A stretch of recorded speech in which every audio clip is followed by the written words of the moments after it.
regardless. But the North Hole, yeah, it could be a funneling system with all of the magnetic fields as well as the water going through, and the salt water is pulled towards there.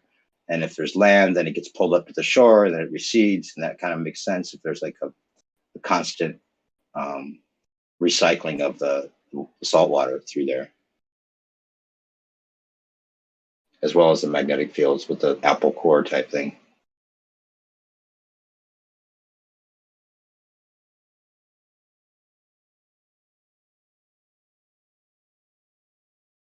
The magnetic fields are toroidal in nature, regardless if it's a ball or flat.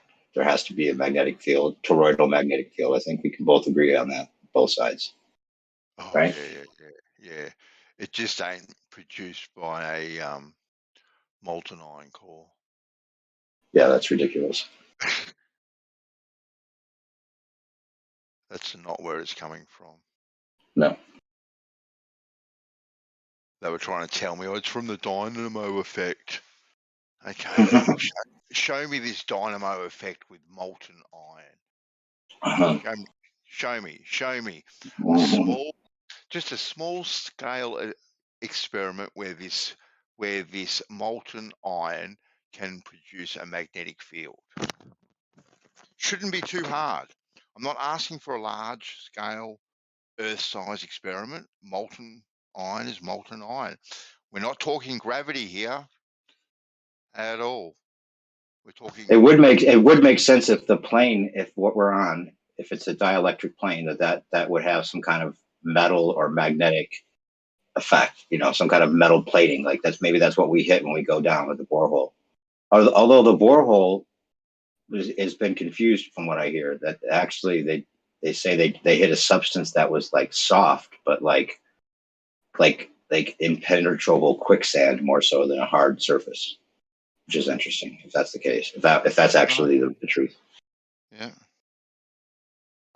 But the machines wouldn't work any longer, even though it wasn't like a solid barrier they were trying to get through. It was more like if you look it up, the borehole, how they describe it isn't what you think. But it does make sense if there's a magnetic plate and then everything kind of is generated around that plate, like the toroidal field. Well, just thinking about the logistics of trying to dig 8 mile deep in general, right? Regardless, like to be able to, the torque that is going through those arms, right, is absolutely huge. Like, you're going to get to a stage where you just don't have enough energy, enough power to be able to turn anything, I wouldn't imagine. Because it's getting lost all the way down the shaft, the whole way down. Well, yeah, they could get there, and then maybe there is some kind of like impenetrable, area of some sort. I don't know. That's just another story. Well, at this stage.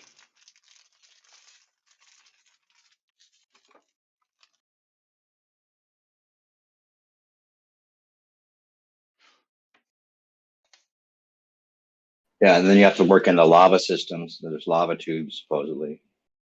That's maybe what they're using for some of the underground passageways. And if they're dormant lava tubes, then that would make sense. Why the lava's there? If the molten, is it plasma? Is it molten plasma? Or are we talking? Where does lava come from? Are these man-made mountains? Are these man-made volcanoes? Really, that makes a lot of sense from UR's videos. Molten plasma. Well, the plasma of the Earth, right? Plasma, fluid plasma. Do you know what is plasma to you? Well, don't you talk about plasma in your model? Molten, like a plasma field, or not a plasma field, but a plasma substance of some sort. Yeah. So plasma what's the difference between that and lava? Is what I'm trying to get at. Yeah. So plasma is a state of matter. So when you say liquid plasma, that's like me saying solid liquid or solid gas. I understand. I didn't mean to say it that way, but you want to come and pick apart my sentence. That's okay. I meant fluid that's not plasma. picking A apart. fluid plasma is kind of a redundant as well, almost, right? Because plasma would be fluid automatically, right? Well, yeah, gases are fluids. Yeah. Yeah, that makes sense. Yeah, I just wanted to clarify that. But do you talk Not about it meaning- as a substance, plasma as a substance, like a liquid plasma? Again, with a redundancy. Well, I mean, I don't. I mean, because it is a state of matter, so it's not like you can take you can have plasma off a substance, but it's not a substance in itself. You know what I mean? No, I Well, don't. you can have, for example, you can have oxygen in a plasma state. You can't have plasma in a plasma state. Like, it's not a thing in itself. It's a description of the state of matter of something else. Okay, so many elements can become plasma. Yeah. So Or would you call them plasmatic? I've never heard that term before. It might be a term, but I've never heard of it. I'm gonna start that. It's totally plasmatic, dude. Plasmatic. What plasmas are essentially is that when you go past gas, so you get so much energy into the substance that beyond gas, it's like gas, but then the electrons start wandering freely. So it's kind of like ions, just in a gas form. Like the best way to explain it in other terms. Well, is it necessary for your model to work in what way? I remember you bringing up, or somebody bringing up the inner plasma as a reason for something. I forget what it was. Let's see. I mean, plasma would occur in the sun, and solar winds would be often made up of plasma. And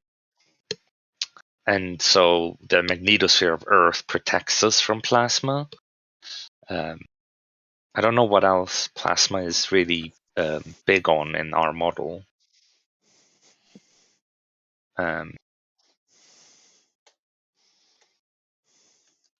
mean, the ionosphere has a decent amount of plasma in it.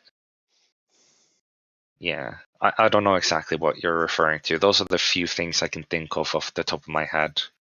Well, in the electric universe model, that they make a big deal of plasma being so much definitely more abundant than gravity. All that. Well, yeah, the big thing about in electric universe would be that, for example, the thing that does the thing that we glober, or the not globers, because the electric universe can still be a glober, the thing that as other mainstream people would say that we call like gravitational lensing, electric universe people usually attribute that to plasma lensing. That is the plasma around the stars that lens the bend the light. It's not any gravitational influence. That makes sense. So that's one thing I've heard, at least. But yeah, I think I think there's an electric flat Earth model that we need to get to. Yeah.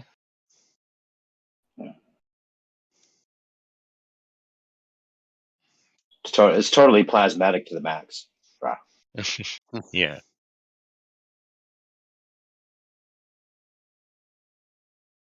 Looking for a video I bookmarked earlier about plasma healing, a healing device that uses plasma. I didn't watch it yet. I'm always very skeptical of healing devices and stuff like that, because there's so much money to be made on fakery. Mm-hmm. I think there's more money to be made on not allowing real cures. That's true as well. I mean, I wouldn't say that, like, for example, a hospital makes more money treating a patient than curing a patient. That's factually true. There's no way of getting around that. Right. Yeah, if you cure cancer, you got a whole industry that goes away. And then they have the other things that they do that you can see, like Steve Jobs. I don't think he died from pancreatic cancer, but they used it as a way of showing that the alternative methods that he tried failed. And so it became very easy for people to debunk cancer treatments just by his dying alone, or other people that are stars that say they died from cancer when they have enough money to buy the cure or get the cure. And then that's the trade-off. Maybe then they have to go down as somebody that died from it, because that narrative is important for them to keep alive. It seems.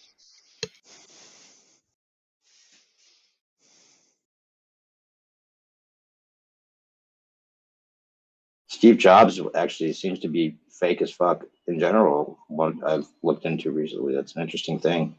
It was just a setup, kind of a Elon Musk type character that they put as a figurehead and make money on.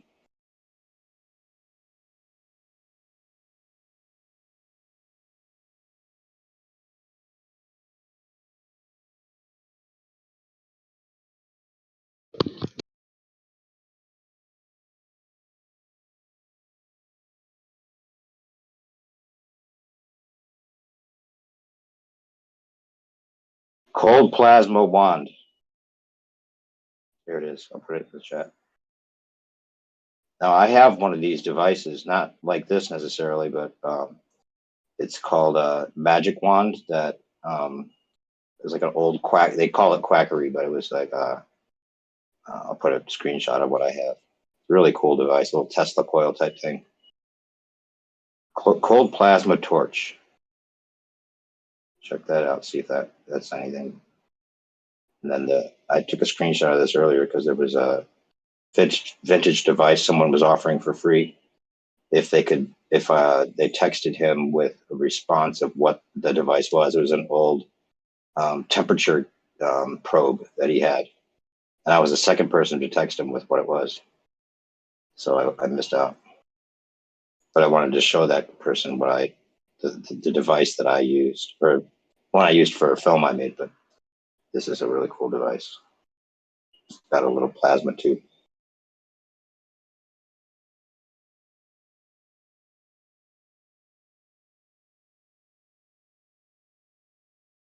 Yeah, this is the thing I have. And they used to say that it had healing powers as well, which it could. I could see it maybe being good for like stimulating hair follicles and stuff. Maybe even having a better effect. Maybe even having like, a skin treatment type thing, or even, something deeper than that.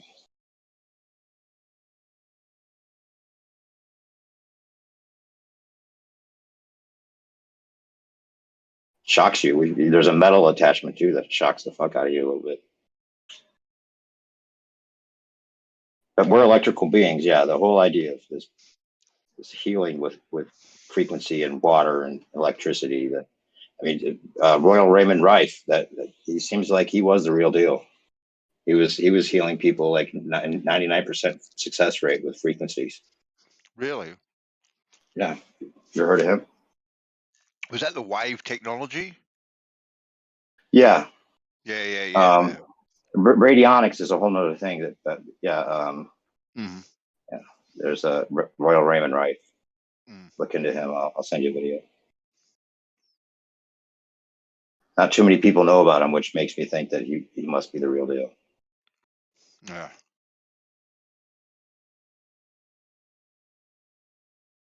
There's supposedly a thing under glass in a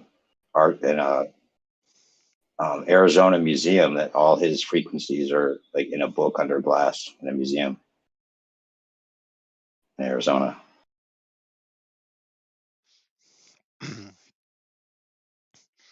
I was thinking for a moment there the gummy popped in to defend Coriolis, but he didn't.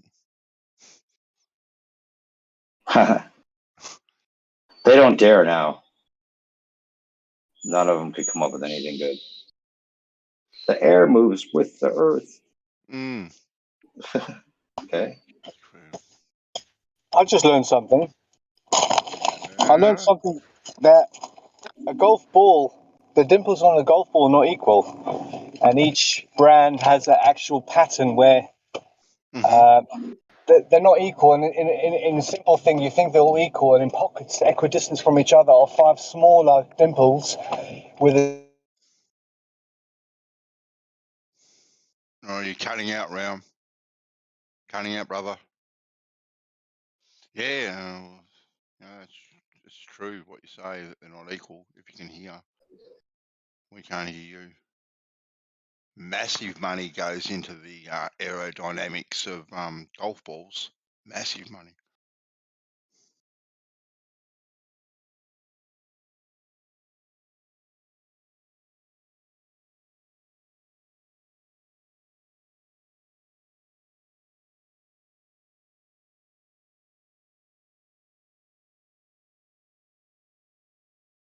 So your art that you sent me, I'm just looking at. I downloaded the Richard message. Yeah, that's cool as fuck. So you Cheers, just it's really cool. So mate. then those on the top one, do those is there like is it a box? Yeah, it's a box. Yeah, Okay, yeah, perfect. they're little like Mhm, jewelry boxes, trinket mhm. boxes, Very cool. that sort of stuff. That's just a couple. But yeah, Wow, I what want to you see more. You have more? I do. Oh, I sent This you is right down my alley. I'm a box collector. I collect boxes, some. especially the puzzle boxes. I love those puzzle boxes. Where are we? But you're using natural wood, which is cool. Yeah. Yep. Let me. Let me.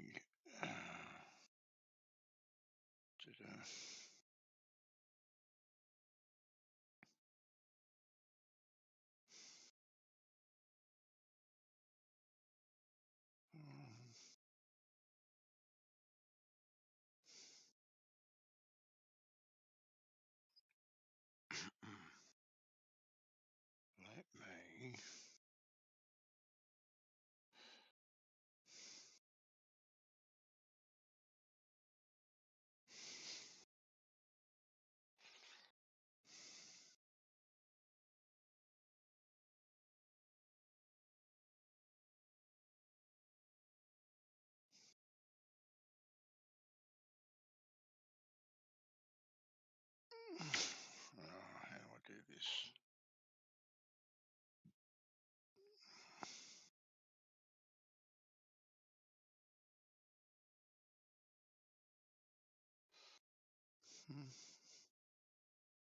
Give you this one. Send Discord. This, that one.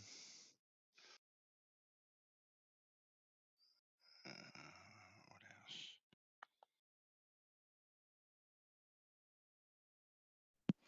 else?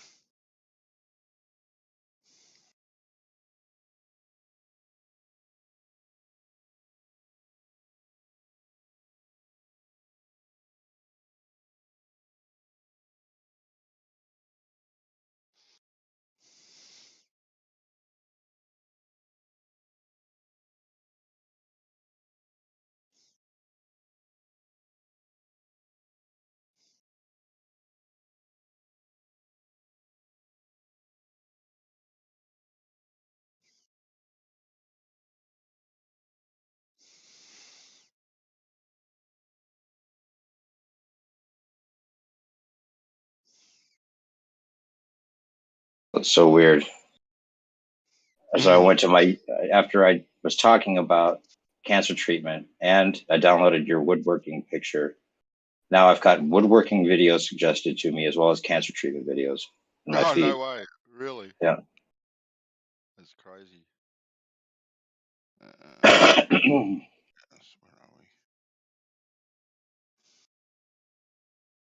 I'll give you this one too.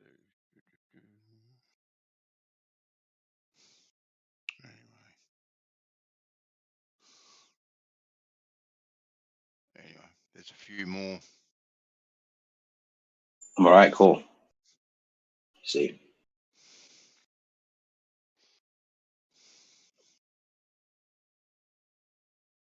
Nice. Awesome.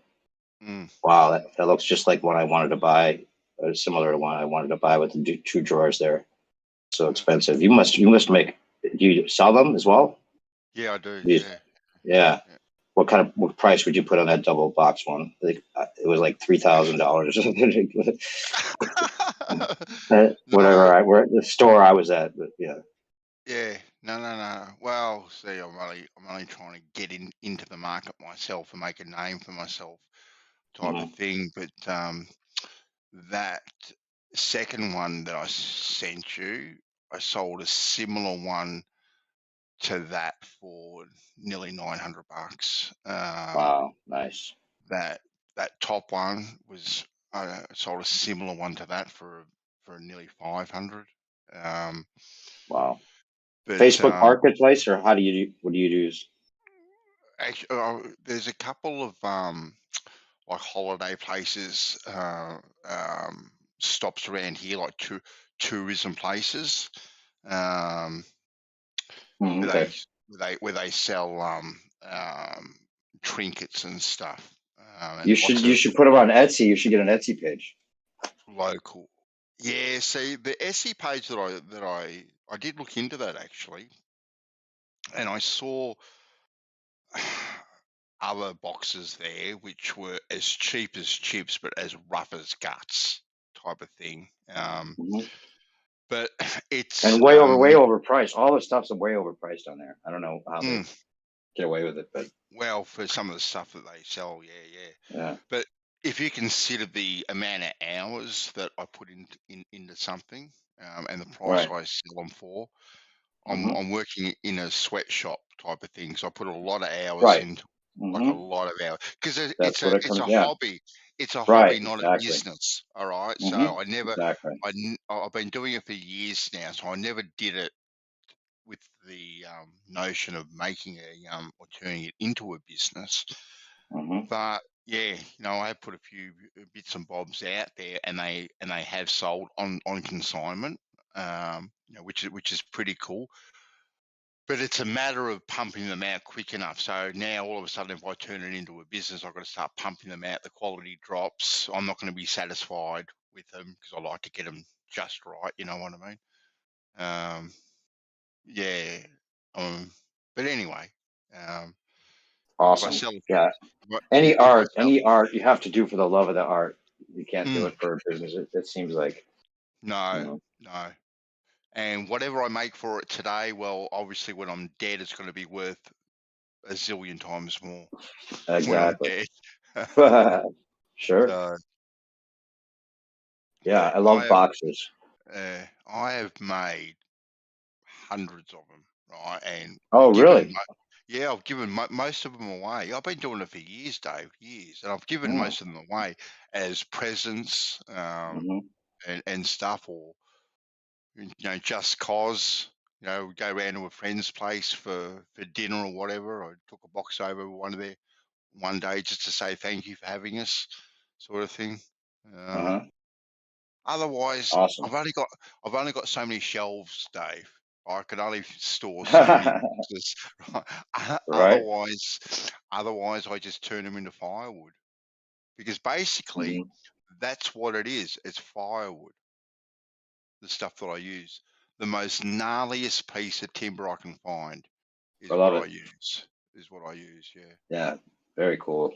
So awesome. Cheers, mate. I bet it's hard to get the very first cut when you want to get that Yeah. area as smooth as Yeah. possible without ruining the Uh-huh. natural form. And it's quite funny too, because you can go in with a particular idea of a particular shape that you want to produce, but I can guarantee you, whatever idea I've started off with, it's never turned out that way, because the Mm. timber and the grain and all that sort of stuff tends to guide where the blade goes. Mm. Because I've found if you try and force the cut, Hmm. against where it wants to go, that's Hmm. when you get a sloppy cut or a rough cut. And Hmm. I don't want that. You want them to be as tight as possible, as invisible as possible. when you close them up. So when they're closed, the joins are so minute that it actually looks like a solid piece of wood. That's what I love about it. It's like you wouldn't think it's a box from a lot of them. Don't look like they're box from just a piece of wood that's interesting to look at on its own. Yeah, it's great. Much, yeah. And I don't use any varnish or anything like that. Yeah, I noticed that. I was wondering about that. Yeah, it's either the polish of the wood itself, or I might put some oil on it. But that's it. I don't put any varnish or anything like that on them. Just let the timber speak for itself. That's cool. I like that. Do you ever use others? Like, do you ever use resin? No. Or anything? No, I don't.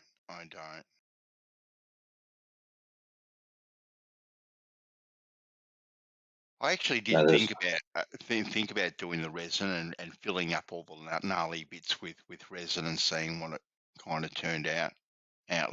Mm-hmm. But yeah, I've never really done it. I've watched a few YouTube vids of people making tables, dining room tables and coffee tables and stuff like that, and they look absolutely magnificent. Like they're spectacular. They're absolutely spectacular. Yep. And I had a friend actually that made a big art piece for his final as graduate. He's a graduate school for art. That he cut a thin slice of one tree and then filled all the knots with resin. I'll see if I can find a picture of it. Pretty cool. Cool. But yeah, resin with wood, like the idea of that, being able to kind of see through it through the glass.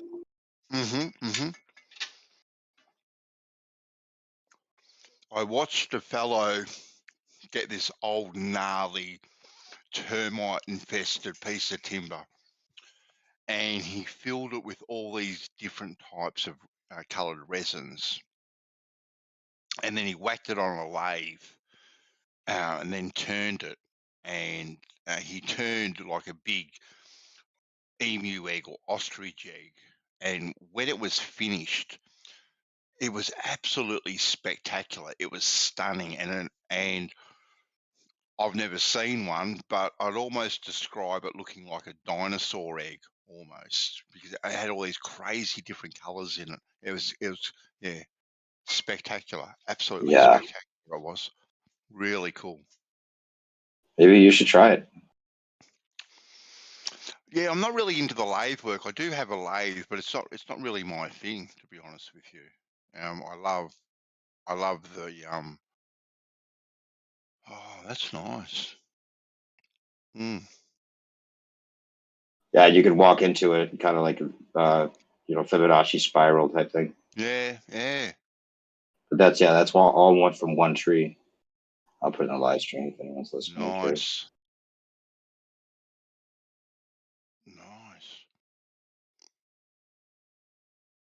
But yeah, if you look up close, I think maybe if you zoom in on it, you can see that those knots are filled with resin. Yeah. Yeah, but getting it cut like that, can you imagine? The machine? It's like a big pencil shaving, isn't it? Yeah. Actually, I found one of my rocks that I brought back. I'll send you a picture of that. I don't know what to think of it. Maybe you'd have an idea. It looks like petrified wood, if anything, but it looks like a scroll. It looks like paper wound in on something. But it's wood. I mean, it's petrified.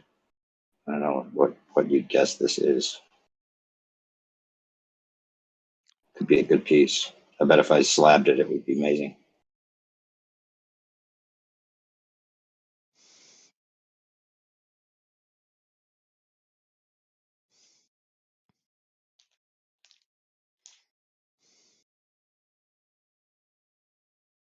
Art is if anyone doesn't have an interest in art or making art, I can't even imagine living life without that being that's the projects in general, creative projects. That's what that makes me feel good. That's the only thing that makes me feel better than drugs. or sex. I find it my form of meditation when I'm Mm-hmm. doing it. Like you're kind of just in the zone, and you're just there. You're just present when you're doing it. I love it. Love the smell of sawdust. Love sawdust being all over me. It's Mm-hmm. great. Yeah. Love getting down and dirty in sawdust. Right. Yeah. Yeah. I love hearing you say sawdust. How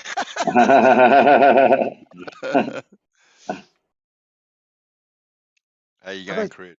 yeah, good. I like writing, like, poetry and stuff like that. Yes. I've read some of your stuff, Crit. Not bad, too. Yeah, no, I've read some of your stuff. Yeah, is it good? Send it to me. I'll see. I'll check it out myself. I'm interested in sending it. Yeah, what do you think this is here?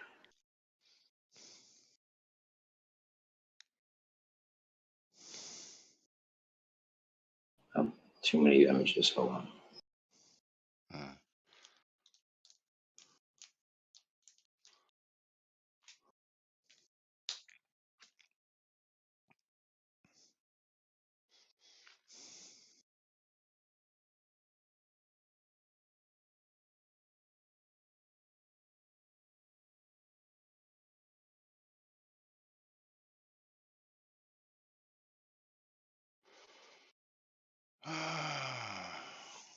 Who's here? How do you say that? Hoima. Hoima. Hey, Hoima.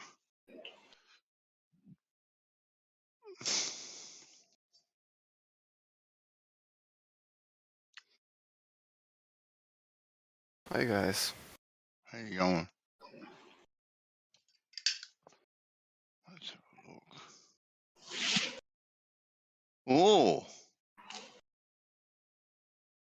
What do you think that is? It looks like a scroll that's been rolled up rather than wood. Wood doesn't. It's not a grain. It's layers of something. It is, yeah. Now that would make an interesting piece. Wouldn't it? Yeah.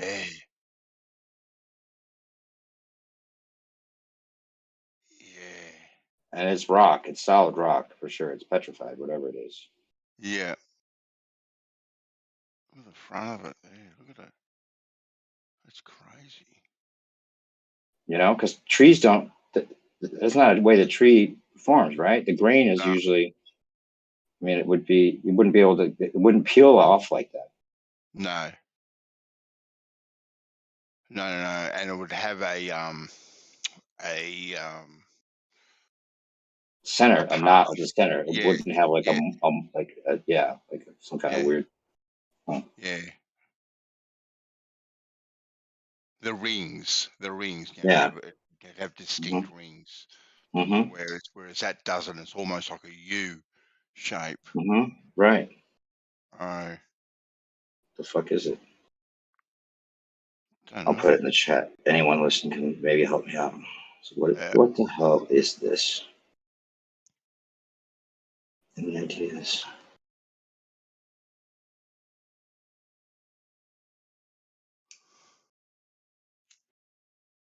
So have you come in here to defend the Coriolis?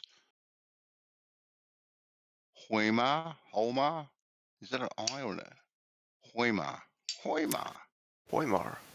Yes. You've come in to defend the Coriolis, have you? I don't know the context of that, but no, I didn't. No? You're not going to defend the Coriolis? From what exactly? Well, from being a fictional thing that doesn't even happen. Yeah, it's a fictitious force. What do you mean by that? How could it be a force and be fictitious? It just appears to be a force in a specific reference frame. It's not an actual force. It's not? It's not an actual force, yet it has the ability to move things, not being a force. Well, no. Things move, and we can ascribe, like it appears to us in our reference frame as if that would happen due to a force. So we give that a name and a magnitude and so on, and it works in our reference frame. But it has to be a force. If it has the ability to move something and apply pressure to something, which is how things move by the application of pressure, right? How is it You mean an moving? impulse? You mean an impulse? An impulse, like what sort of impulse? Like describe your impulse.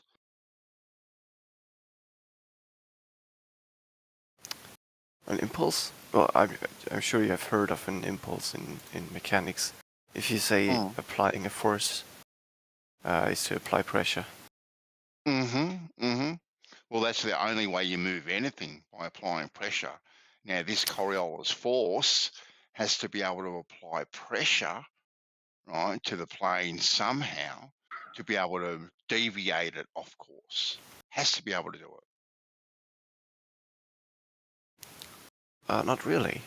If you Look, your way of telling me that is, I think I'm not sure if you have understood fictitious forces. I'm not. Well, I understand the word fictitious Okay. means not real. Well, it's not. It's we can also call it a pseudo force or an inertial force. Okay, so pseudo also not real. You're kind of digging your own. You're kind of digging your own hole here. Right, but keep Well, on going. no. It's actually there is no actual unlike an electromagnetic force or an actual in mechanics a force caused by an impulse. Yeah, a fictitious force is not actually.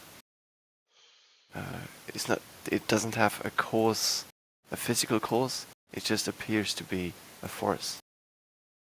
Well, if it appears to be a force, it has to be a force because this force No. appears to move things. Right? It doesn't. It doesn't. Does this force not move things? It doesn't move things. Well, we can agree. Well, no. We can agree that things move, right? Like that airplane that's being deflected to the right or the left, depending on the hemisphere. Oh, I'm not going to agree that the Coriolis force deflects an airplane, but you can, for the sake of the story, you can say this is what's happening. Yeah.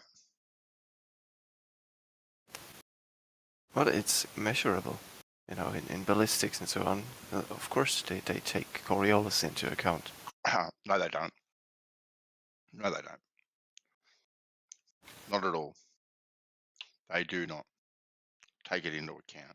It's not a force. This force does not move anything because it's not a force.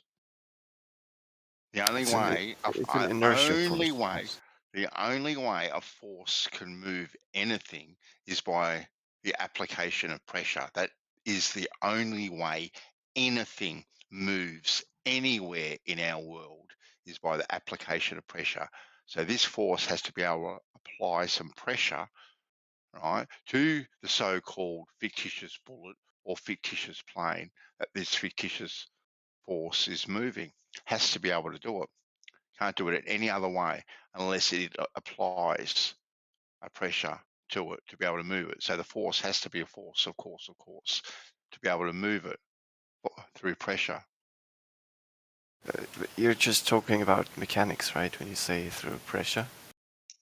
I'm talking about moving something from point A to point B, which is what is happening with the fictitious pseudo Coriolis force. It is moving something from point A to point B. The only way anything can move from point A to point B is via pressure, and it needs X amount of force behind that pressure to move it X distance. That's the way motion works, any sort of motion whatsoever. Doesn't matter what motion it is, it needs the application of pressure. There is not one thing that you can demonstrate ever that moves without the application of pressure. And the force behind that pressure will determine how far that object moves or accelerates. Okay. So would your description also apply to the electromagnetic force? 100%. 100%. Yep. Okay. Okay. Yep. 100%.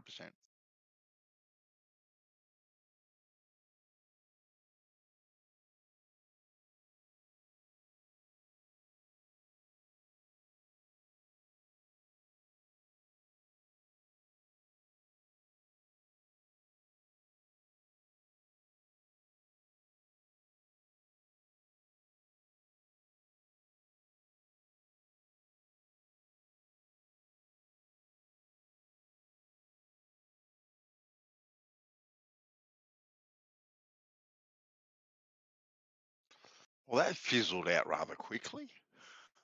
Did he leave? No. No, I'm Might be- still here. might- I'm just be having looking a for. coffee. No, I'm just looking at references for Coriolis being used, for example, in long-range artillery. Ah, okay then. Fantastic. Something I've participated in myself. You did? I have. Okay, what did you work with? What did I work with? Like what kind of weaponry, what kind of artillery? Oh, 303. Shooting at about 1.5 kilometers at targets. Okay.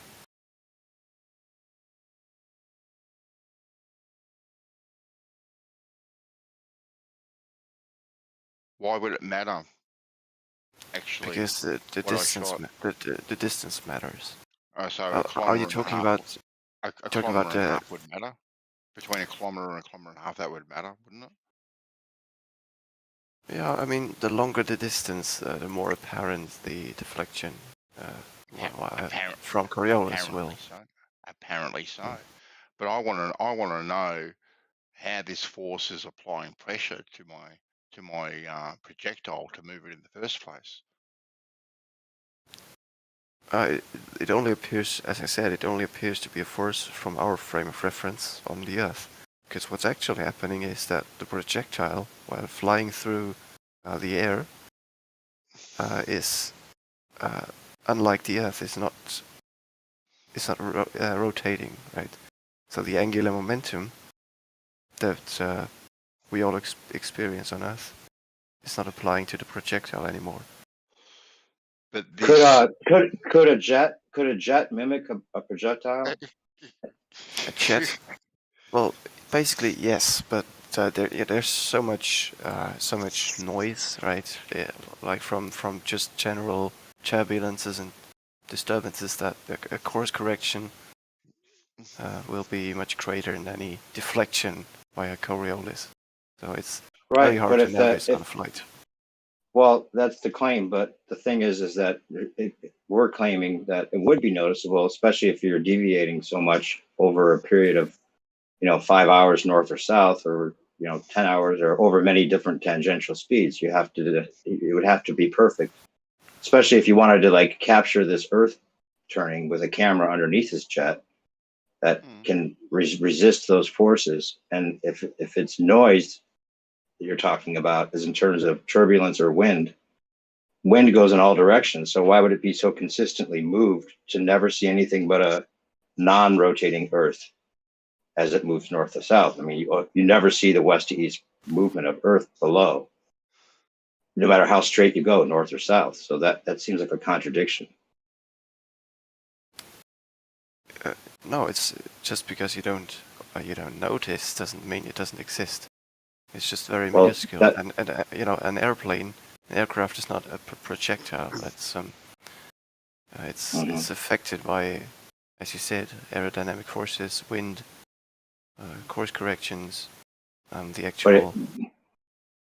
But because it's but I'm saying because it's mechanical, it could go in a straight line purposely, and not correct for Coriolis intentionally to show the Earth movement. It could in theory if it wasn't for turbulences and other disturbances. Well, are you saying that turbulence is Coriolis force? This imaginary Coriolis force, that's what, is it wind? No, that's not what I was saying. What's causing the plane to correct? Well, if it's of course due to any reason, it will correct. And we'll keep doing that while flying. What's the actual force? What's the force that's causing it to correct? Well, if we're talking about turbulences, the wind actually pushing around the fuselage. I can't remember the term right now. Something like bevage or bettage or something. Yeah, that's aerodynamic forces. Wait, wind. Is it wind? Because we've had a lot of terms thrown around like illusionary winds, pseudo winds, relative winds. Who said that? It's the pseudo force. The Coriolis force is a pseudo force, like you're saying, right? So it's there, but it's not there. I think you're mixing up things, and no, your description is wrong. That's not. I'm not saying that. I'm saying the ballers are. Those aren't my answers. Those are the things we've heard from ballers as a way of explaining this force. Yeah. Because they can't say what it is. They say it's there, but it's not noticeable, but it's there, and it's causing the plane to correct and make a curved line when it actually seems straight, and it would be like starting with a tangential speed of 0 at the North Pole or South Pole, and then flying into high, ever increasing tangential speeds as it reaches the equator and moving sideways, accelerating to 1,000 miles per hour eventually. So if that's not a force, it's a pseudo force. What is causing it, and why, if the winds go in every direction, is it so consistent that a jet with a camera underneath only sees a stationary Earth in respect to its own motion? Well, we could calculate how much of a deviation we would expect given the official numbers for Coriolis, because it won't be that much. And as I said, a jet is not a projectile that's zooming, through the air.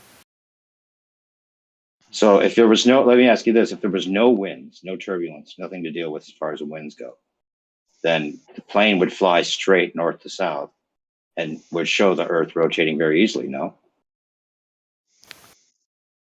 Yeah, it would. So then you're saying that the Coriolis is caused by winds? No, you just said if there weren't any winds, then it would deflect. It would be easier to observe.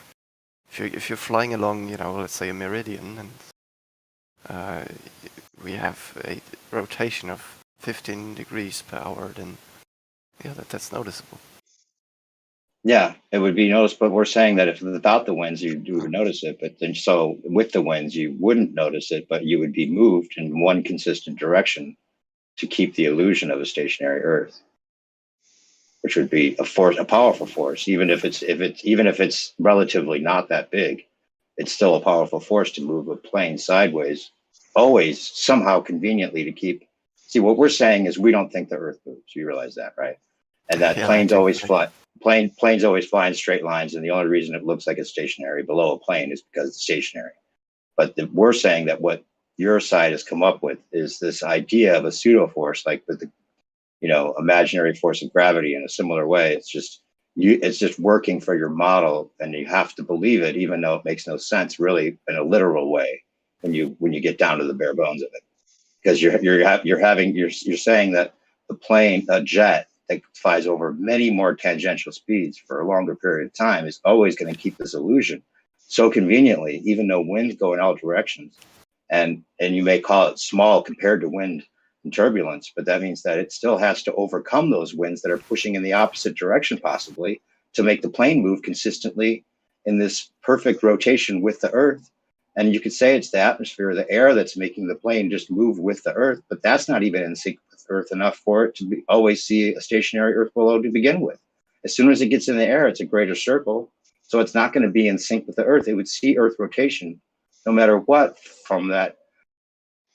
Exactly. Yeah, you would think, right? But the Earth never moves, so it kind of debunks the globe in a big way, in my opinion. Why would you say it never moves? How did you arrive at that conclusion?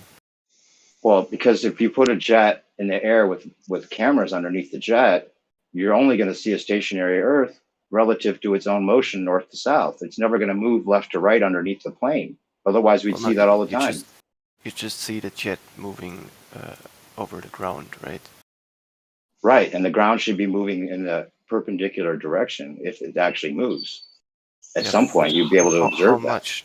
What's your expectation? How much would you? Even if it was just a little bit, even if it was a little bit, you know, we would notice that, and planes would never be able to land on a runway because if it's a north or south facing runway at any angle, then they would have to landing. Why? How strong do you expect this 15 degree per hour motion to be? Well, if it's not in sync with the plane, it doesn't have to be very out of sync. Even if it was just a little out of sync, you'd be hitting a moving runway rather than a stationary one.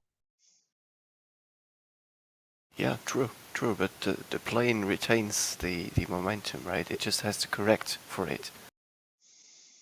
Right, but if it doesn't correct and obviously, for it, you have to accelerate sideways to correct for it. Planes aren't made to do that. And it starts with a different original conserved speed. So how could it gain that momentum and automatically have a conserved speed that it never started out with? Now it's in a non-inertial reference frame.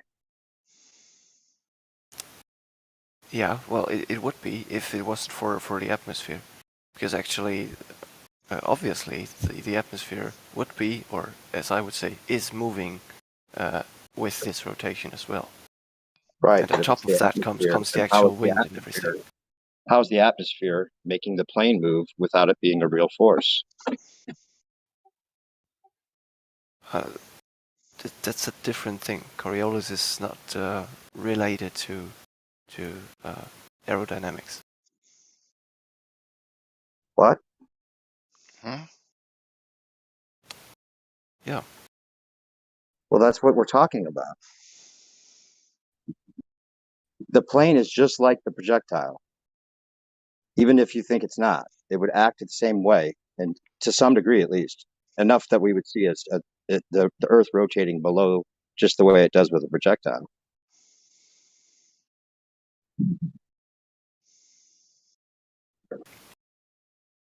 Okay.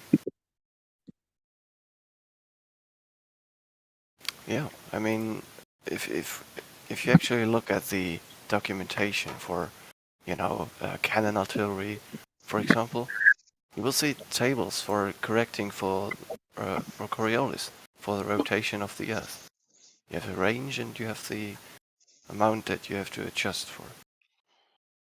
Well, there's claims on the other side that that's just kind of a made up thing to reinforce the globe model. Why would the army do that?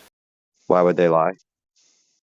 Well, there's a lot of you want to fire accurately, right? You don't want to. There's flat Earth long range shooters that say that they never use that or never apply it. In fact, they would have to use that for flight training. You would think it would be something they'd have to deal with, right? And they never use it in any. They learn about it. In pilot school, obviously they learn about Coriolis. They're not trained to deal with those conditions. Is our point. But I've got to go to bed. But I'll let you guys continue on with this. We've been over this last couple of days. If you go back and listen, I'll put a link to some of the explanations that make more sense in a logical way to people that are skeptical. That's all. Too easy, Dave. I mean, next time, buddy. Take care, guys.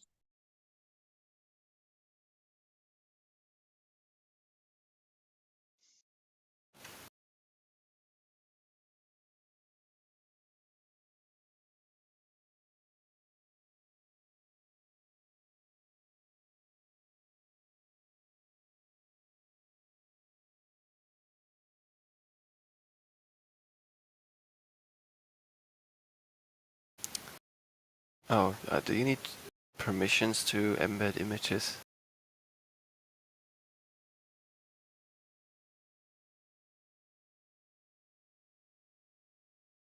Seems like I'm missing these.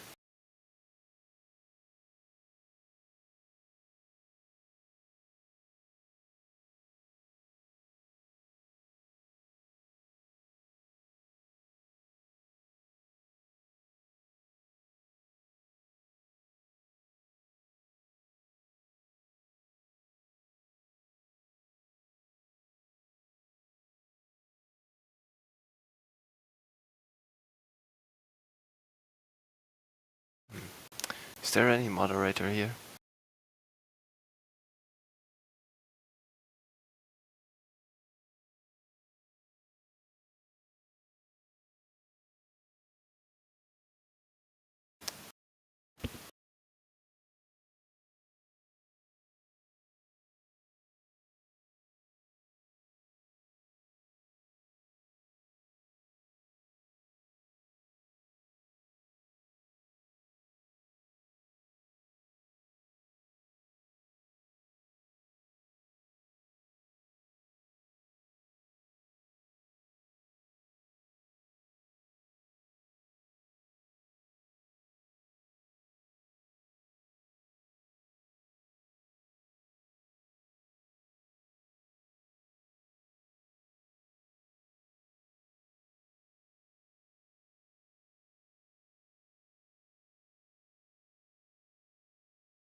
I can't give you image posting terms, Homer. Sorry, Homer. You can't. No. The only one that Okay. is Geo, myself, or Jeremy. We don't have the command for that. Okay, I see. Yeah, we can only do voice verified and stuff like that. Okay. Sorry, buddy. Yeah, no problem. I just would I have just liked popped back permission on. to make a point. I thought I might have left you hanging, but I messaged you, so you could send it to me and I could post it for you if you want. And then, Okay.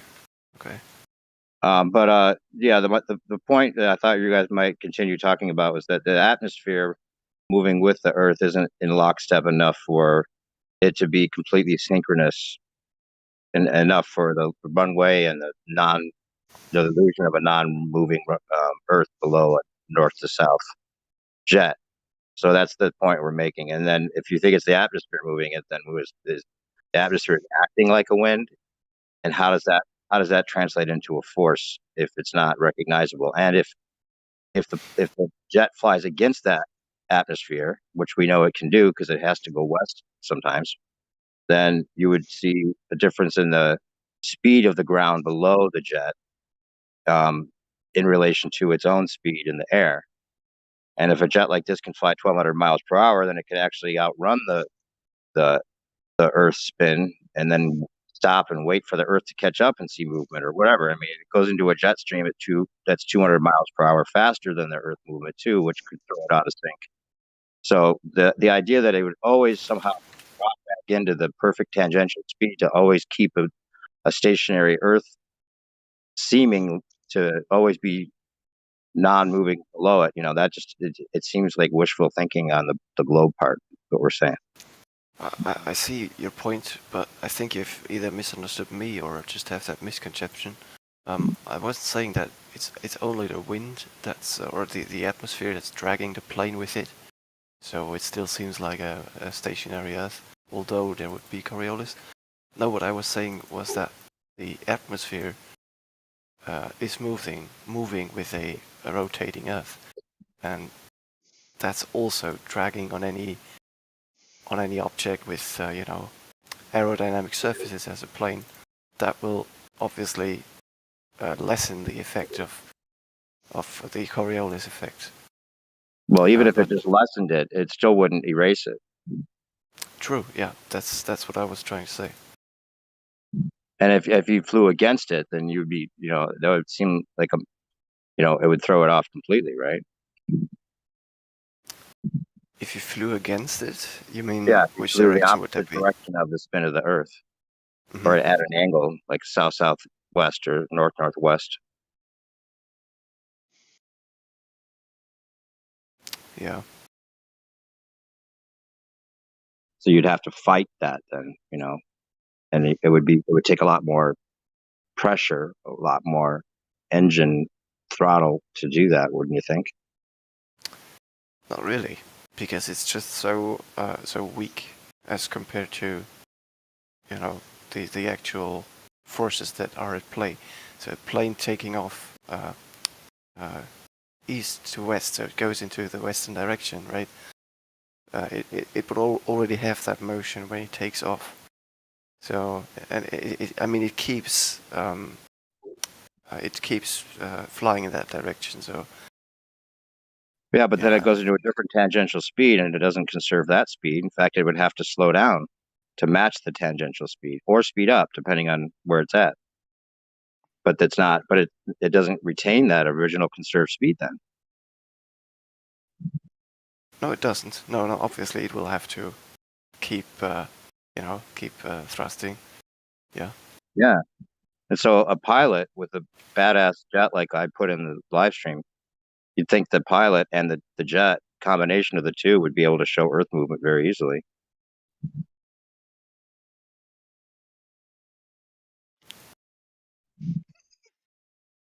No, I wouldn't say so. I wouldn't say it shows it easily, because it's just so, just such a weak force the weak effect. It kind of sounds like you're describing gravity, you know, in the same way you guys use gravity. It's like also- a yeah, weak force, but very That's strong. also a It's, weak force. Yeah. yeah, true. but very strong. Strong but weak. It sounds like a contradiction. You know what I'm saying? Who said it was strong? Well, if it pushes a plane sideways to catch up to it or lose a tangential, original conserved speed as it moves over different tangential speeds, I mean, that would have to be a pretty powerful force that doesn't really exist. I mean, we've gotten then you revolutionary got wind. The atmosphere acts like a wind, or how does it work? then you got Coriolis wrong, because what actually happens is that as soon as the plane leaves the ground, it isn't moving with the ground anymore. So the ground keeps moving, right? It keeps being accelerated, keeps that angular momentum, while the plane is not accelerated anymore. It retains that momentum that it took off with, but it isn't accelerated anymore. So that's the same what happens to any projectile that leaves the inertial system that was on when it was still underground. Right. So we would observe Earth movement in relation to the plane's movement all the time, you'd think. I wouldn't say that we can observe it easily, because it's very weak and there are much stronger forces at play, as I said, with aerodynamics and the fuselage vibrating and so on. Well, if the other forces are much stronger, let's say that if the wind just happens to be moving in the opposite direction that the plane needs to correct for Coriolis, then it would overcome that it would be stronger than that atmospheric Coriolis, whatever you call it. Then it would be thrown out of sync with the Earth very easily, and often, in fact, if the winds are much stronger.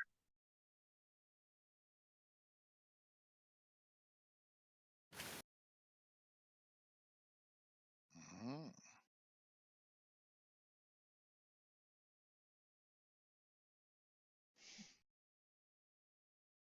Bit of a conundrum, one would think.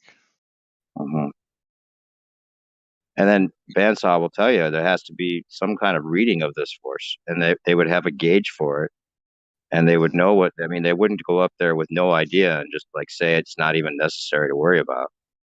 And it's not in the flight manuals, the official ones, even though they may mention it in some of them. Just the kind of the same thing with shooting, snipers and things. But the simulators, all flight simulators, assume a stationary Earth, right?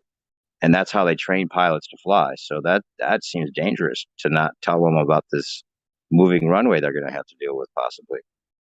Okay. Do you have a reference for that? That all flight simulators assume a stationary Earth? Like I know there are models, but yeah. Yeah, I think that's kind of just a known thing. I don't think ballers try to argue that there are flight simulators using Coriolis. Well, I mean, it depends on the physics simulation that they implement. They can implement anything. They could even implement a flat Earth, flat stationary Earth, which some of them do. Yeah.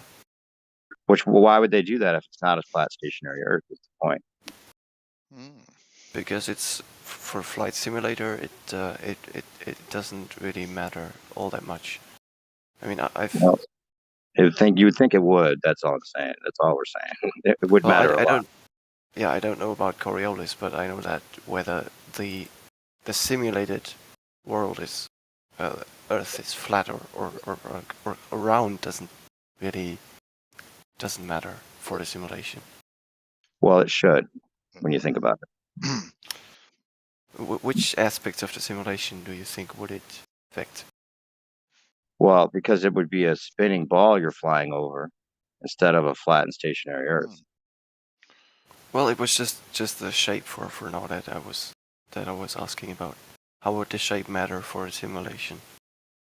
Well, I'm talking about the spinning ball, the movement and the curvature, everything, all of it. Well, the shape would be vital. Mm-hmm. The shape would be absolutely vital because the Coriolis, the shape correction that the pilots have to go through for this apparent 8 inches per mile squared, all right, which is very, very little, right? And it was explained to me once that it's kind of just like adjusting the steering wheel, kind of just like a little bit to the left, a little bit to the right, so you can keep in the middle of the lane, right? Doesn't really take a great deal of adjustment, okay then. But if you are in a simulation, right, and you're not even accustomed to this slight adjustment that you have to make, well, then once you get out into the real world flying a plane, and then all of a sudden now you're just flying along and you don't know that you have to make these little corrections this way, that way, and all of a sudden now you're either flying into outer space or you're crashing down into a mountain because you don't know how to correct. Like what the No, hell? actually, A nobody simulation. adjusts for curvature in flight. The airplane just flies level because once it has reached its cruise altitude, you control the attitude with the throttle only, right? So Yeah, you're flying a it'll pressure just zone. You're flying exactly, a pressure zone. exactly, and Exactly. so Yeah, I know how it works. wouldn't that pressure zone conform to the shape of the Earth? Yeah, well, you'd want to adjust for this Coriolis too, wouldn't you? A little bit to the left, So yeah, a little bit to the right. Okay, then. So if you're not used to that, I've got no problems in taking the downward dip off the equation, right? okay, But yeah, that's just what I wanted to yeah, establish first. but the left to the right, is definitely a consideration. If you're always having to correct to the left or always having to correct to the right because of this force that is applying pressure to your craft, you have to adjust for it. And I want to know how this force applies this pressure to the craft and how it is registered. How do you measure this pressure that is being applied to the craft? There has to be some sort of tool that says, oh my God, I have pressure on the right hand side of my plane. Now I've got to adjust for it. You need to know how strong that force is, right? How much to account for. The autopilots in the planes would have to know how to adjust for them.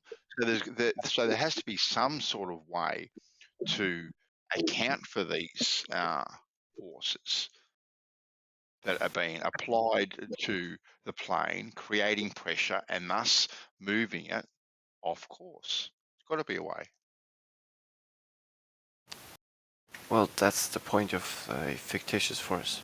It's not because there's pressure on the aircraft, but because the Earth under the aircraft keeps rotating, right? The objects on the ground will experience an acceleration, and that angular momentum, which the aircraft or projectile will not experience. That's what deviates it from its course. So this fictitious force that is there and isn't there. No, it's about frame of reference. Someone on the Earth will see how that projectile deviates from its initial course, but the projectile or the aircraft itself will only be able to see that relative to the ground. So this fictitious force that is moving something fictitiously through the air in the frame of reference, why don't we use this fictitious force that is apparently moving something in a particular frame of reference to its advantage instead of flying against it? Why don't we fly with it? Do we? Yeah. Do you know which direction rockets are being launched? We're talking about planes. Okay. Well, just projectiles in general. No. We were talking about planes, and now you kind of brought rockets into it. So whatever. Generally, rockets are pointed in a direction where they splash in the middle of the ocean. That's generally the direction they point them. Yeah, I know you guys say that. Yeah. we'll get back to the planes and why they don't use this apparent fictitious force in an apparent reference frame to its advantage to conserve fuel.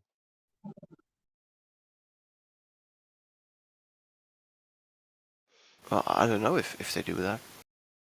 I Do just they? think, as far as I know, it's just incredibly hard to tell if Coriolis effect, apart from you know, the actual turbulences and course corrections and whatever affects the plane in flight. Well, if you know you're going to be forced off course, right, a particular way, right, don't you think that instead of working against that force, right, you'd use that force to maximise that apparent force in a fictitious reference frame, so you don't have to fight against it and always be countering it, which is going to burn more fuel, which is going to add to costs, because they're all about, you know, the bottom line, really. These huge airlines, they want to make as much money as possible, and it doesn't matter what industry you're in, or even sport for that matter, right? You use the forces to your advantage, right? You don't use these forces against your advantage to make it harder for you to perform that job or the job on that particular workpiece. You use them to make it a lot easier. So why don't they do this? Because it's just incredibly minute, right? It's really not. Well, can Hey, you give Jeremy. him magnitude? Can you? Yeah, hey Jeremy. Can someone give him magnitude of how large the Coriolis effect would be in a specific, you know, circumstance? Like, let's say you are at a latitude of 45 degrees north and you have a speed of 250 meters per second. Like, Oh. just 0. how strong do you expect it to be? 0. This Using the official numbers and formulas. Well, this fictitious apparent force that is in a fictitious apparent vector, right, makes a difference of about 10 centimeters over 384 meters, thereabouts, give or take a couple of millimeters, which is absolutely vital when you are trying to win the US Open. You'd want to know about this force that is going to deviate your ball by 10 centimeters, considering the target that you're aiming for. Over what distance did you say again? Over 384 meters. Club head speed of, I can't remember, but I can quite easily quickly find it for you if you really wanted to know. I think it was Hold on 38. a second. Yeah, mate. Listen, if you're flying, if you're moving something and you're trying to hit a moving target, you're gonna aim where the target's gonna be. You're not gonna always aim where the target is, right? Yeah. Yeah. Yeah. Yeah. So when a plane's flying south or north, it would be aiming where the city's gonna be, because you don't want to be flying a curved path the whole time chasing the target. You want to be flying a straight path and just fly to where the target's gonna be, right? Yeah. Exactly. Planes don't do that. Planes don't do that. They do though. What? You're saying they always bank slightly. So you're telling me when planes take off, their heading isn't at the city; it's where the city's gonna be. No, they keep banking ever so slightly. Yes, they're depending on the direction chasing, they're flying, obviously. the planes are chasing the target. They're always pointed at the city. They're always pointed at the city they're trying to hit, and they're constantly chasing the target, flying in a curved path. They don't aim to where the city's gonna be and fly in a straight line. Well, and they're not always banking, even ever so slightly, because I've measured that with my bubble app, and they fly dead straight. They bank, and then they level up, and they carry on going in a heading. They don't. Yeah, they're heading. And they're Their always heading is at the winds, and they would have to consciously follow that. They would have to, like, if they knew the city was going to be in a different spot, they would correct for Coriolis and constantly be trying to catch up to it to make sure to stay on course. But they don't have to. You're saying it just happens because they don't have to worry about it because winds are stronger. But if winds are stronger and they're pushing the opposite direction that the plane's supposed to move, then that force would have to be stronger than the opposite wind. And you're saying it's a weak force. Guys, if the plane was, hold on, let him respond after this. Hamar. If the plane wanted to have the most efficient flight, it would fly in a straight line, right? Well, yeah. Well, Yeah, it would fly in a straight a line. straight line, that assumes a flat Earth already, doesn't it? But just, the plane, the heading would be... Yes or no? Bro, yes or no? If the plane wanted to have the most efficient flight, would it fly in a straight line?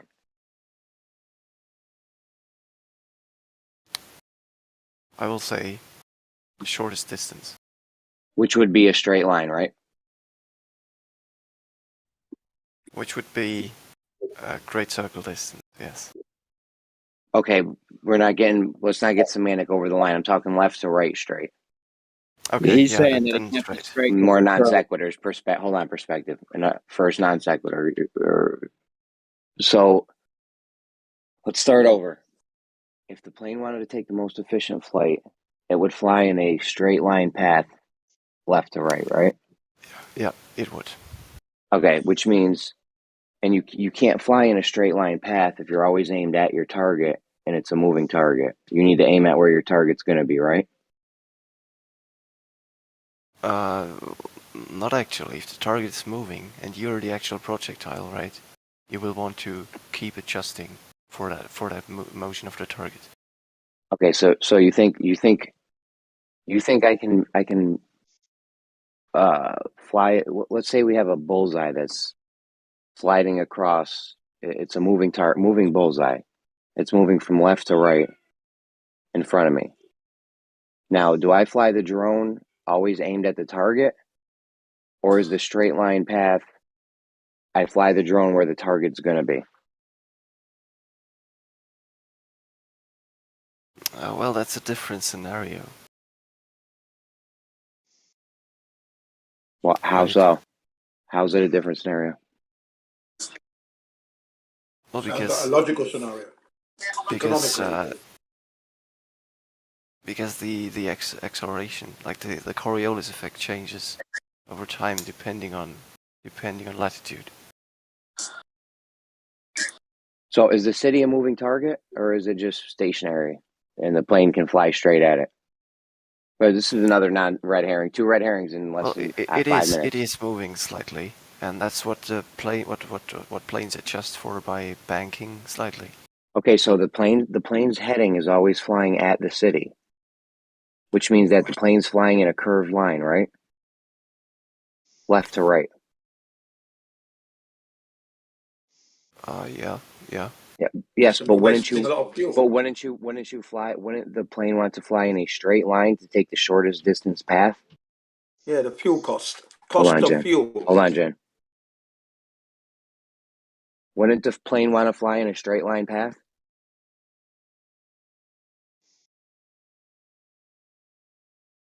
Well, I would assume, yeah, that it would take a straight path, and yes. But it doesn't take a straight. Aiming at the estimated position at the time of arrival would be the straightest path. Yes, but the planes don't. They fly at the city. Well, yeah, as you said, yeah, it in theory it would make sense to aim which at is the where curved the path. city is going to be.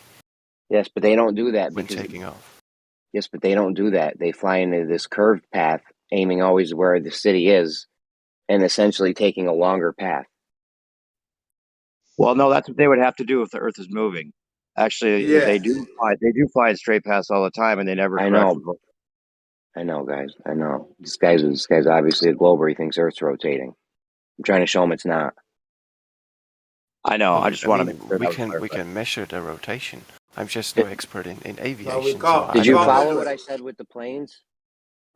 You think they're losing billions? You think the CFOs of airlines are are losing billions of dollars in jet fuel by not leaving the target? They're not. They're not. You have to absolutely appreciate the magnitudes we're talking about. One would be the actual deviation from the pathway. You know, wind and turbulences and whatnot. Wind. And the other Another is third red Coriolis, herring. which Third red herring. 5-10 minutes stop. no, that's what we're talking about. Talking about the Coriolis effect. The amount of fuel that we have to take into account. Yeah. Yes, wasted by not leading your target due to the Coriolis effect. Yeah. Do you 3 know red what, herrings in less than 5 minutes? What percentage do you think we would have to increase thrust to account for Coriolis? At least 2,000%. What do you mean increase thrust? I'm talking about flying in a straight line as opposed to flying in a curved path. Yeah, they do. They bank to one side to remediate the effect of Coriolis. Yes, but they wouldn't be doing that. They would just be flying in a straight line to where the city's going to be. Right? Because they want to fly a straight. They want to fly a straight line path. Yeah. Actually, do you think the plane wants to fly in a straight line? They fly a straight line. If they wouldn't bank, then they would deviate off their target. So you're under the bank impression to one side, and the lift force has to increase when the plane is banking. So that's why they would need more fuel, right? But the amount of thrust that we need more than if we wouldn't correct for Coriolis is minuscule. Okay, so you're under the impression. Just stop. It's a very low percentage. It's not very low. If you flew from if you flew from Canada to Hawaii, you'd be off by tens, if not over 100 miles. If you didn't adjust for it, we can calculate. Go ahead, calculate it up. It doesn't matter if it was 10 feet. They would always want to fly in a straight line path. But if you're always pointed at your target, a moving target, and you're constantly correcting for it, you're not flying in a straight line path. Do you understand that? If you're always flying, they are because they are correcting. They are flying in a straight line path as opposed to a path that's deviated by Coriolis. Okay, so you're under the impression that you can fly at a moving target, but always be pointed at the target. But you're flying in a straight line. That's what you think. Okay, real quick, I have to go, but one example real quick, like if you were flying from New York to Houston, right? Since you know that Houston's spinning towards you, right? Well, I had him perspective. I had him. He was I could hear it click in his brain. I could hear it click in his brain. It's a false I'm just saying that the path. And now we lost it. I'm saying exactly what you're saying. You would use that spin to your advantage, and you would fly to where Houston's going to be because it's spinning towards you. That's all he's saying, just to give a visual. But anyway, good night, guys. They're flying in a straight line when doing this curved path by always heading at the city. He doesn't even understand the basic concept. Hoymar, do you understand that if you're flying at a target and it's a moving target and you're always aimed at the target, you're not flying in a straight line, you're flying in a curved path. Do you understand this? I understand that, yeah. Okay, when the plane takes off and it's flying north or south, it's always aimed at where the city is. Do you understand this? They're heading. It's always aimed at the city. Do you understand this? Yeah, I do. Okay, and you understand the city's moving. It is. But so they're flying at the plane. That's a slight. I got some follow up stuff. To go with this. This isn't end. So the plane's always flying at a moving target, pointed at the moving target. It's flying in a curved path. Do you understand this? You got it the wrong way around. I got it the wrong way around. Yeah. It so keeps the plane's adjusting the heading. It always points at the heading. It adjusts to stay on course. Path, yes. Yeah. And the plane, that's a curved path. Plane would want, if the planes are worried about fuel or efficiency or anything, they would want to fly in a straight line path, right? They do. try to take the shortest path. Well, depending on where they fly, they You just might agreed they avoid fly in a oceans as curved well. path. Dude, you just agreed It ends up being a curved path, but it's still the shortest distance. Curved over because it's geodesic. We're talking. I would rather listen to actual pilots as opposed to flat earthers when they talk Okay. about if or not they adjust for Coriolis. It's fine. And we're not talking about adjusting for Coriolis. We're talking about flying in a straight path or a curved path. Right now, when they fly at the city, they fly in a curved path, left to right. They would want to fly in a straight path to save fuel, to have the most efficient flight. They would want to fly the shortest route, yes. Which would be a straight path, but they can't fly. They don't fly in a straight path because you can't fly. No, because you can't Earth be is pointed moving, at a moving target. You already agreed. You can't be pointed at a moving target the whole time, constantly adjusting for it. And still fly in a straight path. If the target is moving, then you will want to keep to be pointed at it. Yeah. To fly in a curved, that's a curved path. Do you realize that? Well, relative to Earth, it isn't. No. I mean, they still take curved paths sometimes, but relative to Earth, we're worried about what the plane's doing in the air. Yeah. Yeah. So the plane in the air is flying in a curved path because it's always pointed at the city and constantly adjusting. You understand? I'm not sure actually. I know you're not. You're very confused right now. It's fine. It's fine. You're very confused. You need to look into this. I mean, it's complicated enough in itself when you don't deal daily with Coriolis and inertial frames of reference. I do deal with enough in itself. And now having a flat earther misrepresent his version of how he understood that to you is kind of difficult to me right now. He's not misrepresenting anything. He's giving it to you exactly as your model. You're confused. I do deal with Coriolis every day, and I'm very familiar with it. I do deal with Coriolis every day, and I'm very familiar with the frames, the inertial and non-inertial frames of reference. You're the one that doesn't understand, is having problems with it. You deal with Coriolis every day? What do you mean? I talk about Coriolis, we talk about it, and go over it every day. Oh, I see. I thought you were actually, it's a job that would require you to deal with Coriolis. I understand how it works, and we talk about it, and we go over it every day. And I know how it works. I know that that you can't be flying at something, a moving target the whole time, and be going in a straight line. You have to be flying where the target's going to be flying in a straight line. This is like a little kid could reconcile this in like 5 minutes if I drew it on. I know what you're saying, but we're not talking about a bullseye moving. That's different to the Coriolis. The city's moving, yeah. Not a bullseye, the city, yes. The city's moving. The city is the bullseye. All right. Anyways, go ahead, Jen. No, you're doing a grand job. You're doing an excellent I gotta go. job. I got shit to do. Okay, well, you got him on the ropes and you're pummeling him, so I'll carry on. Do you understand what he said? That you have to be following. If you're gonna have to put the plane where the city's gonna be in order to be economical with your fuel. You're not gonna chase the city as it moves around the globe. You're wasting petrol. Airline companies cannot afford to do that. What with all the surcharging that they're fucking off to the customers of recent years, right? Some of them are near bankruptcy, asking for help from the government.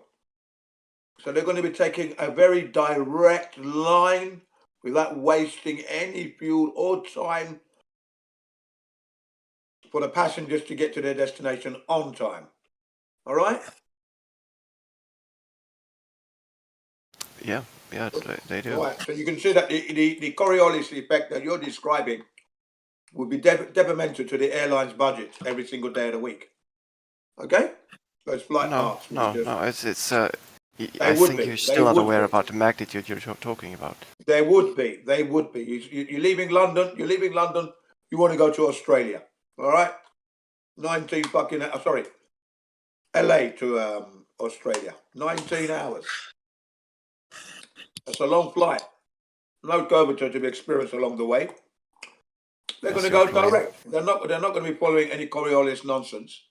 They will. They They constantly don't. correct They for don't. any And I forces can that give push you them off testimonies. target, Jin. I They can constantly post you correct. fucking testimonies of pilots telling you the Earth is flat. Be careful what you wish for, yeah? Yeah, Okay? I'm not sure if there's any airline pilot. Yeah, I'm going to post. You want me to post it for you so you can actually watch it? Will you actually watch it? That's the thing. Yeah, Post yeah, for you please now, post fucking it. pilots' testimonies telling you about flat Earth. Flight instructors telling I you would that be- we fly over a flat I will Earth. be very concerned with my safety when flying with a pilot who believes that the Earth he's navigating No, you're a flying wally, over is mate. flat. You're a wally. You're a wally. You're going to disregard a professional pilot, a flight instructor, military flight instructor as well. You're going to disregard him who fights to protect his country. You are nothing. You are the crud on my shoe, sir. Okay? Well, then post it already so we can talk about it. It will take it's a video that you're going to need to watch because it's not like 20 minutes. It's like an hour and a half. You're going to have to take it away and watch Isn't it it. just a pilot who come says back. the Earth is flat? I thought it was just a pilot who says, well, the Earth No, it's I'm an flying over interview. He's every being day is flat. interviewed.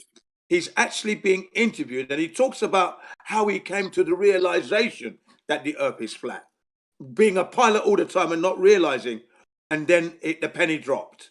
All right. Can we verify his credentials or Everything just you need to know, he will tell you. He's a real person. He'll give you his document. Well, yes, but hang on. He'll give you all his ID, where he used to work, and if you're not satisfied, you can check it. didn't we have Bob Nodal lie about his aviation Please don't talk to me credentials? about Bob Nodell. Talk to me now, right now, here now. I'm saying to you. So yeah, people can I'm lie gonna about their post- credentials. I'm going to hang on. I'm going to post this video if you want it. Several videos that you can watch of pilots, flight instructors telling you that the Earth is indeed Hold flat. on, Jen. Hold on, Jen. Yeah. People Yeah, can go lie on. about their credentials. What you can't lie about is if you fly a straight or curved path and not in the inertial reference frame. That's Okay, right. that's obvious. That's That fucking can't be obvious. lied about, right? Yeah, that's why aircraft correct for the deviation No, through they Coriolis That's don't. why they fly to in a keep curved path. to keep on that straight path. They No, don't it's keep on a straight- it's straight straight path. That would be a curved path. That wouldn't be straight. It would be curved because they are flying to correct it for the wouldn't. deviation. So they're not flying straight no longer. Not a B line, what we call a B line. They're not. They're moving off the B line. That's adding petrol and time to get to the destination because of the so-called Coriolis effect and the Earth spinning. You see? So it's no longer a B line. Yeah, if they wouldn't correct for Coriolis, then they would deviate from their No, they wouldn't. from their No, path they over wouldn't. its No, they surface. wouldn't. No, they wouldn't. No, they Well, wouldn't. that's They- exactly they what take- hang on, Coriolis let me does. I'm explain. sorry, Let Chin. me explain. They take off, okay, get to the altitude, fix the heading, and head for that heading all the way. It is a straight line. That's correct. Even- Yes, and they will even keep right. correcting for any forces that will They don't bring correct. them The only off that forces that they may have to straight correct heading. for. The only corrections they may have to make is like an altitude up. They're experiencing your claim. turbulence. I've Wait a minute, pilots- I've heard the I've pilots pilots have who said it. disagree with you. The pilots have said it to the passengers. We're going to be I've experiencing a posted little a bit of video. turbulence, so we're going to go up. Yeah. I will do that in a minute. We're experiencing a bit of turbulence. We're going to go up a few thousand feet in altitude, and they go up, and then they come back down again once they've gone through that patch of turbulence. So, And then so they what's apologize. the point? They keep correcting for any forces that will push Like them I off s- their, like their I said, designated path. It's a B line. But if this is the Coriolis, like Jeremy was saying, the plane would have to take a curved path if it's chasing this moving target, as you call it. Yeah? Yeah? It's no longer a straight line no more. It's no longer straight. And if the target is moving, Jeremy says, if the target is moving left to right, logically, you're going to fly to where you're going to predict where the city is going to be over a given time and fly in that line, and the city, you and the city will meet up. That's what would happen. Your scenario is that you're correcting, so you're following the city as it's moving and you're correcting. That's fuel intensive. You're using a lot of fuel and time. by the way. And planes don't do that. I know, I checked it. So why do planes constantly bank as they don't fly? constantly bank. They do. No, they do not constantly bank. I've The flown in a magnitude plane. would be something They like don't .2 they or do not 0.15 constantly degrees. bank, sir. You are delusional, sir, and you are lying. They do not I posted a constantly video bank. of a pilot saying I don't give a fuck exactly about what your I video just here, told sir. you. They do not constantly bank, sir. Listen, if the plane does constantly bank, that means it's flying in a curved path. Whereas if they were to leave the city and fly where it was going to be, they wouldn't have to constantly bank and they would fly in a straight line. How do you not understand that? The point is that Coriolis will bring you off that straight path. So correcting for it, you will remain on that straight path. And that's why they have to correct for it and can't just fly straight all the time. You remain correcting, you're moving off your line. You can't be on a straight line and then correct and still be on a straight line. It's impossible. You're moving then from you the straight completely line. missed the concept of Coriolis, if you say We that. already went over this. No, we don't. No, we don't. No, we don't. I don't know how this guy thought. I thought Yeah. this guy You're understood just when I was being done silly. with him, Jen. Hold on a second. We're going around in circles with this guy. Oh, Going around in hold on. circles. Yeah. I can Listen, tell. we already understood that you can't constantly be heading at a moving target. You can't constantly be pointed at a moving target and banking to correct for it and be flying in a straight path. You realize that's a curved path, right? You can, if you are in an inertial reference frame. If you're in the inertia, I you can't be in any frame and do that. Showing that. That is rubbish. Dude. That's like saying you can if you're in the fuselage. So you're curving. You're You're in a curving path, and you're in a Jen. You're hot micing. You're in a curving path. Okay, sorry. You're in a curving path. You realize that if you're constantly adjusting for a moving target, that's a curved path, right? I thought we just went over this. Yes, from an absolute reference frame, that will be a curved path. But referenced to the Earth, which is moving itself, that will be from a straight any path. reference frame. Any reference not frame. any. Okay, you didn't really understand reference frame, did you? I do understand reference frames, and no matter which reference frame you're in, and no matter which reference frame you're looking at it from, if you are constantly headed at a moving target and constantly adjusting for it, no matter where you look at that from, that's going to be a curved path. Maybe not from the non-inertial reference frame, but that's irrelevant. I can't help but get the impression that you didn't understand. It might look like you're going straight in the non-inertial. It might look like you're going straight in the non-inertial reference frame. That's irrelevant though, because the inertial reference frame is the one that matters.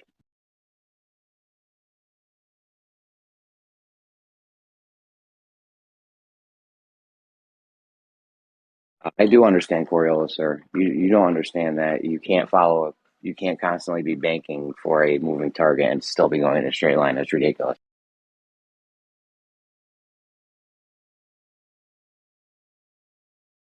But if the target is moving and you don't adjust for that motion of the target, you will veer off the target, right? You will realize that, yes. Yes, you'll deviate from that target, yes. Do you realize that by constantly adjusting for it, you're moving in a curved path? I do, yeah. Okay. What? I feel like you keep going back and forth on this and forgetting this statement the thing that we just talked about just now. Well, so yes, the plane's constantly adjusting for the city, flying in a curved path, right? From an absolute reference frame, that will be from the inertial reference frame. That will be a curved from the inertial reference frame. Yes, yep. Both the plane and the Earth move, and that will be curved paths. Yes. Yes. So in the inertial reference frame, the plane is flying a curved path, which is that's the actual path is the inertial reference frame, right? That's the actual path, yeah. But as viewed from the Earth, plane's actual, that will be straight. It doesn't matter how it's viewed from the Earth. The Earth is an inertial reference frame in this context. It doesn't matter how it's viewed from another place. It totally does. An observer on Earth will view that totally different than a non-inertial observer, out in space. Yeah. So it doesn't matter That's how the it's whole viewed point. from. It does. So it doesn't matter That's how the it's. point. So it doesn't matter how it's viewed from another person anywhere else. All that matters is the plane flies in an actual straight path, right? We're only worried about the path the plane takes. We're not worried about what it looks like from a different reference frame or anything, right? It's a big red herring. Okay, yeah, so we can agree that planes always take the shortest path on Earth between two targets, like depending on the circumstances, obviously. If there's like an ocean in between, they will stick to the land for emergency landings and so on. But generally, we could say it's the shortest path that they take. The shortest path would be a straight line path, right? Over the Earth, yes. No, in the inertial reference frame. Forget about the Earth or anything. The straightest Okay, path they can take. The shortest path they can take is going to be a straight line in the inertial reference frame. The place the plane at is actually in. Okay, but the plane is not an inertial reference frame, is it? Wow, really? Really, dude? You don't understand Coriolis? Come back when you know how the Coriolis effect works.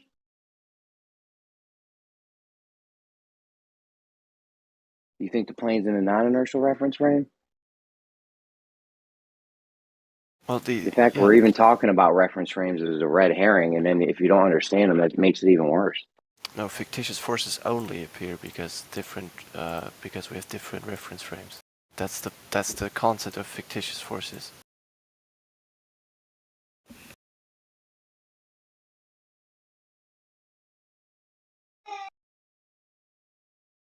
But if you would just take a watch, I'll post a video again. But it's an actual commercial airline pilot who tells you how he corrects for Coriolis on his everyday flights. Yes, and by correcting for it, instead of flying in the straight line path at where the city's going to be, it's a curved path. You already agreed to this.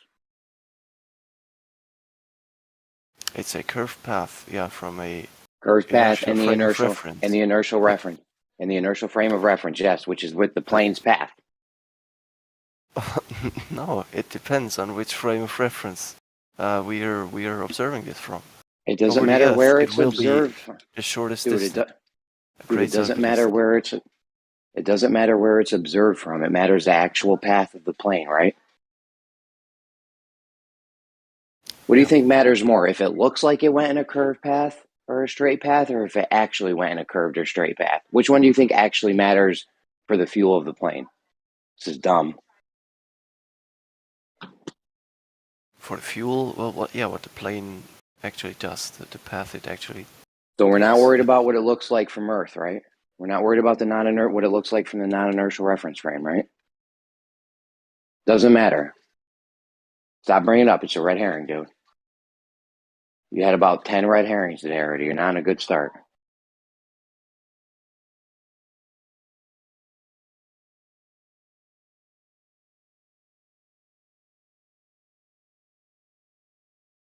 You just think about this. It might click for you.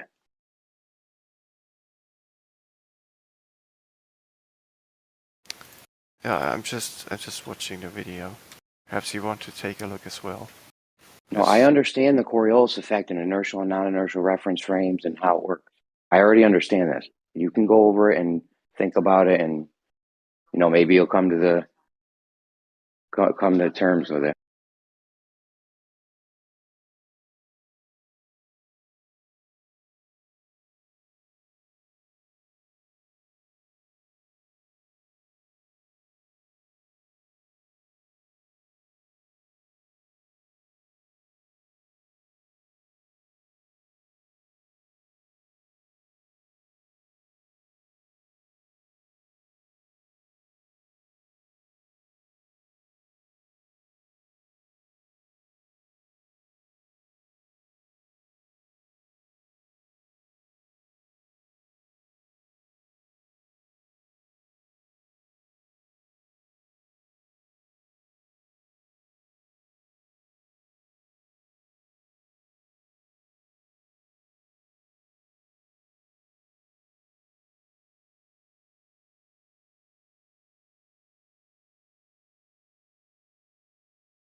Is Hornmore in here?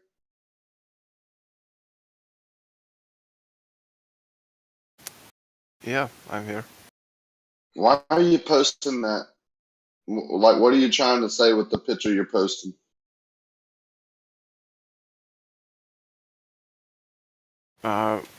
Which one? The last one? That shows how Coriolis will deflect the path of an airplane if it doesn't correct for the effect. What about the artificial horizon one, which is the last one that I have for you? Artificial horizon? That's the thumbnail, Rakia, of the You mean video. the video? Yeah, Okay. the Wolfie. The one you posted with the Wolfie? Yeah. 60/20? Yeah. I have a better one actually showing the same thing. What is that showing? So the one I just posted shows two things. It shows how the horizon doesn't rise to eye level over distance. Yeah, it drops, and it shows how the sun sets below the eye level, below the horizontal plane of that observer at 36,000 feet. Yeah, so that's the plane's horizon, right? The plane's horizontal. Yeah. That's an artificial. Yes. That's a. Yeah. Well, when it's on the ground, I don't understand why you don't think it wouldn't rise above the plane. I'm not saying it would rise above the plane, the horizon. I would just expect it to merge with the horizon, with the eye level of the plane. Why would you? Why? Because that's how perspective works. Yo, look at a bunch of streetlights, right? See forever. You just made it click for me, Rocket. If that's a horizontal in the plane, right, and it follows that horizontal, flying into space at over a matter of but it doesn't. It stays at the same. That horizon keeps it at the same altitude above the ground, right? Yeah, if you're 6 foot above a plane, like if you're on a flat surface and you're 6 foot above it and you create a horizontal 6 foot above it, those two things are parallel. But you can't when you're that close to the ground. Hang on 1 second, smart guy. See, when you see my icon lighten up, that means I'm talking and you shouldn't. I'll go on mute as soon as you want to let you respond, I promise you.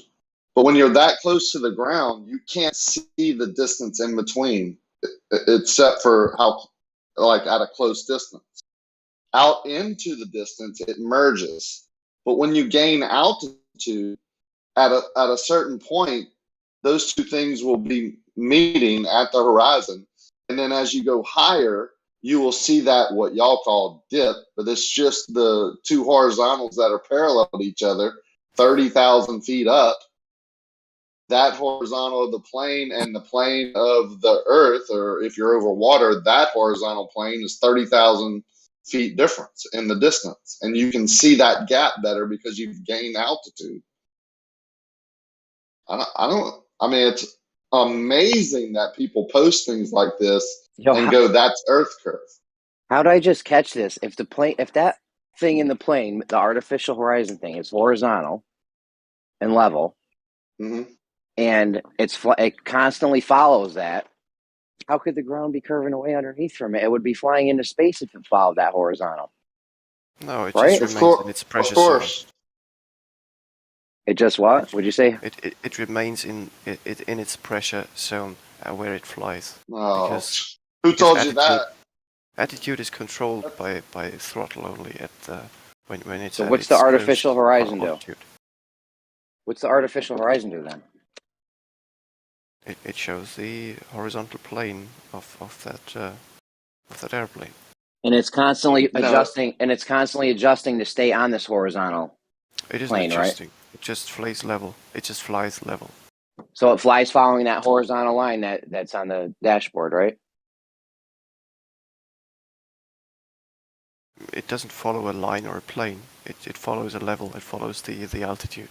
The horizontal that's in the plane. It will always. Yeah, it will stay level. It'll always follow that horizontal line in the plane, right? Yeah, horizontal lines don't bend there, brother. Thank you. We're I done didn't with this say guy. that. I didn't say they do. You said I it just- follows the horizontal. Yeah, that's a horizontal. No, Jeremy wanted me to say that, but we can. It is we a can, horizontal. That's what it's called. We can geometrically extend the horizontal plane of that Obviously, airplane. you Definitely. can say whatever you That want. doesn't tell us anything about the shape of the surface it's over, right? Yeah, I Sure don't it know. does. I don't know how I didn't get that until just now about the artificial horizon. If it's following that artificial horizontal line the whole way, It doesn't follow the line. The line indicates the attitude of the airplane.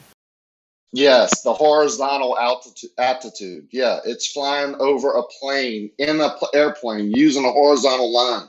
Straight line. It doesn't curve. Horizontal. Don't the fact that you guys keep telling the Globers since years that an airplane would shoot off into space.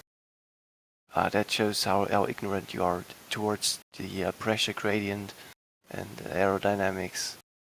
It's pretty mind-boggling. No, you're talking. No, mind-boggling is the way you have been told by someone on YouTube, and now you're here repeating that a certain air pressure above and below the airplane, which is only so tall, is making it follow the curvature of a ball when it's following a horizontal plane that doesn't bend. That's mind-boggling. Stop listening to your blue balls. presupposition. That's just your presupposition that it follows some kind of imaginary plane, which isn't. That's what the there. instrument is for, sir. That's what that instrument is, a horizontal line. It the indicates attitude, the horizon, attitude of the plane. But how does the pressure gradient cause an airplane to stay level? It doesn't. Well, he just said it does. We don't know. Yeah, I about know. pressure gradient, and Because he therefore- heard that from blue balls. Or blue marble, whatever. Because it just keeps constant No, thrust. that's a lie. No, thrust and lift is what the plane does. That's air movement. That's not pressure above a certain point of Earth. That lift and the attitude of the plane is what causes that, not the pressure. Jesus, man. Why are you believing some guy on YouTube that's telling you that? No, Think what for we should yourself. do, we should believe the PhD physicists that go on television and tell us that the Earth is rotating underneath the airplane and all the other objects that go up into the sky. Should we listen to that person? Are they the PhDs? Should we listen to them? PhDs can be wrong. I wouldn't listen to one specific person only. Okay, yeah. So is he right though? Is this PhD when this guy says that that Earth is rotating underneath objects that leave the surface? Is he correct or incorrect? That's established consensus that the Earth is actually rotating below these objects. Yeah. So that's a correct statement then, right? That the Earth rotates underneath an object that leaves the surface. Yes, I would agree to that. Okay, thank you. So tell me more about pressure and lift and thrust and everything you think you know about an airplane and how it's being pulled around the ball by this certain little area of pressure difference. Are you kidding me? You're talking about gravity, right? Gravity holding a gas in a certain layer that the plane is flying through, that's so powerful that it's going to overcome the thrust and lift of the wings, engines, and wings, the air moving over the wings to hold it to a particular altitude with, great precision around the ball. Are you kidding me, sir? That's what the plane's thrust is for. In another day, you would be telling me that the plane's engine is overcoming gravity. That's the whole reason it's up in the air, sir. It overcame gravity. Now you're telling me it's being pulled by gravity around the ball. Yeah, that's the point of keeping thrust constant to keep the plane level and not increasing it so it doesn't. Yeah, it just keeps. If it flies horizontal, it's always horizontal. That's true. If a plane is in level flight, it is horizontal. Got you. So if it flies horizontal and it has thrust to overcome gravity, then it would fly out into space if it was over a ball. No, not overcome gravity. Yes, it's overcome. It will Well, how is establish it an not overcoming equilibrium gravity? It of left these the ground, forces. sir.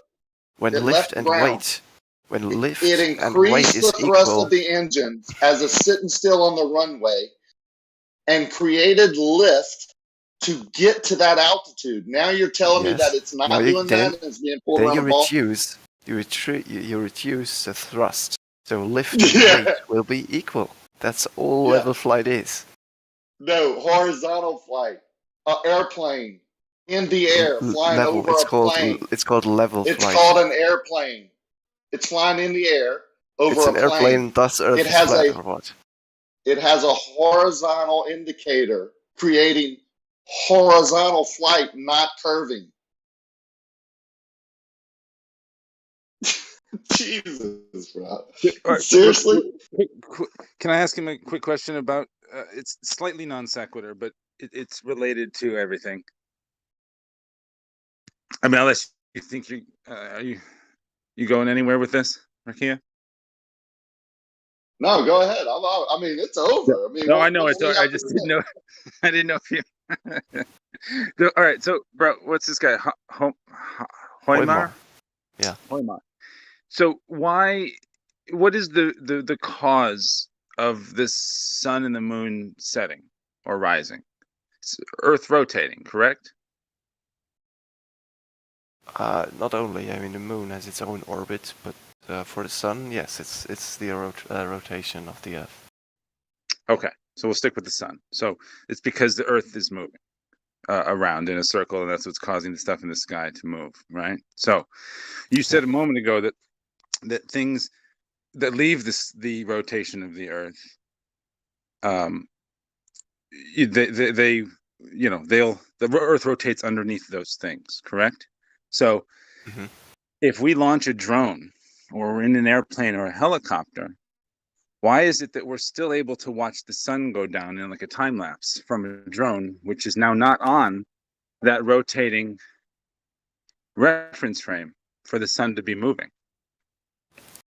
Well, I mean, the drone retains the momentum that it took off with, right? So it won't just stop in the air. No, And it doesn't though. You just said that things that leave the air or leave the ground rotate. The Earth rotates underneath those things. They're now independent. That is correct. They don't just stop in the air, though. They will retain the momentum, but will stop being accelerated. So if they want to stay above one specific spot on the Earth, they will have to alleviate those forces. So okay, so how long would my drone have to be in the air for it to cease? For me to observe the Earth rotating underneath it, as you just said, that's what's happening. Well, the drone is not very suited for that because it has control surfaces. It will be pulled along by the actual atmosphere moving along with the Earth. Okay, so I guess I'm it's really not suited. confused. I'm just confused then, because what you said before, where as soon as an object leaves the ground, Earth is starting to rotate underneath that object. Is what you just said a moment ago. No, the Earth keeps rotating. The object is not being accelerated anymore. So, but okay, yeah, I'm sorry, but you just said a moment ago that the drone being taken off is actually maintaining that momentum that you just said. But now you're saying it's not. It is maintaining the momentum, but conservation of momentum, right? But it won't be accelerated anymore. But when I kick a football up in the air, the Earth is rotating underneath the football, so it's not retaining that momentum.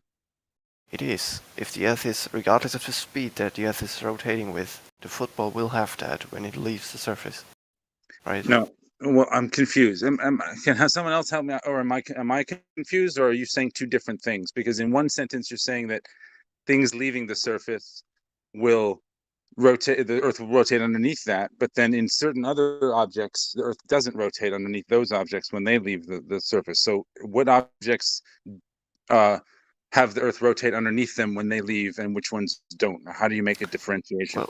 Well, generally all do. There's nothing illogical about it. It's just the magnitude. A drone will, with control surfaces, right, which the air is pushing against and so on, will never actually experience or be able to measure these the Coriolis effect. Well, now we're talking about an or a effect. helicopter. I'm just for that talking matter. about physical. I'm just talking about the underneath being moving away. Yeah. Right. In order to see a Coriolis effect, that would need to be happening, but we don't see that. That's part of the problem. What do you mean we don't see that? Hey, what's a controlled surface? A control surface, aerodynamic control surface, like a rotor plate or wings and so on.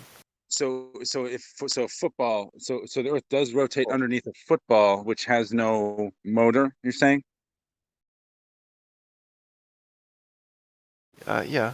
Football is projectile, so that's it will be easier to observe any of those effects with a football, or let's say an actual projectile. It would be easier to observe rotation than it would be for a helicopter or airplane that's in the air for 10 hours at a time. It wouldn't show a deviation over time. I didn't say that. Well, I was just saying a drone or a helicopter are, they are extremely. Yeah.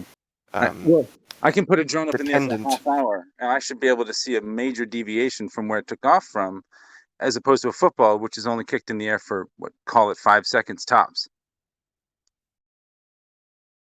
But the aerodynamics are wildly different. So why would you expect that as soon as you take off, it will just not be dragged along by the atmosphere? The atmosphere is also, but okay. So what's going on with the football? The football is not being dragged with the atmosphere. It is, but it has way less aerodynamic resistance as opposed to an actual drone or helicopter or an airplane. So it's moving more. You're saying over the 5 seconds that it's in the air, as opposed to. Oh yeah, it's moving more because it is less affected by the air moving, dragging over it.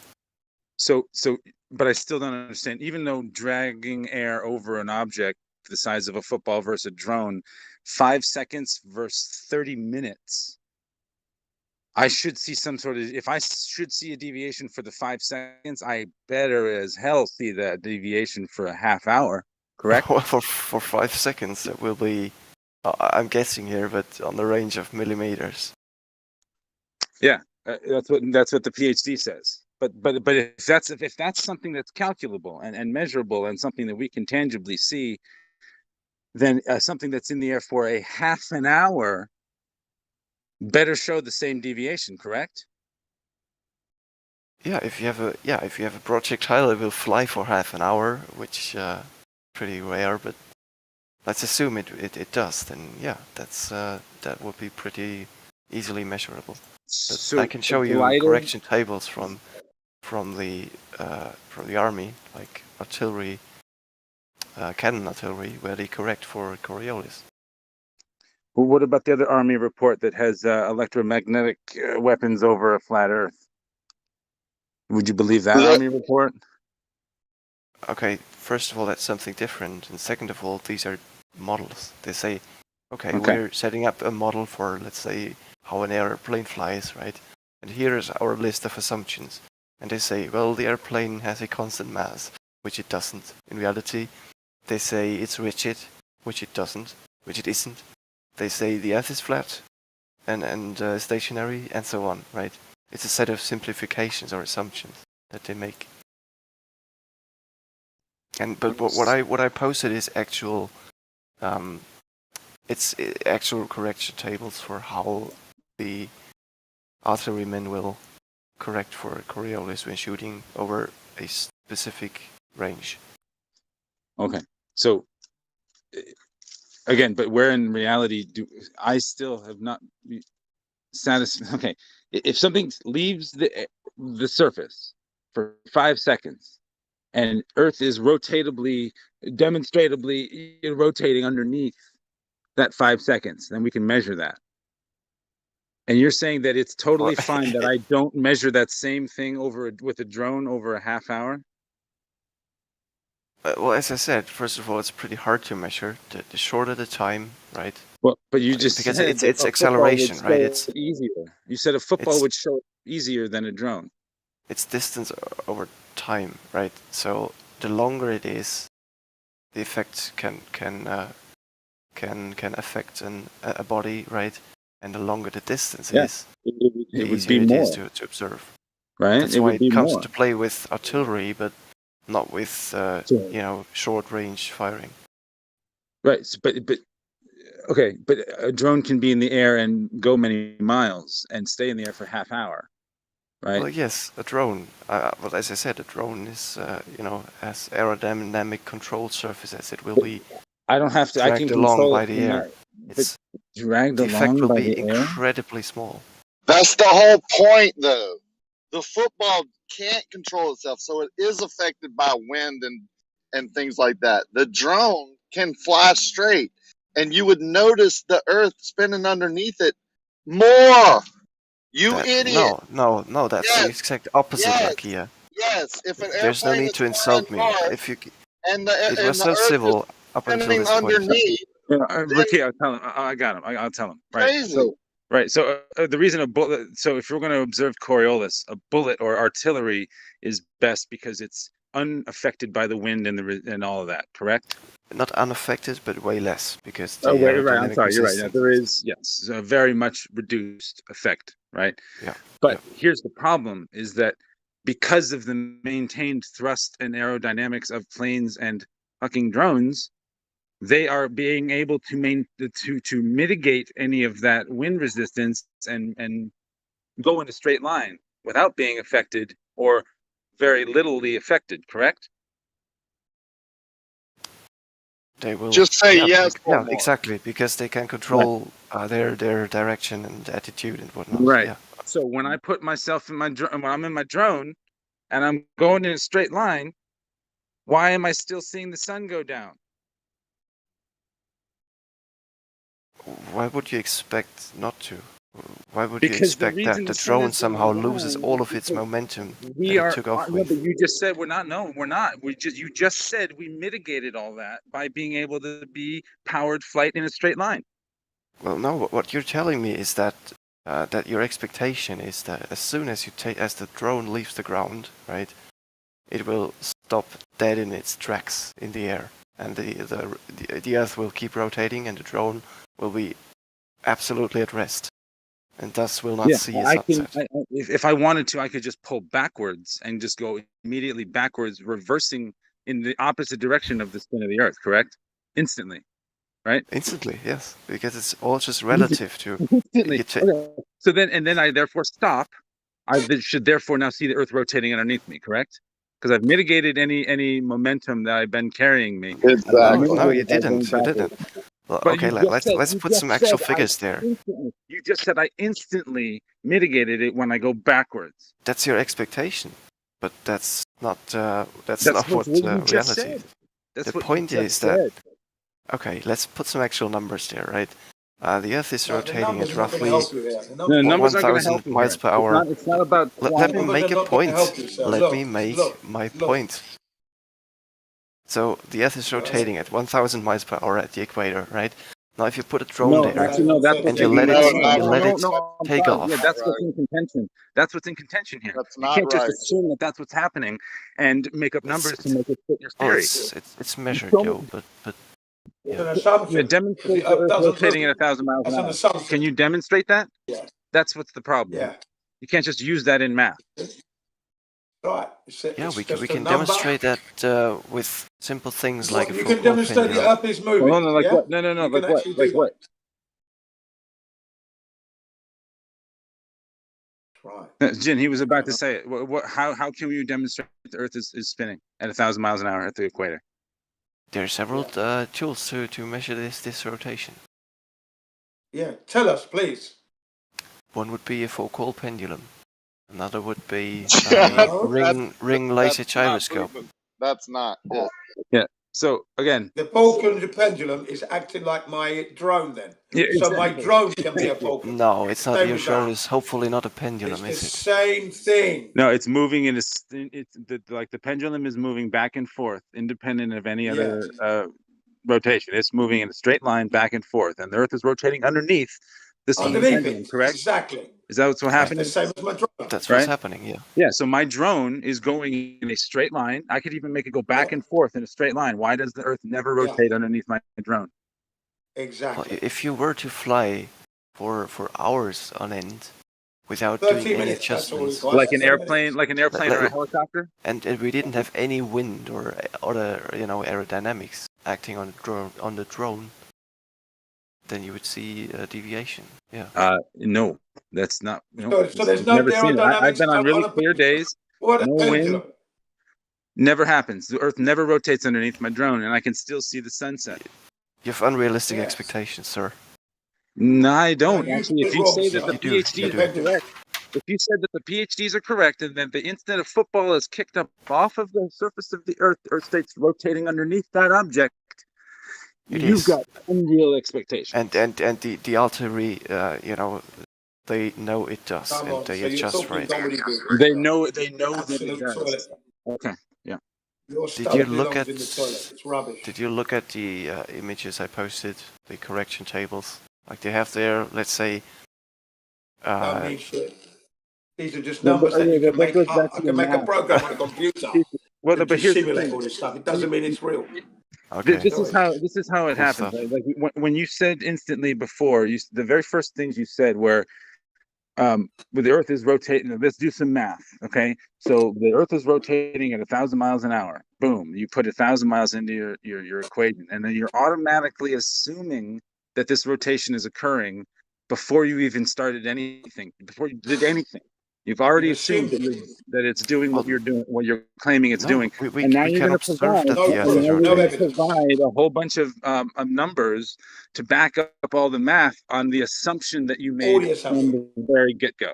Do you understand that that's what's happening? All assumptions, sir. All of it. Nothing's proven. But to you they That's are. why I but said your I numbers. No. know they That's why I said your exist. numbers I've are not going observed to it help you. myself. So, but here's the Exactly why I problem. said your numbers are not going to help Yeah, you. the numbers aren't going to help because if you're going to use Foucault pendulum, the Foucault pendulum is doing the exact same thing that all these ballistics and the drones and other airplanes are doing, which is showing It's not different effects. It's not the exact same thing, but both Going back and observations forth. It's actually similar. worse. It's worse for the pendulum because it's attached to the thing that's also spinning. The drone is fully independent and free, as is an airplane. It's not. It's in the air. glider. It's in the air, isn't it? It's in the air. It's free. It's not free. attached to anything. a building that's swinging a pendulum. It's Yeah, connected it's to the out Earth. in the open. It's in the open. Do you think the air is at rest? And we have Holding a position.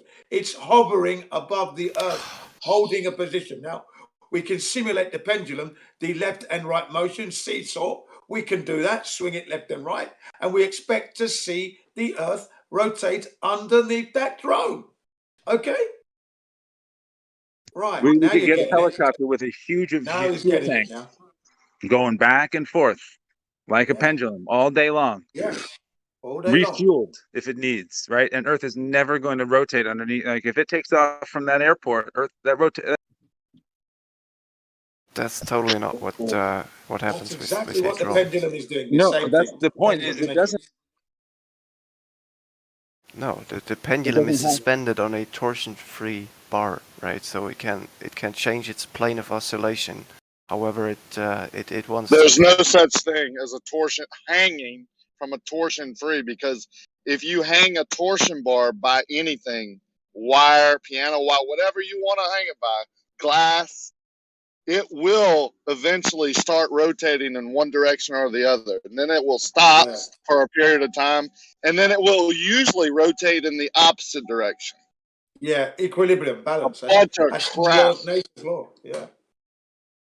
You can't just hang it and let it stop and then say, well, there you go, it's reached its equilibrium where it's not rotating anymore, and then put balls on it and say, oh, well, it started being attracted to this other thing because the Earth is spinning, or gravity, or blah, blah, blah. We swung something back and forth. It just intermixed. There's tension. There's other factors in there that you don't even speak of. You just mixed the Cavendish with Foucault pendulum.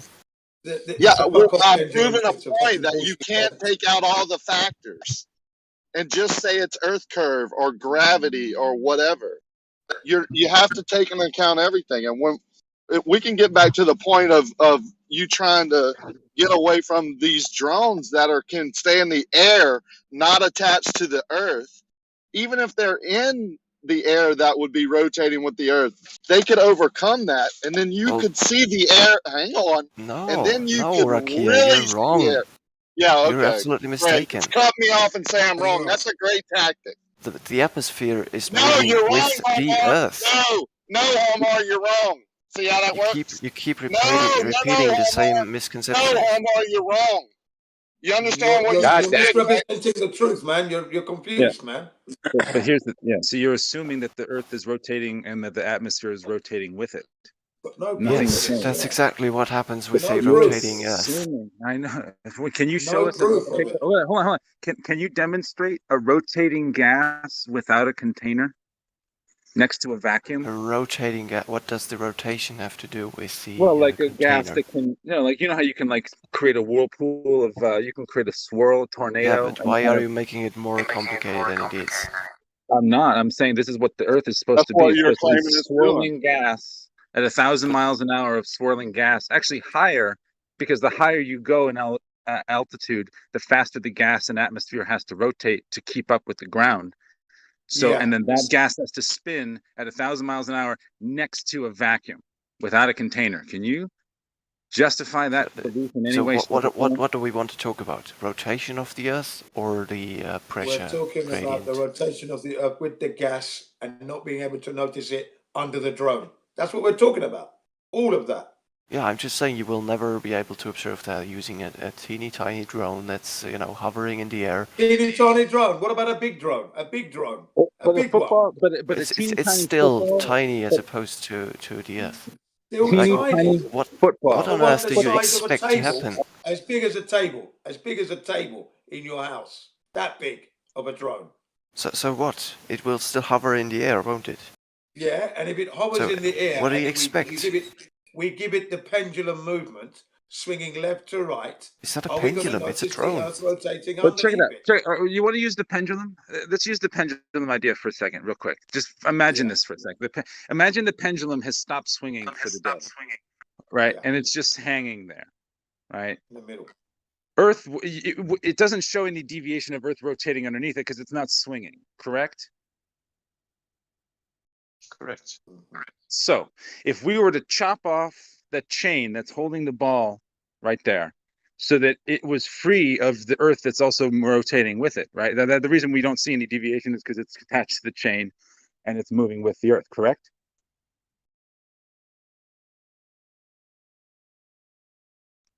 Is that right? That's the reason why we don't see it move, right? Is because it's attached to the building, right? Are we on the same page here? Yeah, it's just. I'm surprised the Earth can move in a building. I'm surprised the Earth can move in a building. So now, if we were to chop off, if we were to cut the chain, and that ball is now free, it would drop, right? Because of gravity, right? But if we were able to somehow put a propeller on it, so that it was just hovering there, would we then see the Earth rotating underneath it? No, because the air that the propeller is dragging against would move with the Earth. But a moment ago, okay, whatever, bro. Okay, you got it. I guess I'm just. Well, yeah, that's the point. That's the point of the drone or the helicopter. That's why you won't see the Earth. We dealt with this guy for months. It's BS, It's BS. You can't win an argument of people who are willing to say whatever and then double speak like 5 seconds later. It's only an argument, an infinite argument. You can't win it. That's who Harmar is. Yeah. He's willing to double speak within 5 seconds where everyone can hear it, and he has no shame about it. He literally did that to me like times back and forth. Literally did that to me like 5 times earlier when I was trying to explain about how the airplanes would aim at where the city is and that, or where the city's going to be and not where it is. Yeah, exactly. It's like you have a drone, you have your kid's drone on the roof of your car, and you're driving at 5 miles an hour. Okay, you then take off with the drone. The car's going to carry on because the drone is just hovering. That's what should happen on the Earth, should it not? Should it not? Should it not? If the Earth is moving, yeah. Because that's what would happen if a football was thrown from that car or any kind of other projectile. There you go. So the drone would be the same. Would be exactly the same. Or what makes more logical sense? That we're on a stationary plane that doesn't move, and the air above us, once you leave the surface, is being moved by thermal energy, magnetic, whatever, and that affects the planes and the football and the golf ball. And when you spin something in a medium that has friction, that's also going to cause it to go one way or the other, like a ballistic bullet. As it leaves the barrel, the spinning action actually if the bullet is spinning, it actually will cut down on that friction, but it will deviate in that way over time. I mean, that's the whole thing. They're really busted on everything. They tell you the truth in their doublespeak. They have to, because it's illogical. Logic will always come through. There's no evidence for the Earth spinning whatsoever. No, not 1 degree of curvature has been measured anywhere on this Earth. It's not there. And we're not in the vacuum of space without a container to protect the air that we have, that we breathe. It's not possible. We're not moving at 2 million miles an hour, covering 622 miles per second.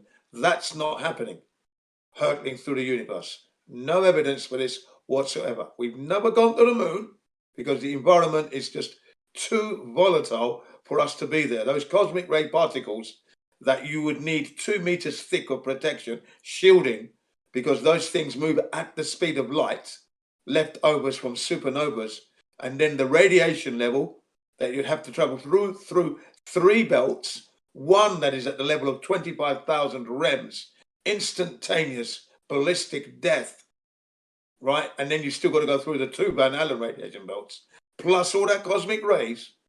Come on, sir. Stop being silly. The Earth isn't moving, and the Creator created a lovely, beautiful, flat Earth. No curves there at all. Mountains and valleys, of course. All right? Do you understand? Yeah? Yeah, Chin. How did we discover the Van Allen radiation belts? If the Earth is flat and they never went to space to actually measure this radiation? Well, this is their story. It's their story, not mine. But That's wait, their the story. moon landing. I'm bringing all their stories together. Yeah, it's interesting, isn't it? Yeah, it's probably just another made-up study, but it does make sense that there would be belts. The Creator actually talks about these belts that protects the Earth. So yeah, right, from the solar and these, but also these belts, tells that no man will ascend through, and no man will ever ascend to the heavens. No chance. Sorry. The third belt that I'm talking about was the one that was artificially created by man's stupidity in order to try and destroy the Van Allen radiation belts, or at least create some kind of corridor so that their stupid rockets would be able to go to the moon, such as the story that was created there, right? But it ended up causing a third belt 100 times more lethal than the Van Allen radiation belts. So for the astronauts to have claimed to have gone to the moon in 1969 would have meant they would have to have traveled through 250,000 rems first off at 147 miles above the Earth's surface, 147 miles up. That's where it starts, this lethal dose of 250,000 rems. I said 250 when I should have said 250,000 rems. That's way too much radiation to be taken. You wouldn't survive that. You'd be dead. 170 rems, right? A dose of 170 rems would leave you with no vision, vomit, diarrhea, and you'd be dead in 60 days. So you can imagine going through 250,000 rems. If 170 rems would kill you in 60 days, all right? And then you've still got to contend with the 2 other radiation belts, and then the 960,000 rems, 960 rems on the surface of the moon, which is being chucked out by the sun on a daily basis. Back then, back in the 1960s, when they planned to go to when they had their Apollo missions. So the environment is just too volatile. You can't go there. They didn't have any radiation shielding, by the way.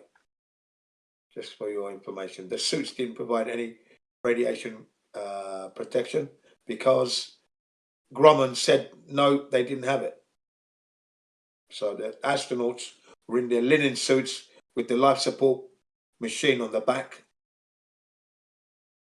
the portable life support on the back, keeping them cool in the heat and warm in the shade. I don't know how the fuck that machine worked, but there you go. Right? And all that radiation, no protection. And yet no fogging on the photographs. Everything perfect. Not one impingement on the negative. So who's being silly here? You haven't proven that the Earth is spinning, by the way.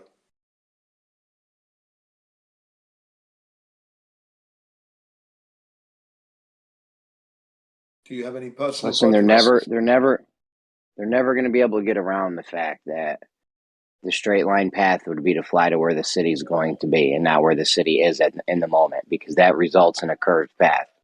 Yeah, you got it right. You got it right, Jeremy. If this Earth is indeed spinning, the pilots are going to have to predict where it's going to be at a given time at the speed they're traveling and aim for that. They're not going to chase the city on a curved path. The pilots wouldn't be doing it. Pilots wouldn't be doing it. It would just be in their flight plan. They would have a heading, fly this direction or something. I don't know. The pilots wouldn't be figuring it out. But they would plan on flying to where the city's going to be, because you don't want to fly. You don't want to waste tons of jet fuel every year flying in a curved path when you should be flying in straight lines. That's right. And not only that, as you and New Perspective said, that in certain cases, you might want to head towards the moving target, towards it, because it's going to be quicker and more economical because it's coming towards you. You're using that rotation to your advantage. Are you not? Yeah? So, these things are like, come on, man. If it's moving at a certain speed, you can definitely predict where it's going to be, and you go for that heading, and you're not wasting time and money. And we understand the Coriolis, and we know it doesn't exist. It's also a $20,000 challenge for anyone who can actually prove it. If you want it, I can give you that challenge. It's there. Easy money. Just be careful. The Coriolis effect does exist. It just doesn't exist with the cause of the Earth rotating. Right. Space Coriolis, yeah. Not because of the spin of the Earth, is what I'm saying. Otherwise, you'd notice it You'd notice it east to west and north to south. You would notice it. So it does exist? Of course. Of course the Coriolis exist. That's interesting. Not caused by the Earth, though. Nice try, thinking in your brain that you I didn't. caught me in a thing. No, I didn't want to put that in your mouth. I just want to know what if you have a theory of what causes it and where you think it is applied. Yeah, like when you're on a spinning surface and you throw something or something's moving in a straight line, it would appear to curve. It doesn't. The object that appears to curve is actually flying in a straight line or moving in a straight line. Literally, your frame of reference is making it seem like it curves, but that ball was thrown straight. It moved straight because of your movement away from that ball. Now, makes it seem like it's curving. Now, if it is on the moving surface, like if you have a spinning plate and you put something and you move it in a certain direction, it is going to deviate because of the friction. That's two different ways, right? One's an optical and one's a physical. Yeah.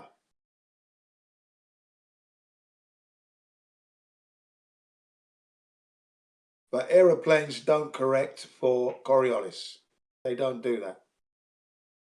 They never do. They only correct for turbulence, wind.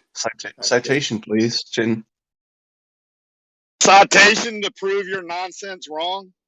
Yeah, please. Yeah, Good luck, man. we would actually love a citation. We don't care what you want.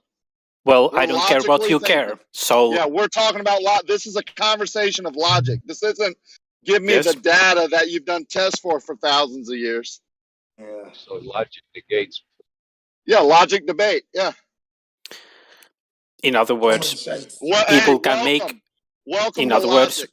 hold on. In other words, people can make empty claims. They That's don't have what to back y'all them are up. They're not empty. They're not empty. No, no. They're logic. Yeah, we were no, asking. that's what you're Hold on. doing. Hold on, Rakia. We were asking you for citations, which is why you said citations are not necessary. And now, when I am kind of taking you up on that, you're saying that we make empty claims and we don't we don't give citations. Okay. Well, which All one right. is it? Are the citations necessary or are they Whatever, not man. necessary? You win, brother. Good luck. Hey, have a nice day. I'm not going anywhere. I'm not sure why you say No, I have a didn't nice say you day. had to leave. I just said you win. No, have a nice day. I didn't Yeah. say. No, why I are you didn't still say. talking? You Yeah. win. You got me. Fair enough. Yeah. Everything Thank you. I said is not backed up by a citation, so it's wrong. That's what this guy is saying. Thank you. Yeah, I can't Google it, right, and give him something, so he can't logically think it out for himself. Yeah, he's incapable of doing that. That's why I If it's said, not written have on a a piece nice of paper, day. he can't do it. Yeah. Yes, but have a nice day is typically when someone is leaving. I'm not going You anywhere yet. No. Continue You to can't have a prove nice the day. assumption Then. in the first place that Continue we're. to have a nice day. Continue. The assumption that you make that the Earth is rotating, you can't prove to me that it is. I'm That's not why I making can't any. give you any citation or data that it's not, because it never has. I'm not making any You can't assumptions. prove a I'm not making negative. any claims either. You I was just represent asking the side question. that makes the claims. You represent that side. That's the side. That's your. You want me to give you a citation that unicorns don't exist? Well, that citation doesn't exist. I would actually love that, Rakia. Can you do that? It doesn't exist. How can Thank you have a So citation of stuff? why are you bringing up unicorns? Because unicorns are the same thing as Earth Okay. rotation. Neither one have been proven. Neither one have been proven. As a ball. Yeah. I wasn't asking you. I wasn't asking you for citations about unicorns. But if yes, you want to, no. You brought up unicorns, but if you want to take it up on yourself to provide citations for unicorns, I'm not here to argue. You want to have a fair enough, you know. Yeah, logically prove to me if you want to prove unicorns, yeah, go just ahead. Talk all over me. Go ahead. It goes both ways, Rakia. You're also talking over me. I'm not saying what I'm doing is okay. I'm just pointing out that you were doing the same as well. Yeah, I paused every time I heard you, brother. You did it on purpose, it seemed, but it's okay. But I said, have a nice day. You win. What are you talking about now? I'm talking because there's a discussion, isn't there? No, you just barged in and said, prove this, and if you can't, I'm not going to logically talk about it. That's dumb. Okay. We're having a logical conversation. No one asked for a citation of anything. I did. Actually, you made a claim about aviation, and I asked you to back up your claim, because it was not about logic, but a claim about real, factual things. So if you could back that up, that would be great. What does a citation prove? Already for you anyway. A citation proves nothing. It shows can that you guys what you're show saying me is a backed up by citation? something. Any man can write down anything. Can you guys show me a citation that you're both being logical right now? Maybe I can clarify this. It seems to be that when a Glober makes a case, they need a citation.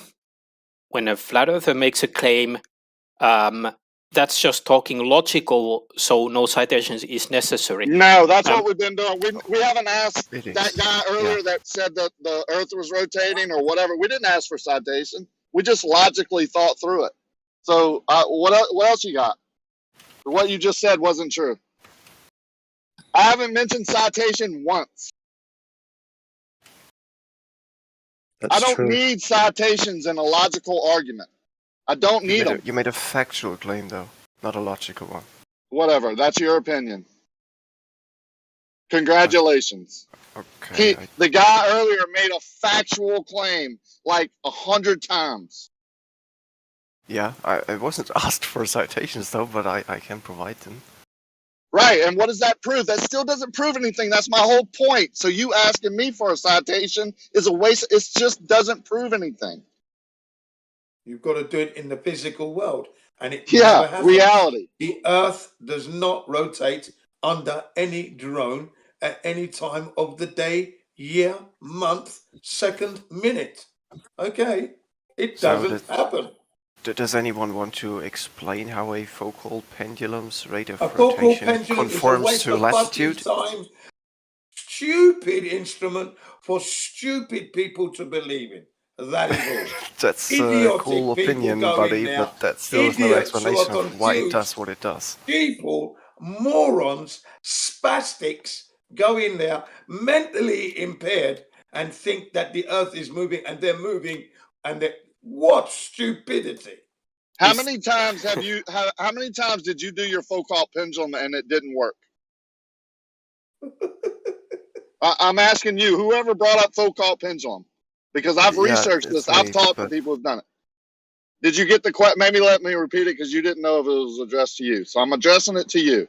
How many times did you do the Foucault pendulum where it didn't work?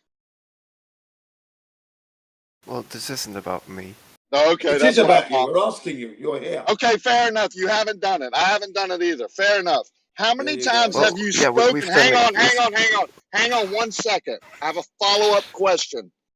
How many times have you talked to people who have done the Foucault pendulum that said it didn't work? Well, the people I've spoken to said that it did work, and okay. Well, who did you talk to? What I was part of was like a classroom experiment of a Foucault pendulum, and it did show us latitude, our latitude. The first time? Load of bollocks. Or did you make adjustments? The first time y'all did it? If I recall correctly, no, we you set don't it remember? up and tested it, and It's a load of bollocks. It's a load of, I think you're lying, sir. What a load of bollocks. Because if you did the Foucault pendulum, you would remember. Assume that, yeah, but I posted No, you just said, as I recall, that's a bunch of baloney. That's a tell. How about letting it finish his statement? Jeez. Okay, so now the first moderation you're going to do is on me when we've been overspoke for like the last 2 hours. Okay, that's fine. I'll go on mute. I'll go on mute. What about the wrecking ball? That means when you've got a wrecking ball and you're wrecking the place, the Earth is moving underneath the wrecking ball as you're swinging it to and fro. You know? You're moving. Yes. The Earth is moving underneath that wrecking ball. Yeah? Yeah, right. Don't be stupid. So what's the point? Can you make a point? The point is that it is a hideous, absurd machine that you're telling me can register the Earth's movement. That's your opinion. He was going to finish his point. I had to go on mute so this guy could finish his point for when he did the Foucault pendulum back when that he can't remember. Yeah, did it work? Did it work? It did, yeah. It did work. We the got first it time? We could calculate our latitude from the precession of the plane of oscillation of the pendulum. We'll get to the calculation you did afterwards, but did it work the first time? Well, no, we didn't just pull the numbers out of our ass, right? Yeah. Can you answer my question? Did it work the first time? After we had it set up correctly, yes, it did. After you made adjustments, right? No adjustments, just the correct setup for the experiment. So torsion-free string, long enough. A long pendulum with a heavy weight, swinging freely, and a way to measure the precession. Okay, so the first time you set it up, what was wrong? The string wasn't long enough? You said, hang on, let me clarify. It doesn't matter. We didn't do magic. We just set up the pendulum the way it is supposed to, so it can swing freely. And which I'm fine with you saying. Hang on, let me finish up with this guy. I'm fine with you saying that, When you set it up the first time and it didn't work, and you had to change something, I never said what it didn't were work. the changes?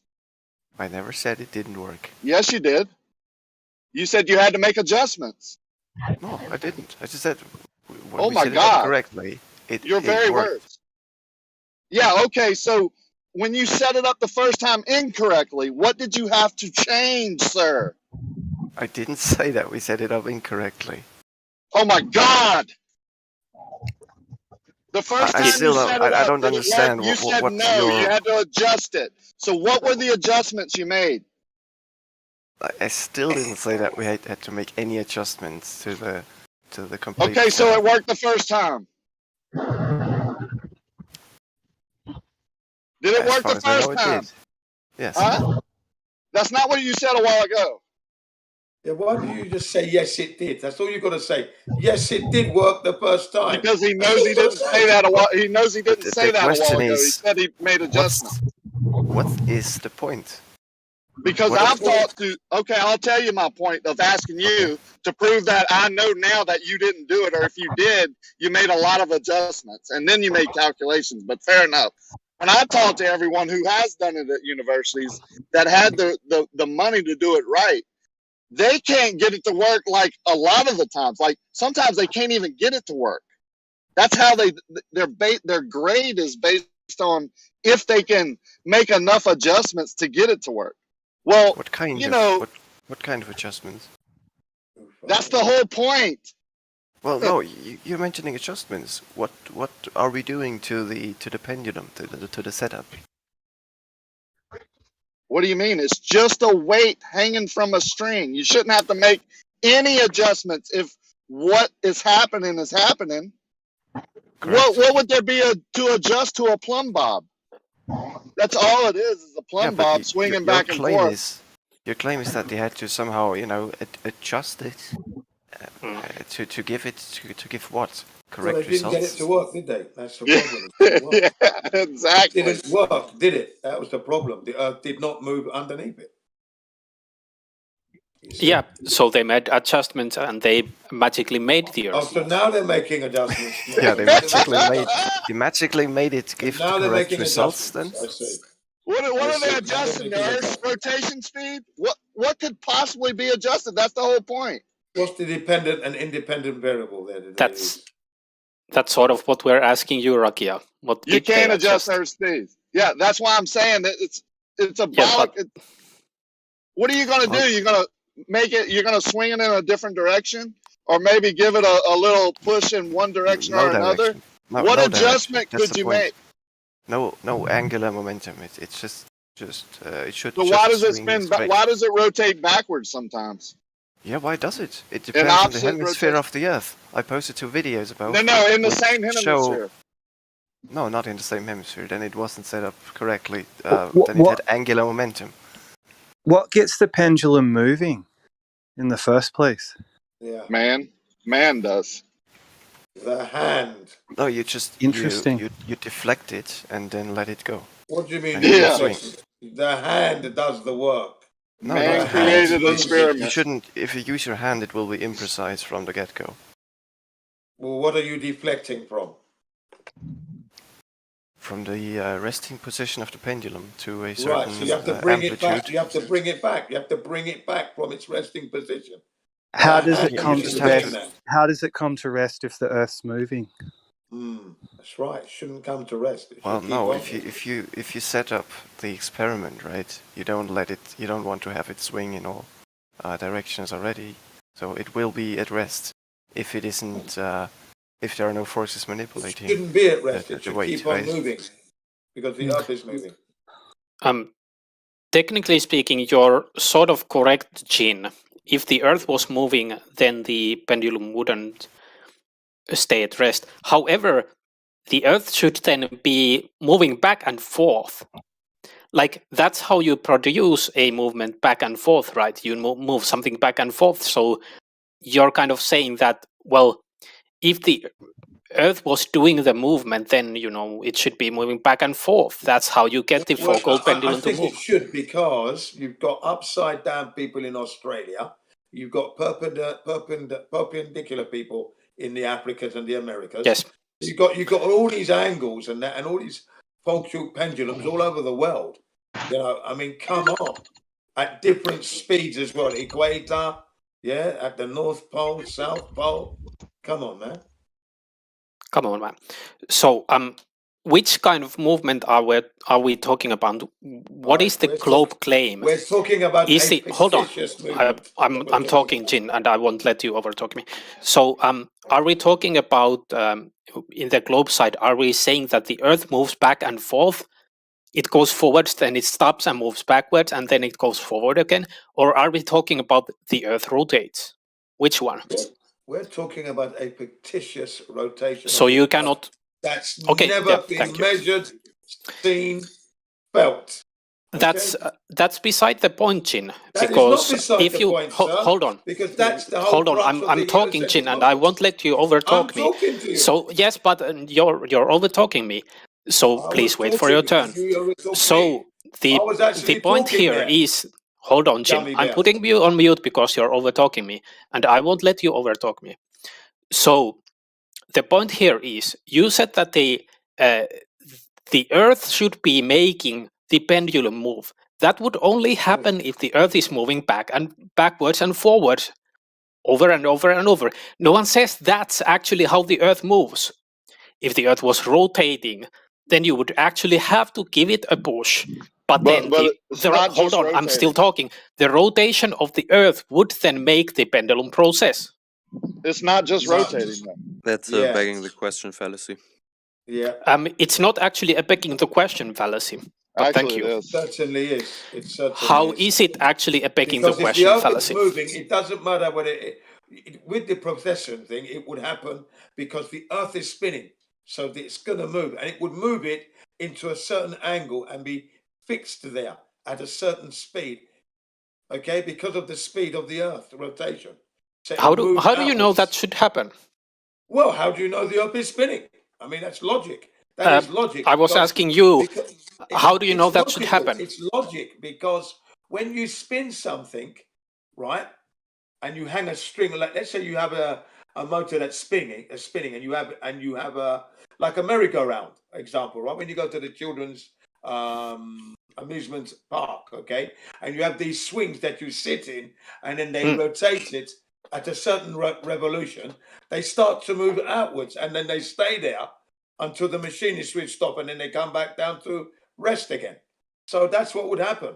All what do they call it? The wrecking balls would be like that, would show that movement of Earth, but they don't. But they don't. Well, a wrecking ball is not a Foucault pendulum. It doesn't matter. The it's criteria. The same principle. It's the same principle. It's no. Do you think a wrecking ball is torsion free?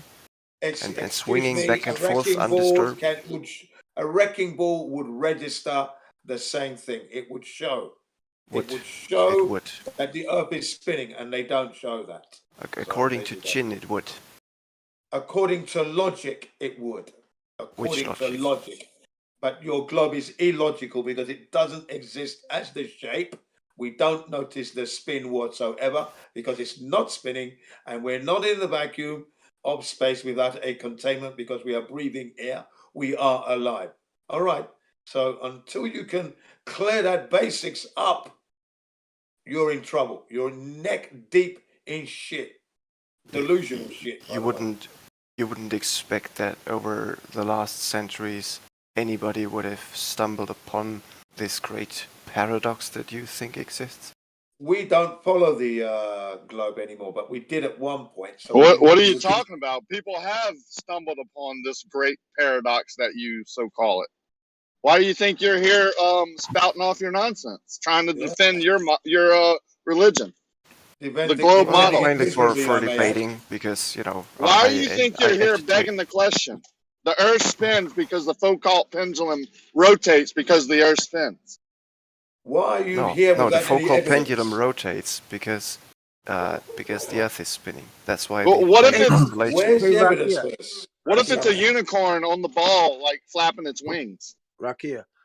Where's the evidence for this claim and this assertion and this assumption that you make? Where is it? Hey, Jin. Hold on. This is a logical debate. We don't ask for evidence. Hey, didn't We Einstein? need evidence for this logical one that you're. No, we Einstein don't. This is a logical We do debate. need Rakia for the said it spin, earlier. for the spin of No, this Earth. no where asking this for is evidence. and the curvature as well, by the way. That's missing. Which is Of measured. this. Yeah, well, measured. you don't have. I don't think you can have evidence of this because No, obviously no. you can't. If This you is a had logical it, you debate. would be given it. Yeah, you win. Hey, you win, brother. Have a nice day. Thank you, thank what you. you can't. My apologies, by what the way, can for you do overtalking. is not use fallacies, right? Not assume. Can I ask a question? Assumptions are the mother of all fuck ups. Someone's trying to ask something. It's Yeah, a I don't know. logical debate. I don't know if I'm Sorry. low or what it is, but I was just Yeah, curious. you're low. Didn't Einstein say something about you can't detect movement or something? Yes, Yeah, he but said he when it wasn't comes to very the smart. belief that Earth's rotation. Well, I'm not cannot asking be the flat detected by earthers. any I'm experiment. asking the flat earthers to ask the ballers if that's the case. That is right. Isn't that not the case? Ballers. Einstein said it. Did he not say that? That he could not detect the Earth's rotation? No optical experiment could be conducted to detect no, Earth's rotation? that's absolutely correct. Yeah. Well, there you go. Then. If we take Einstein and Mach's principle seriously, then we can't really detect whether we live in a geocentric universe or a common heliocentric universe. Oh, but we can, because we don't see it. We don't measure this shit. It's not there. No, but you that's the whole point. Everything Right. we find is level. Hold on, Jim. Motionless. You're missing the And point, then- though, Jim. The point is it's almost unanswerable, like Einstein said, right, guys? Yeah. So that's the I mean, point. it's still unlikely that we are in a What's geocentric interesting? universe. Well, Not measurable, really. Yeah. Jin, hold on one second. Look, yeah, and that's why you said like it's unlikely, maybe. But this is what's interesting is that, like, the guy who created, Hubble, Edwin Hubble, he said that they are choosing on actually, I think it was another gentleman who said that they were choosing on philosophical grounds, and Edwin Hubble had said that in order to avoid the horror of a fixed position, we're just going to choose that the Earth is moving. Yeah. So why did they? That's so true. why are we now bound to this psychological choice of Edwin Hubble? Yeah, the wanker that is Edward Hubble. Stop, Jin. It's unnecessary. Well, yeah, it was. I think it was a choice that the scientific community made a while ago when the heliocentric system was popularized. I think they made that choice. And really, if you don't believe in creation, then a geocentric universe is highly unlikely. Not even logical, you could say. Do you think that the Big Bang is a creation story? It depends. There are different versions of creation, but in young Earth creationism, there is no Big Bang. So but Big Bang is creationism, right? Come on, answer the question, man. I mean, not creationism in the traditional usage of that term. Well, we're not talking about traditional usage. We're talking about, actually, maybe we are, because we're talking about something that we don't really know about that we classify as Big Bang, which could be like a god named Big Bang. Mm-hmm. And like he created everything, right? So how is it not a creation story? And how is it not, if it is a creation story, how is it not a religion to believe? Well, because creation kind of implicates an entity that is creating, which would at that point just be an assumption. So you have a creation story. So you have a creation story that doesn't have an overall creator, but everything was created by what you call the Big Bang, right? Yeah. Exactly. Well, I'm not saying it was created by the Big Bang. It's just an event, that everything came from. Yeah, creation. There are multiple theories as to how the Big Bang works. Well, no, Rakia, what it is if you eat a peanut butter and jelly sandwich, you only know that there's a jelly sandwich on it because it tastes so peanut buttery. Right. I mean, it's amazing. It's amazing. It still amazes me what they have to say and the way they have to think of things to avoid reality. The mental gymnastics they have. But I will say this to the ballers: stay alive. Do you see where? Hold on. Do you see where our dilemma, as quote unquote flat earthers, right, is that we have this, this notion that there is no real way to detect certain things that are claimed. And that's where it becomes even more religious. Like, take, for instance, gravity. Like, there's no evidence for it. There's no real, like, we have maybe evidence that leads us to believe the possibility of gravity, and we're just going to imply gravity. But if you can't, like Neil deGrasse Tyson says, he doesn't know what it is. So if we don't know what it is, now we have a creation story, and we have a force that we don't have any evidence of, but you want us to believe in it. How is that not a religion, dude? Well, we can observe. I mean, we have evidence of gravity. We don't Gravity is observe the it. best explanation of what we observe in reality on the Not of the cause, so empirical it could be basis. something Can else. I clarify terms real quick, That's true. Let's That's clarify. true, yeah. Hold on. Can I clarify terms real quick? You have gravity, which just etymologically means weight. We've colloquially refer it to what we call gravitation. So gravitation, there's no evidence of that. We have evidence of gravity, which just means that things fall down. You know what I mean? Due to relative density, that could be explained away, but that's another conversation. My point is that in light of the fact that we have the Big Bang creation story and a force that we have no evidence in that we have to believe in, how are you not a part of a religion, dude? I think you're getting a few things wrong here. Because Well, you would say that because, like, a Scientologist would tell me that I'm getting a couple things wrong about Scientology. You're telling me I have a couple things wrong about this? Are you saying it's impossible that you have something wrong that I could tell you about? Are you saying that you're ashamed you have a creation story? No, I mean, I don't need to believe in supernatural entities for that. Do you believe in the Big Bang? I think being an agnostic is a more reasonable We're not position. talking about Gnosticism. We're talking about We're the idea talking of, like, about creation and supernatural entities.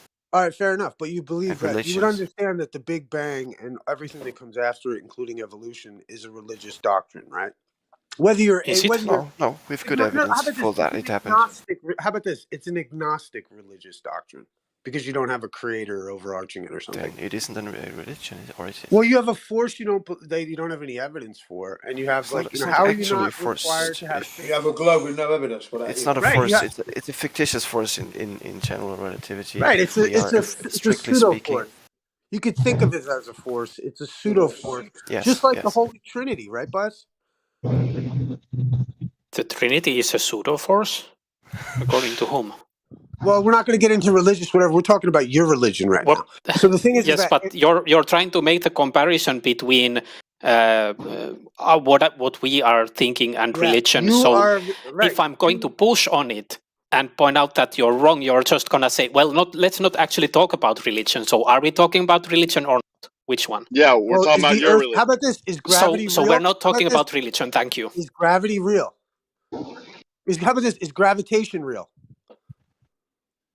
Sure. What do you mean real? It's the best explanation that we have for our observations, and it works. We can calculate and predict it. Okay, outside of, like, the why is the biggest gravitation is why real. is the gravity the best explanation we have? You're right. I'm just trying to point out. No at least I just want you to admit that you're involved in a faith-based religion, and it's okay. It's I know you guys get upset when I tell you that that's what it is. You know what I mean? But at the same time, it's okay. I'm content with your religion. No, you're using religion. It is what it is. I'm not really upset. I just don't see. I just don't see where the connection is. Well, let me try and explain it, because I hear it pretty clear. See, my evidence of Big G, God, is on faith, right? Just like your evidence of Big G. You don't know the cause of it. I don't know the cause of creation. I just think it's God. That's my faith. That's my religion. But it's visible, isn't it? God's creation is visible. Well, it makes logical sense that everything created has a creator. You just have to choose what was the creator. But whatever you choose is on faith, right? You can't prove it. That's correct. That's but the religion. The evidence for the creator is there. It wasn't created by man. So logically, something more powerful than man created where we are and created us. Of course, if something is created, it had a creator. So that there is provable. That is sane thinking.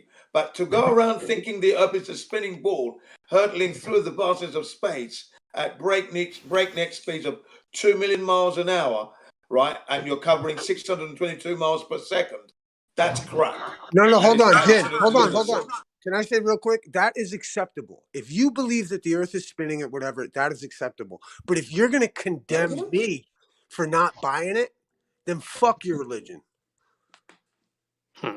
It's no different than you coming up against me with Christianity. Yeah, they come to me and tell me that Christianity, they don't believe it. I'm this, I'm that. I don't see why that's acceptable to do it both ways. Thank you. It's kind of strange. Acceptable. It'll never be acceptable in my book because of the money that it's costing the taxpayer. But it's a damn lie. It's just too much. I don't personally think that I judge people for believing that the Earth is flat. And here's why I'm able to say that. Even hold on, Jin. I'm talking. Here is how I can say that. Speak. Yeah, speak, brother. You're good, brother. Here is how I can say that. Even though I'm quite damn abrasive in these conversations, and I know it. I actually know 2 flat earthers personally in my personal life, both from I'm Pentecostal and I happen to know 2 flat earthers. I don't condemn them for that. The difference is they don't act like assholes towards me, which is why I can act like an asshole, which is why I can act not like an asshole towards them. That's completely and that fair. shows that it's not about what they believe. It's like you just called us assholes in a very nice way. Well, if you get offended by that. Yeah. Well, no, but Rakia, you got to remember, these guys are also coming into hostile flat Earth territory where you get I get it. That people telling them that they're stupid because they think they live on a ball, which is just as stupid, just as mean as if somebody's going to say, "I think you're stupid because you think you live on a flat Earth." And I respect that. Yeah. I respect that. You know what I mean? If you come, hey, dude, if I'm in a mode and I'm being a dick and you come at me, I mean, I think it's always funny. I'm gonna come back. Right? You know what I mean? And you're gonna come back at me, and that's fine. And at the end of the day, we need to all be able to shake hands. I actually think flat Earth is dumber. You know what I mean? I actually think flat Earth, that and spherical Earth, out of the 2, the flat Earth is dumber, because I can easily prove that Earth isn't flat, easily. Yeah, topography. But it's damn sure not holding water below my feet antipodal to me. Well, I can also prove that the Earth isn't spherical. I mean, if we're arguing semantics, because it's also not ellipsoid. You're right, though. It's a geoid. It has undulations. So you're right. Yeah, we don't get those images. We're not getting those images. But on your model, you would have to measure. You could easily, if you could do that, you can measure that ellipsoid or whatever you want to call it. Then you would have to have water curving at a constant rate on your model. That is correct. And in reality, if you could measure the ellipsoid, you could easily, even more easily, measure that convexity of water. Hey, good luck to you. We can. Good luck. We just don't use the tape measure for it. Hasn't been done yet. You say Are you serious, can, but Jim? you Are you cannot. serious? Hasn't been done yet. I'm very serious. Who What did it tool? and when? What Do you know time? that? Where? Do you know the science, the field of science, which is concerned with measuring the shape of the Earth? Who measured it? Just tell us. It's Give called us the name, the time, and the place. I can tell you. Give us the name. There are a lot of geodetic surveys to determine the figure of the Earth. Geodetic surveys don't measure the curvature of water, sir. Hey, yo, Surveyor. There's ways to use the Bible and Adam's age to decide how. You know what I mean, dude? Yeah. You can count how many years Adam relatives of Adam and figure out how old the Earth is, right? Well, I mean, if we can measure the shape of the surface of the Earth, you have never done that. And we know that. Let me make a point, Jim. Come on, let me make a point. If we can measure the shape of the surface, and we also know that water at rest forms a level surface, then we can conclude the shape of the surface of water from that as well, right? Well, it's all level, isn't it? No, you would need to measure that water. Measure it. So if you tell me you can measure to a centimeter the moon's distance apart, or this horizontal over this distance, it should be easily to measure 8 inches per mile square over a half Well, a yeah. mile of water. Also, too, the problem for the ballers, and I will point this out, is like the idea that like if I take a glass of water, right, I have a microcosm of how water behaves, and it's like level across from side to side. Your proposition is unprovable in the micro level. Therefore, it's like, unless you're going to get to like, water droplets or like, you're going to take it into left field with like, meniscus, bodies of fucking water, water tension or whatever. Like, but really in reality, like I can every day, I have an example of a cup of coffee where the water goes across the thing level. And the thing is that why would I assume that it ever curves? Why would I assume that? From that observation only, from the glass of water, yeah, you wouldn't. You would say it looks Well, even from a bath horizontal of to me. water. Look, what about a bath of water, a swimming pool of water, a lake? Jen, you gotta let him finish, dude. You should. I mean, you've cut him off every time. I mean, we want him to speak. I mean, because he's going to tell us at what point how big that glass has to be where we can measure that water curving, aren't you? Also, I'd like to add that if we're going to add extensive mental exercises, they have to involve Dawn on a tricycle. That's all the prerequisite has to be. How many, if we put Dawn, if we put Dawn on a rocket on a tricycle, how long would it take? You know what I mean? It's got to involve Dawn on a tricycle. We're going into the mental theoretical stuff. Yeah. So we need that visual effect. Right. Like how many turns would it take for Dawn to ride his tricycle from, I don't know. Just be fun with it. Because people start getting into all these serious hypotheticals, and as long as you're adding Dawn on a tricycle, I'm in. I'd like for him to answer it. I mean, that cup of coffee, right? We all agree that we can't tell if it's curving or not. Well, here's the thing: is that why would that's a good start. I like that formulation.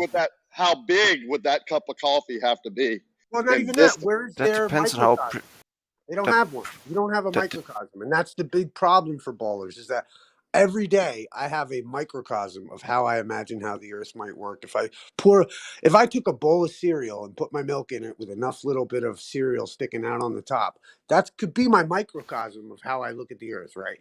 But you guys don't have one. Not really. I mean, the surface of a liquid will never be perfectly level, you're gonna say, and there are a lot of forces acting on it. As you mentioned, surface tension would be one.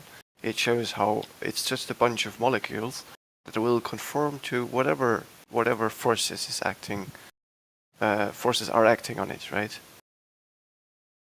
Would you agree? I appreciate not being muted. I don't know who muted me. What do you call it? I forget what I was talking about. I'm a little offended. What happened?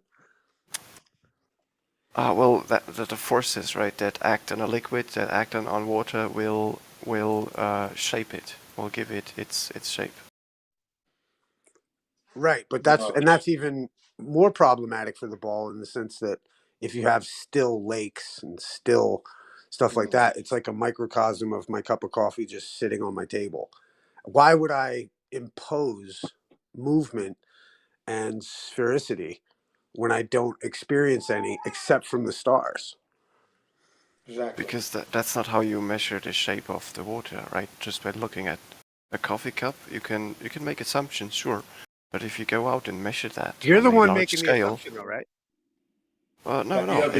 As soon as it is measured, as soon as it is measured, right? It's not an assumption anymore. Like I said, when was it measured? You keep using that word. When the fuck was it measured? Who measured it? Time, date, and place. What's it? The globe. The globe? Often, Your globe. multiple times. Fictitious globe and its curvature. Please. I can give you one example. That would be the transcontinental triangulation and the American arc of the parallel, and that was published in 1900. And it measured the polar radius and the equatorial radius of the Earth, and compared that to other surveys. And what they triangulate with? The stars? No, not the stars. Points on the surface. They made across the United States from one coast to the other. You sure they didn't use the stars, buddy? Sorry, what? Are you sure they didn't use the celestial heavens? I'm sure they didn't. Yeah, they measured points on the surface and they labeled them like actual. What are they called? I don't remember, but the triangulation points. Yeah, that's the name. Right, but I still got a glass Trick of water. points. What do you have? You got the. What are you bringing to the table? When we have a glass of water that everybody can experience, you're bringing data points from what? I'm bringing measurements of the surface of the Earth as opposed to a glass of water. Right, and I have. This is where you guys lose. Is that we have a glass of water that everybody can do every day in front of them. Yeah. You guys have some geometrical what? Numbers from at Well, 1900 triangulation. If we just want to talk about the fact that there is no overarching law that would dictate that water is always forming a horizontal plane, then I could just show a droplet of water that would be similar to the. We're talking about bodies of water. We're talking about bodies of water conforming to a 24,901 mile circumference globe Earth. We're talking here. Yeah. So we're not talking droplets now. We're talking bigger than a cup glass of water. Okay, so we can disregard that, so we don't lose, or no? I was just talking you can't disregard it Isa. because it's a portion of that. It's there in the cup. There Okay, you go. so I have my droplets. You have your glass of water, right? Droplets form more water when you combine it. You could have 200 droplets. It's not going to be a droplet in the end, is it? Is it now? Right. So behave yourself. Well, I'm not sure what you mean. What I mean is when you combine 200 droplets together, no longer does it make a droplet, does it? Right. No. So yeah. we've taken a scoop. We have taken a scoop of water into a cup, and it's level. So are you saying we put it in a swimming pool? We put it in a swimming tension pool. is what causes the oceans to. Oh no, I never said that. Then why are you it's using similar that as analogy? No, to it's not the, similar. To the glass no, of water. it's actually not. Oh, to the glass. Okay, what about the lake? Okay, yeah, we can talk about lake. Okay, so you knew you were obfuscating then. No, I wasn't obfuscating. I was drawing a parallel from what Lisa said. But you knew if you it went to my question, which was how big would that cup of coffee have to be? Like a lake? So is a lake curving? So is my local lake definitely. curving? Okay. You're so aggressive, Akia. Let's calm down. So let's don't talk tell me about what to the do. lake. Just, if you want to have a conversation, answer questions, quit obfuscating. I won't get aggressive. So the local lake that's a mile across, is the middle higher or lower than my feet at the shore? The middle? What Yeah, direction you have are you a lake. looking at? Are you at eye level? Are you looking horizontally? Yeah, of course. You know Then what we're the trying to middle- do the here, middle right? You're would- smart enough to figure out a horizontal plane above the lake. Dude, calm down. It's Yeah, all right. you seem confused. You seem confused, so I was clarifying. We're making a horizontal plane above the lake, and we're going to measure down to the water. Is the water Yes. curving? Yes, it is. Okay, and what tool will we use to make this horizontal plane with over, let's say, a mile? Theodolite, for example. You're going to use a theodolite over a mile? Yes. Is that okay? Is that one shot, or are you going to do another procedure? I don't know. What do you want to measure? The shape of the water? No, I'm asking you. You said you can measure. You know you can measure with a theodolite the curvature of the water by creating a horizontal plane with a theodolite over a mile. I'm asking you now. I'm asking you now. Are you going to do that one shot or a different method? Yeah, one shot. So one shot with a well, that wasn't the same guy, right? No, that was left lane. So what are you going to do? The one that told me he could measure it. Yeah, I'm Hoymar. Yeah, I would keep the theodolite horizontal, and then I would measure how far the water is dipping away. Like that would only be possible on a large lake. 1 mile. If we only have one shot, but then we will probably need a more complicated setup to. Okay. Do you know of such a method? Water. Because you agree that. Yeah, well, Jesse Kozlowski did it on a lake, 1.38 no, he did miles. One shot. He did one shot, not a complicated method. He did one shot over the marine layer, and got a certain reading. And by the way, yeah, if he went back and did it again, 2 theodolites, but yeah, he pointed them at each other. That's not a method. If we just wanted to measure the water dipping, then that can be done with 1 theodolite at one spot. That's impossible. As I posted. That's not a surveying method. Well, it's I'm talking about. I wasn't talking about surveying. I was just talking about measuring. You're not talking about the water surveying. Drops or forms a horizontal plane. Wait a second, sir. That's exactly what we're talking about. Surveying, creating a horizontal plane above a surface and measuring down to it. Surveying. That's not surveying. Vertical change. You want to measure elevation changes? Well, a level surface won't have an what elevation the change. frick, you know dude? that. What? Yeah, you described how elevation changes, but a level water surface won't exhibit elevation changes, so not sure what you're on about. If you create a horizontal plane above something that's curving, such in your model as water, you could measure that curvature rate from the horizontal plane. Do you understand that? I do. Then let's stick to that. And yes, we're measuring vertical change.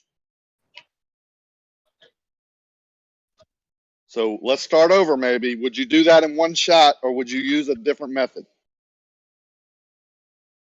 1 mile.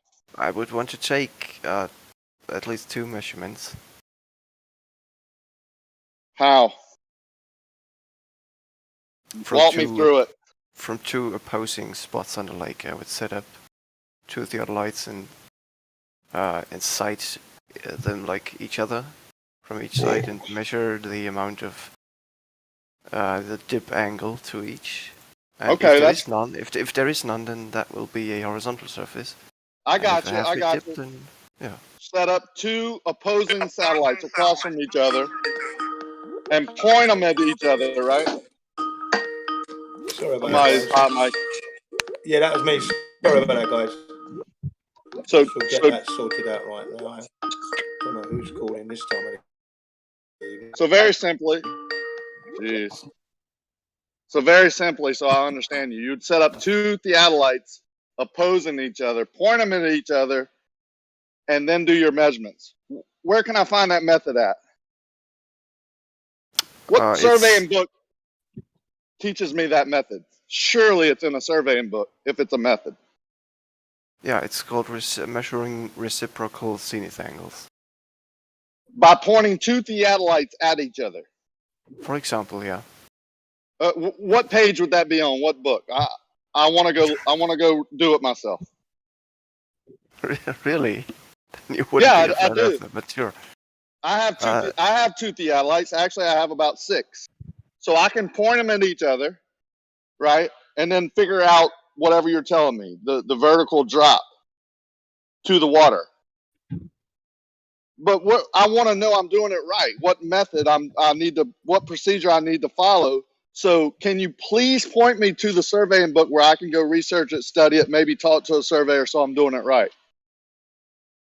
Yeah, you can talk to the main surveyor. He will tell you how you can measure reciprocal zenith angles, for example. What book? What surveying book can I go research it myself? I don't know which book you will find this in. You think it's in a book? Yeah. Or you think maybe the main surveyor who now you're suggesting I talk to, not Jesse for some reason, since Jesse did it, supposedly. Yeah, Jesse did it, and the main surveyor did it, and every surveyor did it. If they're surveyors, they obviously followed a surveying method, right? That's in a book, surveying book. Probably, yeah. I honestly, I don't have a book at hand, but I know the method that's used. What if I tell you it's not in a book? It's straightforward. No. What if I would tell you that no surveyor would ever point two theodolites at each other, and it's not in any surveying book? Would you believe me? No. Would you go research it yourself? I have, and I've found multiple surveyors. Oh, you pointing have? two Okay, theodolites at each other. good. You have. What book did you Because find it in? it doesn't, because in this case, it doesn't matter. It's just No. See, that you're I'm a citing. terrible researcher. I might have missed yeah. it. So yeah. So you said you've researched it and you found it. So what book did you find it in? I didn't talk about a book. Just Oh, surveyors so who you? point theodolites at each other. Yeah, no real surveyor does that, is what I'm saying, because there's no method taught in surveying to do that. It's not in any book that I've found. So would you be willing to go try and find, to back up your claim, that method in a book so I could go out and do it myself? As I said, I don't have a book at hand, but the method is easy enough. Just point them at each other.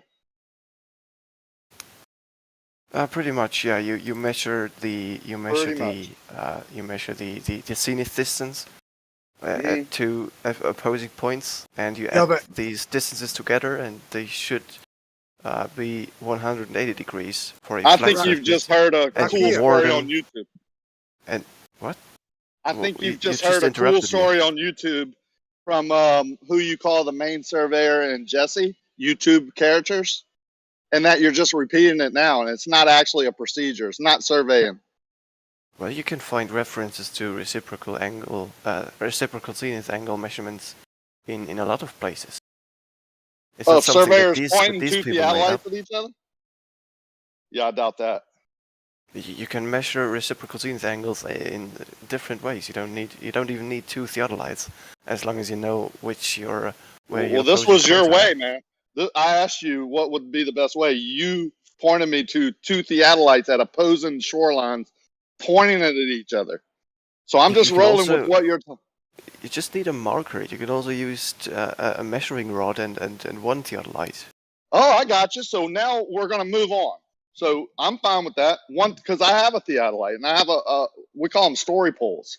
So now you're suggesting a one shot with one theodolite to a story pole 1 mile across a marine layer. Is that what you're saying? Yeah, you could do that. Yeah, you know that's ludicrous, right? No. Yeah, you ever looked 1 mile across a marine layer to a story pole? Yeah, I'll take that as a no. If I did I that, think you're in a. I'm not a surveyor. I'm not a surveyor. I know. Do that, no. Because you're saying ludicrous things that surveyors would never do. Okay, what's the problem with looking at a story pole over a a marine layer? Okay, with your knowledge of this subject, optics over a marine layer, what would you say would be the problem? I would say that we have to be wary of refraction. So how would you know it was refraction and not the water curving?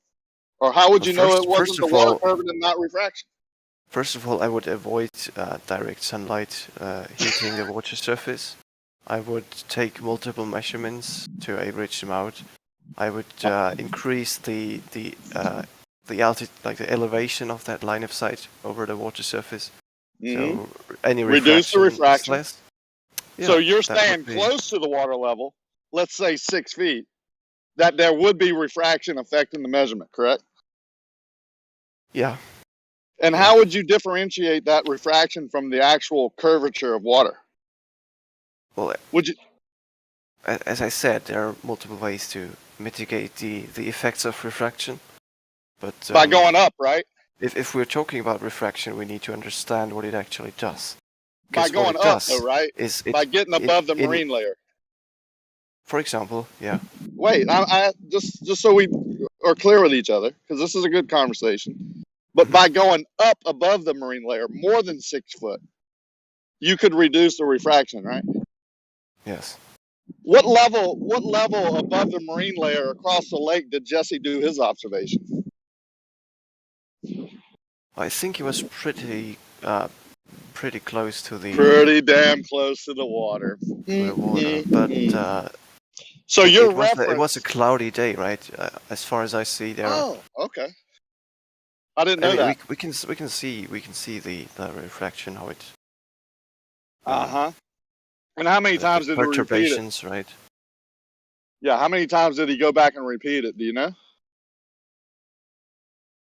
To rule out I'm that not sure. that one I'm not day sure. wasn't. Yeah, maybe 0. I think he took multiple measurements. He did on the same day. Yeah, on the same day. And were all the measurements the same? I'm not sure. They weren't. See, I am.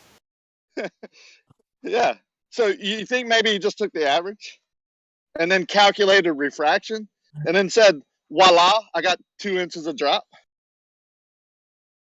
Oh, well, they were pretty close, right? Yeah, pretty close, my ass. I'm done with this guy. Thank you. You've been great.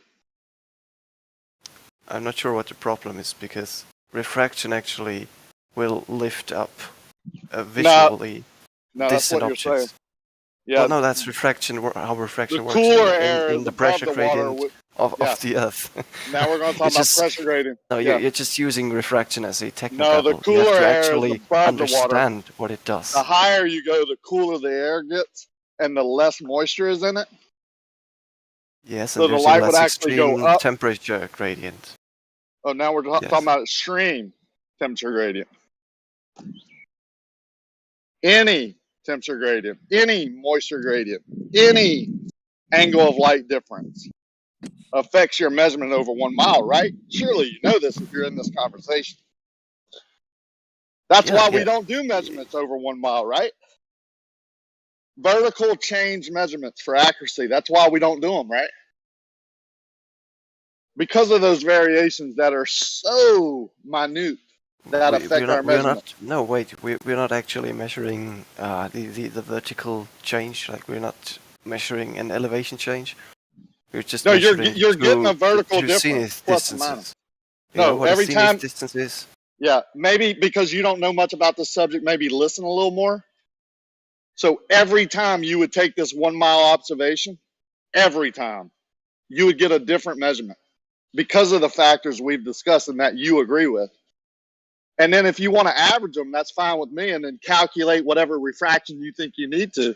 Yeah, standard that's fine. refraction is probably a good Yeah. assumption. You can use standard if you want, but then you got an average and a calculation. That's not a very accurate measurement, wouldn't you agree? I see the problems with that measurement, and that's there why you go. Why it's difficult to do that over water. Thank you. That wasn't so hard. That's not. It's not even the best measurement. Like, it's not. I wouldn't use that to determine the shape of the Earth. Well, it was your number one. 2 theodolites pointed at each other. You quickly went away from that to 1 theodolite to a story pole, and now you're telling me that isn't the best. Well, there's no difference, and maybe there's a third. Maybe you're going to list the third one. Yeah, we can take away the water surface, right? You know how ridiculous. We can measure this over any distance, and over, let's say over ground, right? Okay, give me 1 second. I'll let you carry on. I promise. So just let me get this straight. When I asked you for the best way to measure vertical change of that water by creating a horizontal plane, you've now given me 2 theodolites as your number 1. Then you move to 1 theodolite as your number 2. And now we're going to go to something else as your best one? Did you just think about it? It's still all just angle measurements using a theodolite. Yeah, it's still all measurements using a theodolite, correct, over the marine layer, no matter what distance you go up, which are going to have a refractive effect, which is why we don't do them long distance like that.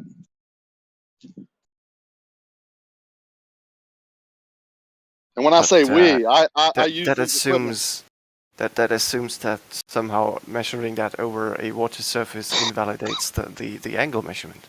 It invalidates your measurement for accuracy. Of course it does, because you get different measurements every time you do it. And then you have to assume that it's you're trying to measure water curve, and then you have to calculate to get that curvature. It's a problem. It's the whole issue. It's the whole contention. Well, every indirect measurement requires a calculation. Calculation doesn't invalidate the measurement. You've already agreed that it's a bad measurement over water. I'm not sure why you're trying to defend what you've already agreed upon. Well, yes, I said I see the problems, and I wouldn't That's use that you agreeing that for there's a a problem. geodetic. I wouldn't use that for a geodetic measurement, but it's still good enough to determine. What's a for example, geodetic measurement?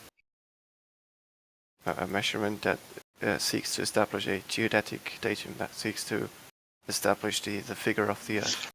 What distance would they do that at? Would they use planar surveyors to do that? No, they wouldn't. They would use geodetic surveyors. Which are the same people, right? They are not. Yes, they're very much the same person. If you call up any surveying company that does geodetic surveying, guess who they have working for them?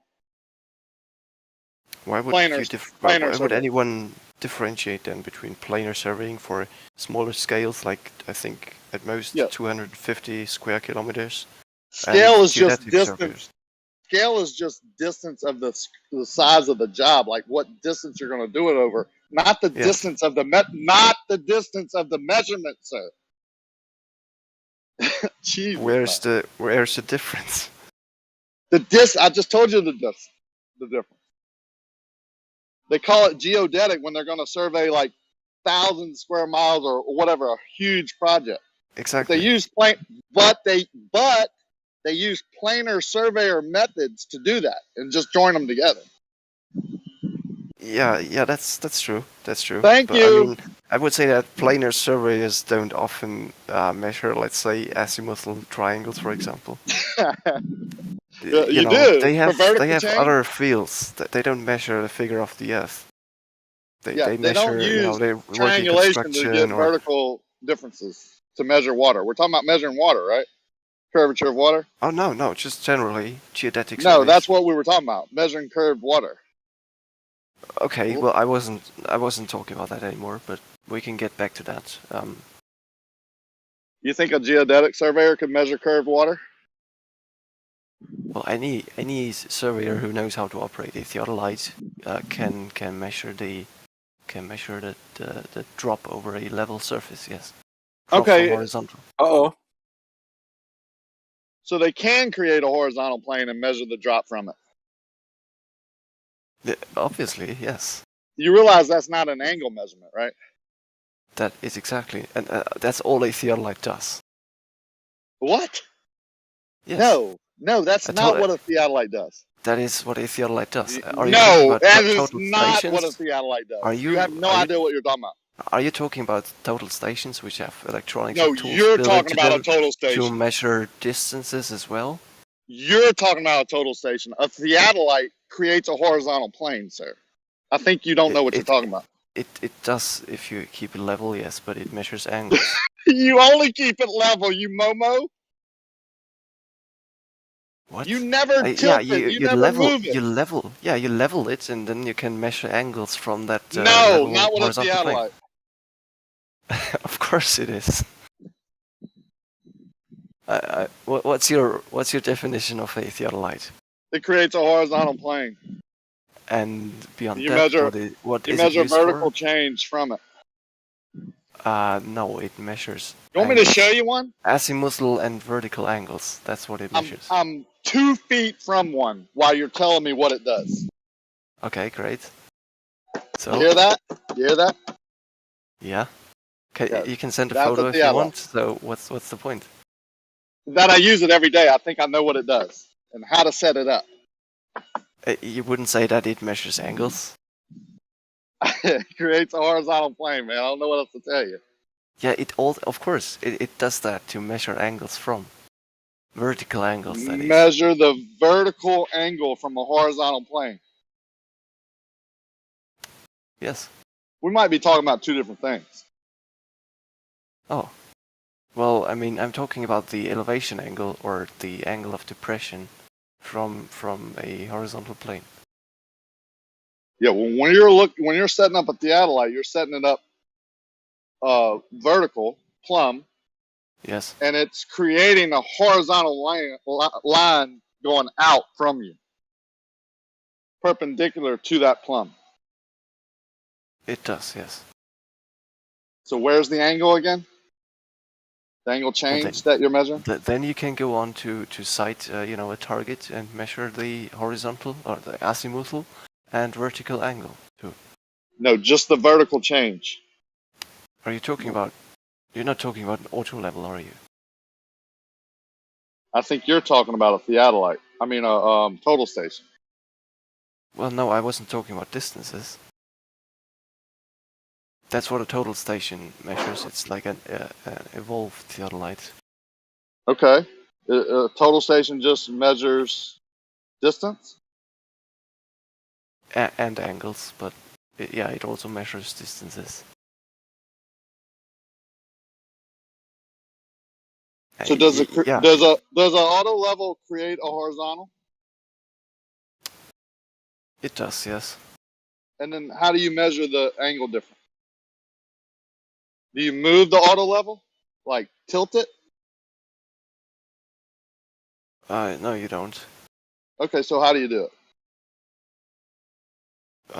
It's what's it called? Stadiometric range finding. That's what you can use it for, to measure vertical angles. Vertical angles. Carry on. But it's primarily used to measure vertical distances. Like if you would perform differential leveling, you would use an auto level. How would I do that? Oh, come on. If you have a theodolite, you probably know what differential leveling is. To find a vertical change. Yes. That's not an angle. It isn't. That's just drop from horizontal or rise from horizontal.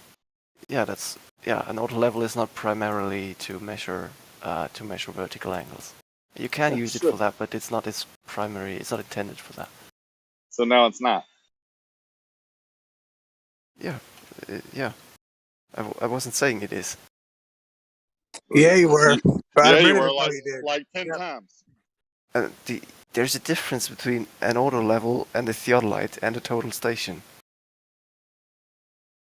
Okay. What's the difference between an auto level and theodolite? The theodolite measures vertical and horizontal angles, and the auto level measures vertical distance and can also be used to measure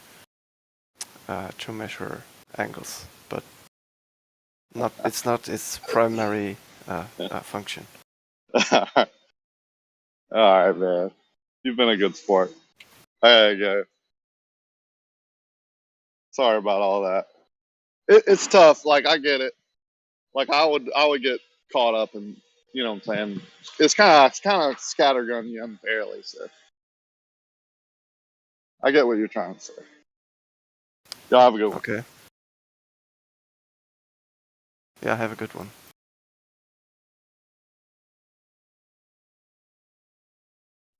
And to be fair, like, I don't know necessarily how an auto level or a theodolite, all of that works in a certain way, but and you can't have somebody just throw it on your lap and make you change all your cosmological beliefs.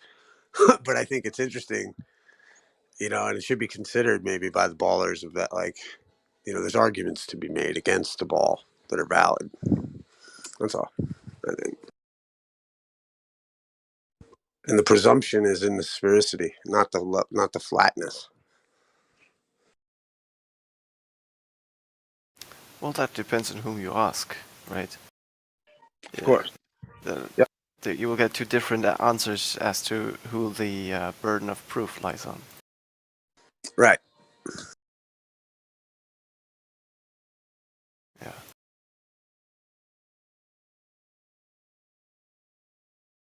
But that's what's interesting is that, like, when pressed for the burden of proof, like I said earlier, it's like, flat earthers have a glass of water. You know what I mean? To, like, kind of explain away some of what they're talking about. Whereas the ballers have a bunch of detailed angled measurements that need satellites to confirm it. Oh, no. It was done long before satellites were a thing. No, Geodesy is older than that, but... No. I mean, mental slavery is older than fucking everything, dude. I get it. Yeah, no, I was just like if you come into this with a glass of water to say, well, I assume that this is the shape of all water, regardless of how big it is, then I would say, well, here's a droplet of water. It's curved, so I would assume that all water is always curved. Right, but I mean, we can all agree that like the cosmological mapping of the stars and all that kind of stuff, that was first done by flat earthers, and then the ball earth took those estimations and kind of adapted them into their worldview. Okay, which cultures which held that the Earth is flat also mapped the celestial sphere? The Babylonians. That was, you can bro, find that that was in a little. American. That was a little weird. I think they used it to adopt their worldview, not adopt it into. Hold on, I'm kind of tied up over here, but talk. Forgive me. My point is that like we can all agree that the flat earthers had it mapped out, and the equinoxes and the eclipses, and then the ball earth took those and put it on top of the ball. Really? To me, it seems that all that, if that of what you're saying is true, then all of that was lost, because I haven't seen a model for lunar or solar eclipses on a flat Well, Earth. like wasn't like Pythagoras was like killed because he thought the Earth was a sphere at the time. I think, right? He said this Earth had to be a sphere. Is one of his things, but he was ended up killed by the people that he lived with. Who was but it? I think there was a different reason. Pythagoras. He said that the Earth has to be a sphere because it's he was the first one 2,000 years ago. It said like it had to be a sphere because. Are you sure that was Pythagoras? Who might I be mistaken by? I thought it was the guy that got killed was the Copernicus guy, wasn't it? No, Copernicus was much later. This was back in the Rome, back in the Greek days. Yeah, Pythagoras. They killed him, and he's the guy. He's the guy who said that the Earth had to be a sphere because it was the perfect shape of the gods. And then you have and then you have all the estimations from that. Like, what's the guy's name? Have you ever read Kings Dethroned? It's a good book. Sure. Like, the idea of I forget the gentleman's name who like supposed Hipparchus said the stars were, distant, far away. But then what's interesting too is that you read George Orwell. I don't know if you read that part in his 1984, where the one guy who's torturing Winston is basically like, yeah, do you think it beyond our mathematicians to have the stars either far away or close? It's interesting. Forgive me, I'm a little busy over here.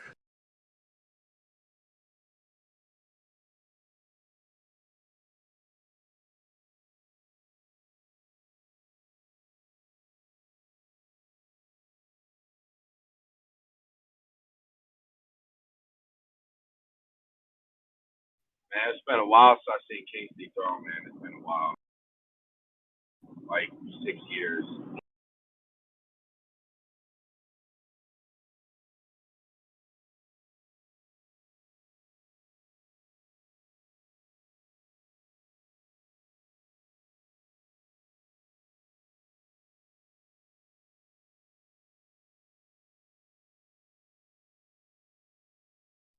But yeah, I think it's cool to just note that, like, because it's interesting how, like, a lot of, like, the people that come in and fight flat earthers are like, no one ever thought the Earth was flat ever.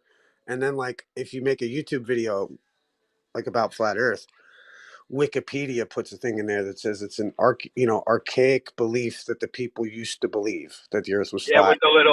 With the disco ball and the puzzle piece, the Right, and puzzle piece. Yeah. But at the same time, the people who come in arguing for the ball tell you that no one ever thought that. It's like Wikipedia is debunking them right there.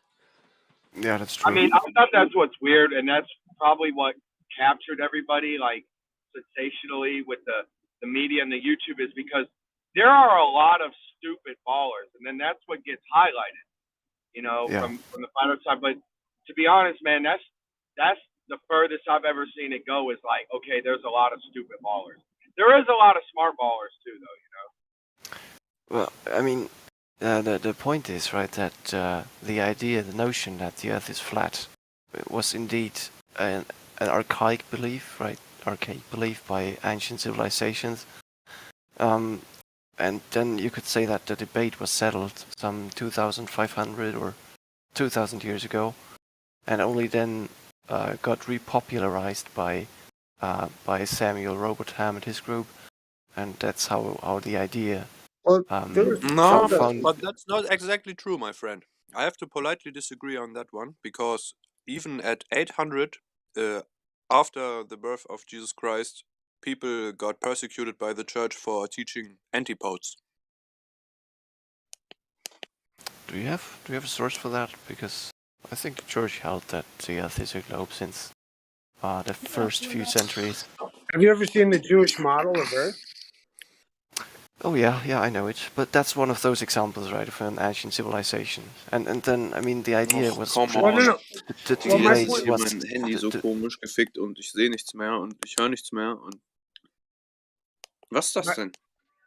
My point is just that flat earthers had mapped the stars, and then ball earthers took that information. And that's all I'm saying. Och, Junge, komm on, ich wollte einmal was sagen, weißt du? Kein Deutsch, Flerik, kein Deutsch. Was soll ich denn jetzt machen? Aufgeladen ist es. Okay, Flerik, do you want to make a point? Ah, da bin ich wieder. I think he was hot micing or something. Oh, he left. Yeah, I think, and I'm bringing it up again in the sense that, like, you know, that the globe model was taken, like the globe model's proof for everything of the globe was allegedly the stars and their rotation. And the point is that flat earthers had an answer for that way before the globe. So instead of the globe being spherical, like, or the Earth being a globe and spherical, they looked at the stars being globe-like and spherical, and they called it the cosmic egg. And they were the ones who mapped the movements of the stars. Now, granted, we're always learning more about the sky, but I just think it interesting that, like, you know, eclipses and precession, you know what I mean, that was understood by the ancients. Like, it didn't. I would want to see that. Well, I think it's difficult to map a celestial sphere over a flat plane. It's called The American Practical Navigator by Bowditch, Nathaniel Bowditch. And in the opening introduction, they explain all this. Anyway, no curvature. That's what you've got to get into, man. Show me your pictures of your curvature, your private shots that prove to you that the Earth is indeed a globe you live on.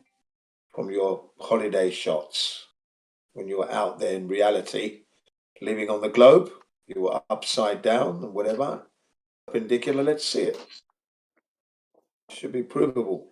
You should have lots of information from this in your life, from your iPhone or your Samsung or whatever, Android.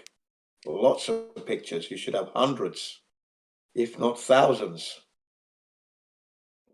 Private shots that you've taken that prove to you that the Earth is a globe. You're living and experiencing a globe on a daily basis. Where is it? And the spin, of course. I'd have videos of this spin. Loads of it. I took videos of it, but I deleted them. Yeah. I actually would love to. Don't worry. You're whenever you're around, I just delete you anyway. So don't worry. Well, I delete you. They're fake anyway. Sheep Professor, they're all CGI though. Yeah. When they show something I disagree with, then they're all CGI. Yeah. Actually, the videos that I was referring to were mainly. Hold on, Tin. I was actually talking, but okay, you go ahead. Thank you. I was just saying that your personal shots that you've taken whilst you've been enjoying and experiencing this globe on a spin. Where is it? Why haven't you shown it to us? This is the curvature of. Can you see the curvature of the Why Earth haven't there? I shown it? This is where we are. Hang on a second. This is where we are. You asked the see question. That curvature there? And then here's the video of the spin of this Earth. Nothing. Zero. Nada. Zilch. Okay, I'm finished. Yeah, I've actually shown it, but I would love to return actually back to what Isa said just a moment earlier, if you don't mind, because he brought up the Catholics or the church persecuting people, talking about the antipodes. I would actually love to see, and I'm not like trying to make it too hard a point here, but I'm just interested if Isa has a source on that. I You didn't mean drop me? that. I didn't drop that. Yeah. Next, brother. Flair. Yeah, it was me. I really have to look up Oh a yeah, source for that, but I will find it. Sure. But yeah, give me a yeah. few minutes, right? I Yeah, think I'm that actually was. sort of interested in that early history of what the church thought. I Can have I a also? source myself, but unfortunately, it's in English or it's in Finnish, and most of you guys won't understand the source that I just put. But Hey, maybe Yeah, in that's the okay. references there at the end, maybe there are other sources that maybe are useful. Yeah, I mean, you can You start might with. want to look under Church of Immense Hatred, perhaps. Yo, real quick, like, yo, have you ever seen like the? There's even like here's just a point of colloquialism.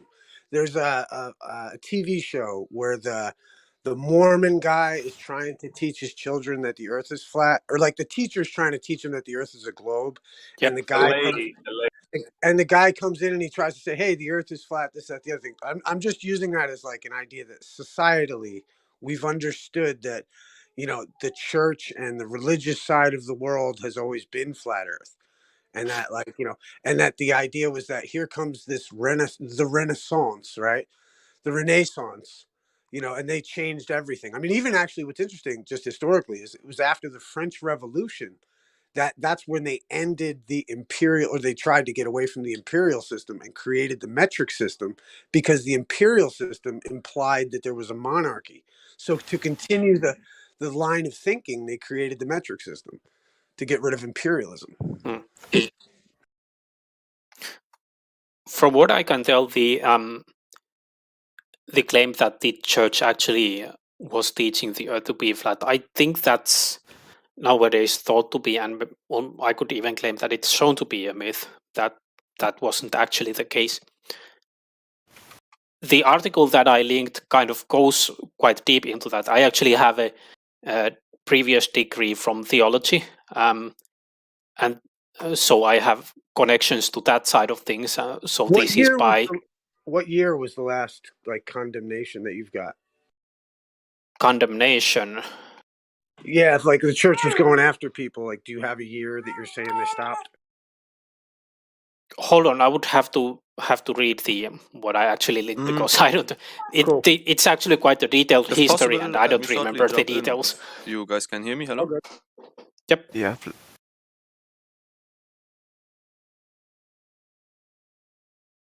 Yes, Fleric.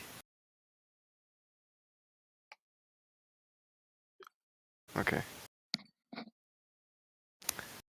As far as I can see, it was an exception that in the 8th century, Pope Saint Zachary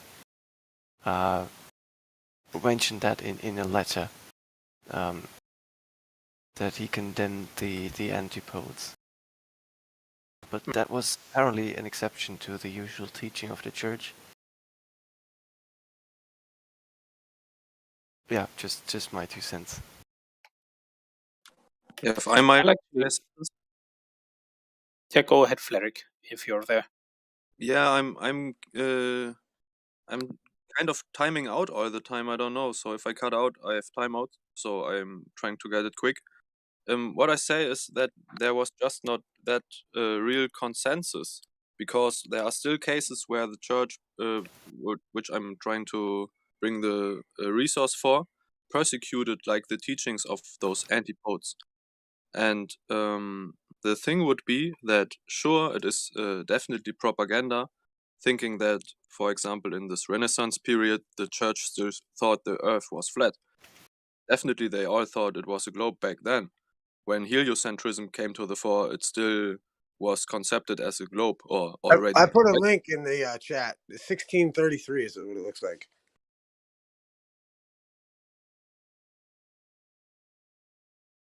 Oh, but that was about the geocentrism versus heliocentrism debate. Forgive me. I'll double check and find the thing. So they accepted heliocentrism. Actually, I don't think so, because what year was Copernicus? Earlier than Galileo.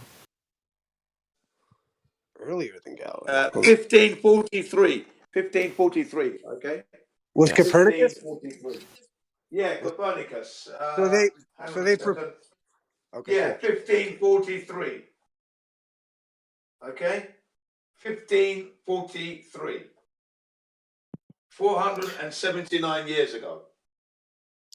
I actually should translate this piece of text that I just linked, because I'm studying to be a translator, and it's annoying that my only source is here is in Finnish, so I could bloody well translate this. Oh wow. You're working as a translator? Studying to be one, yes. It's my second year in uni. Oh nice. I'm actually trying to learn that myself and working on different books right now. Translating from Italian to English to German. Cool. Well, You're working with more languages than I. You might want to make sure you've learned about the globe and how it doesn't exist before you start teaching that nonsense as well in your translation, yeah? Well, I've been in the flat Earth discussions for 5 years, and that's taught me that flat Earth is bullshit. So if that can be helpful, No, I do pity you, sir. The man who believes in something he cannot prove, provide any evidence for, hanging on desperately. You know, it's crazy the way you speak, sir. No evidence. What a wally.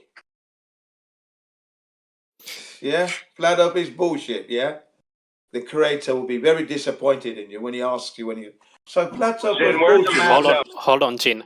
I'm actually kind of interested because me and Flerik kind of have a similar interest. What kind of text are you working on translating, Flerik? Text from religious theological sciences. Okay. Utter bullshit. That's nice.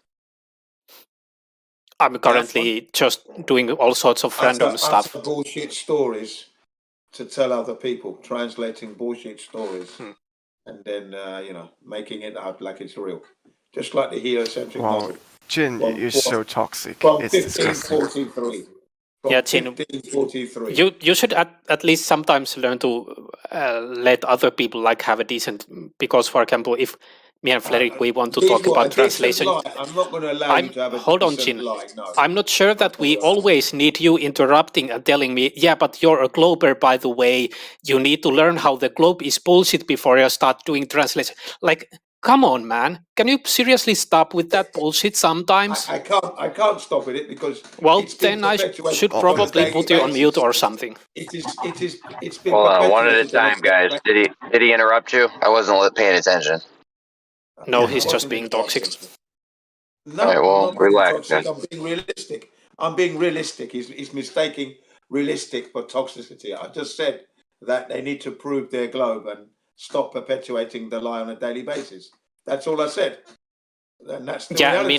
Meanwhile, I'm trying to talk about what kind of texts I've been translating, and you're not letting me because you want to interrupt with your, yeah, but I'm not gonna let you talk about that because you're a glober and you need to become a flat earther before I let you speak. Also, this is a debate channel, so discussion channel. So it's like, But I'm thankful. Real quick. Guaranteed you're translating bullshit. Guaranteed on Jin's word. We all know it. I'm translating Philip K. Dick was the last thing. So yeah, it's science fiction, but no one should be taking that as translating Philip K. Dick, dude. That's fucking dope as hell, man. Good shit.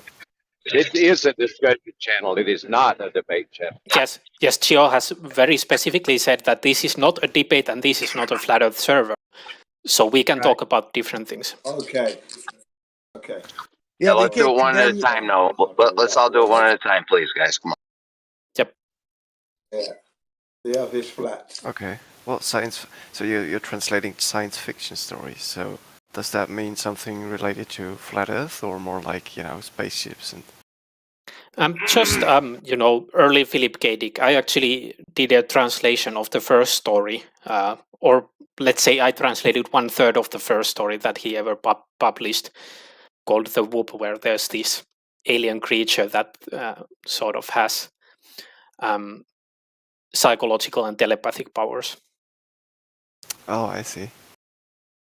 Are you It's using fantasy. online tools to help your translating? No, I'm just, well, technically, yeah. I'm using online dictionaries and stuff like that. Can't Yeah, right. can't you just copy and paste it? I thought you were talking about some ancient shit.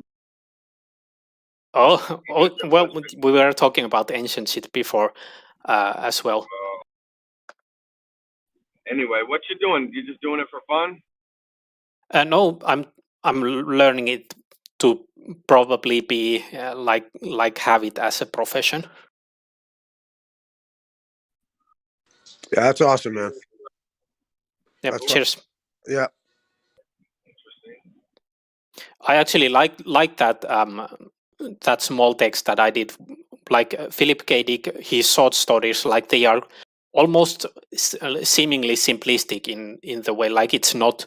There are not many complicated phrases. So comparing to other texts that I've translated, it was quite okay. Well, this is maybe too simple, but then you're translating dialogue, and actually, that has many complications. For example, you need to make sure that it actually sounds like something that a human person would say and how people would speak. So I kind of took some extra time and looked some scientific articles about, okay, what are the possible like pitfalls of translating dialogue, and what should I pay attention to. So it was actually kind of interesting, even though like there weren't many phrases that I had to look up or anything like that.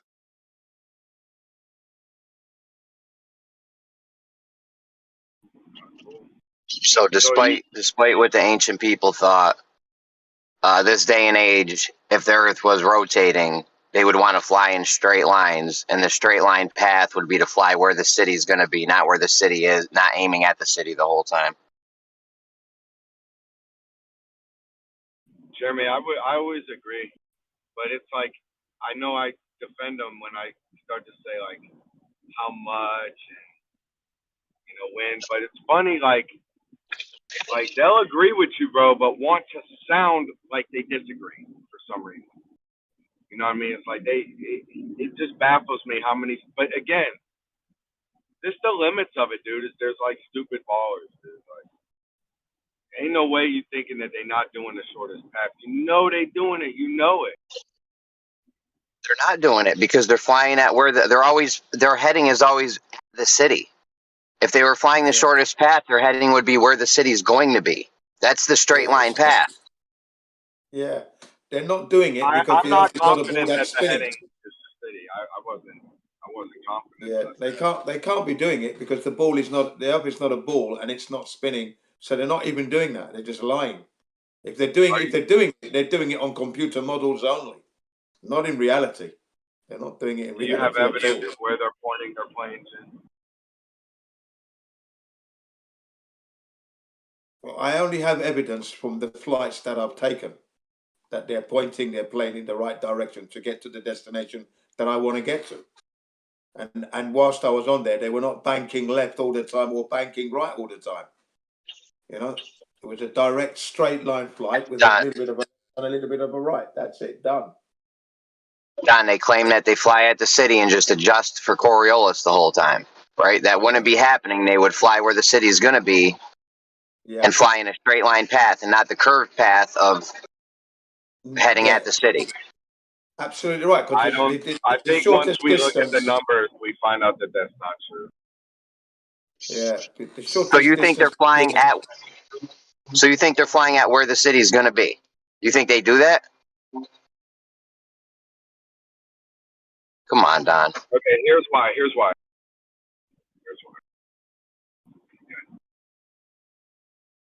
So, how much ever deflection is going to be from, let's say, New York to Miami? Is how much deflection? How many Dude, miles? if it's 2 miles. How many miles? No. If it's 2 miles, it's fine. Let's pick a number. How many miles are they going to miss by? I don't know. I don't have the math. Say 10 miles. That's way low balling it, probably. It would all depend on how fast the Earth is spinning in a given latitude. Yeah. So 10 miles. So the thing is, though, so for the Coriolis, it's 10 miles that they're gonna have to aim for. But for the wind, it's 100. It's 100 miles that they gotta aim for. So since they're But already we're gonna not be talking about the wind though. Yeah, We're not but talking about the wind though. Okay, but I am. Well, it's a red herring now. No, there's wind in real life. Yes, there's wind in real life, but you would still want to fly in the straightest path you could, and that would be the straightest path would be to fly where the city's going to be. No, because if I fly where the city's going to be, I'd be off by 100 miles because of the wind. No, you wouldn't be. Not because I'm of the going to wind. be adjusting for the You wind wouldn't anyway. be because you'd be Yeah, flying in The a wind is straight going to line. blow you up 2 hours. A 50-mile-an-hour wind. yeah, you're implying the wind. You're inserting the wind, but you would aim towards where the city would be and then adjust for the wind. Sure, is Jeremy's point. That's what they're doing. That's what They're doing. aiming towards the city, where the city is going to be after the time duration of the flight. I'd like to. They're constantly aiming at the city. We've been talking about for 2 days. It's like the We're talking about when they're plotting a course. Right here, please. Get this. Dude, 2 years ago, these motherfuckers would argue this, tell you act like there's not even the lateral. You'd be pulling teeth to admit that it's there. Then they'd be talking about how you can't measure it.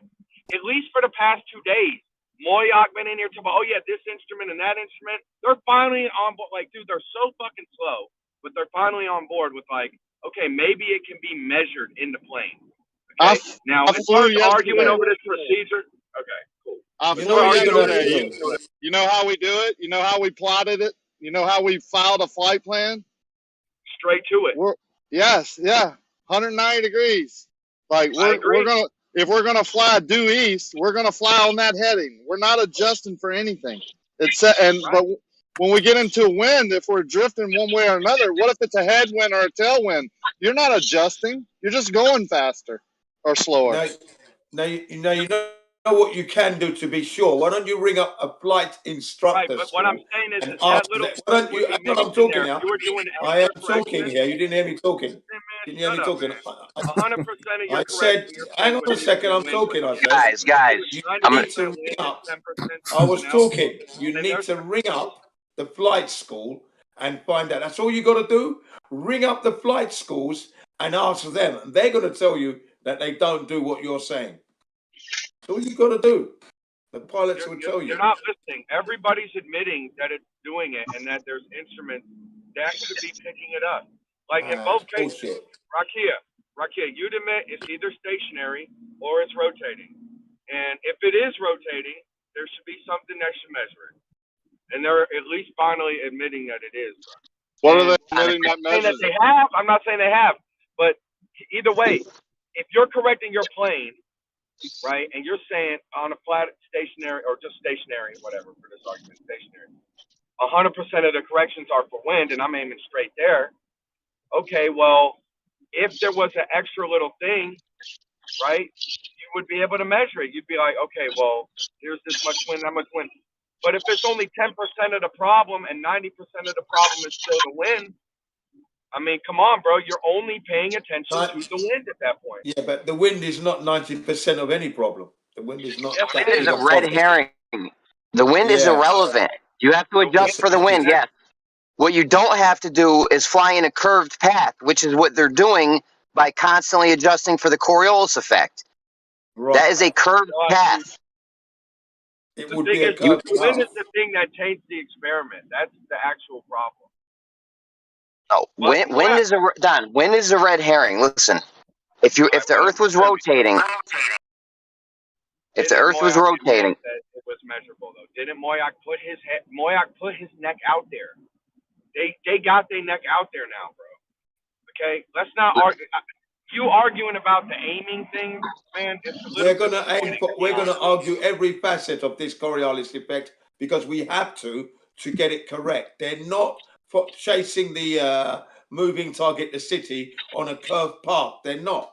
They're going to fly B-line. It's always a B-line. Unless you got some numbers, then you're not really saying like numbers don't mean shit. I'm going to miss by 100. Numbers don't mean shit. Suck my dick. Don, listen to me. Don, you're always going to want to. You're always going to want to fly in the straightest line possible, right? Just yes or no, real quick, because I have a follow-up question. Right, Don? You're always going to want to fly in the straightest line possible. Yes, right? Okay.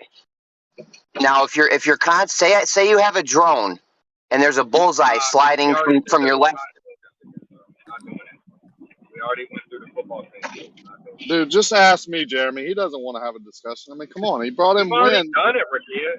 Then okay, go on mute then. Whoever you are. Why are you mad, bro? Like, because you're dictating the conversation when this is a conversation channel. Talking to? Yeah. You don't want to talk about what Jeremy wants to talk about? Then go on mute. I'll talk to you, Jeremy. I want to progress. He might not remember we talked about this. Jesus. So you're always going to want to fly in the straightest path possible, right? You're going to want to use the least fuel. Yes, yes, Jeremy. That's why I'm going to aim straight on, so I can fly in the straightest path. No, but if there's a moving bullseye in front of you that's sliding from the left to the right, and you're flying a drone and you want to hit the bullseye. Yeah, I'm not going to worry about efficiency. I'm going to worry about control, and I'm going to aim straight at that motherfucker. I'm not going to worry about energy. I'm not going to worry about energy efficiency. I'm going to be like, hold up, I can't guess. I don't even know because there's all this. There's going to be for the speed of the thing that's moving. There's going to be something pushing me possibly 3 to 9 times different. So I'm going to pay attention to that 3 to 9 times wind that somebody else doesn't want to admit is in reality, even though we're talking about reality. And then I'm going to just follow straight on the bullseye using my eyes and shit. Now look, if there was the fucking Coriolis and the shit spinning underneath, it should be measurable. That bullseye movement should be measurable. They're admitting it's fucking measurable. Moyak been talking about instruments. This is a new frontier, guys. I've been finding this back. You don't understand. It's like pulling teeth. It's a new frontier of bullshit. Should be there in the first place. Okay? It's a new frontier of bullshit. Is what it is. Talk about the numbers. Talk about the instruments. Wake up. Okay, so if you're flying a drone at a bullseye that's moving from the left to the right, and you want to take the shortest path possible, you're going to fly it at where the bullseye is going to be. You're not going to fly it at the bullseye, because if you constantly fly at the bullseye, it's going to end up being a curved path, right? Right, you're chasing. It's called leading your target. You do it like when you're shooting a moving object, just like you would in an airplane. If your city is the object that's moving underneath you to the right, let's say in Jeremy's example, then you would aim where it's going to be at the duration of your flight. We don't do that. Right. They say they do. They say they do it all the time with the artillery. No. Well, then in a plane you would have to do it more. No, but because you have you're in the air longer. That's what I'm saying. You have a steering wheel, so you're just like, yo, I'm just gonna like steer a little bit. Like I'm just gonna kind of point and just keep pointing. Yeah, but it makes no sense.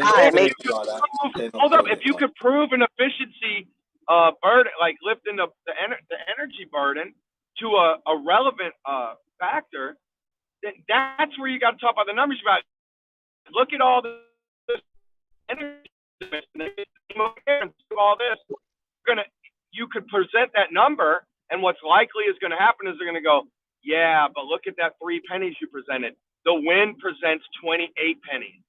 So you know what I mean? Like, come on, man. Like, wake up. No, it's not. Just ring up the flight schools. Ring up the flight schools and the pilots. They'll tell you exactly what they do. If you're flying into a headwind or have a tailwind, the deviation left or right that you're going to have to correct for the wind is 0.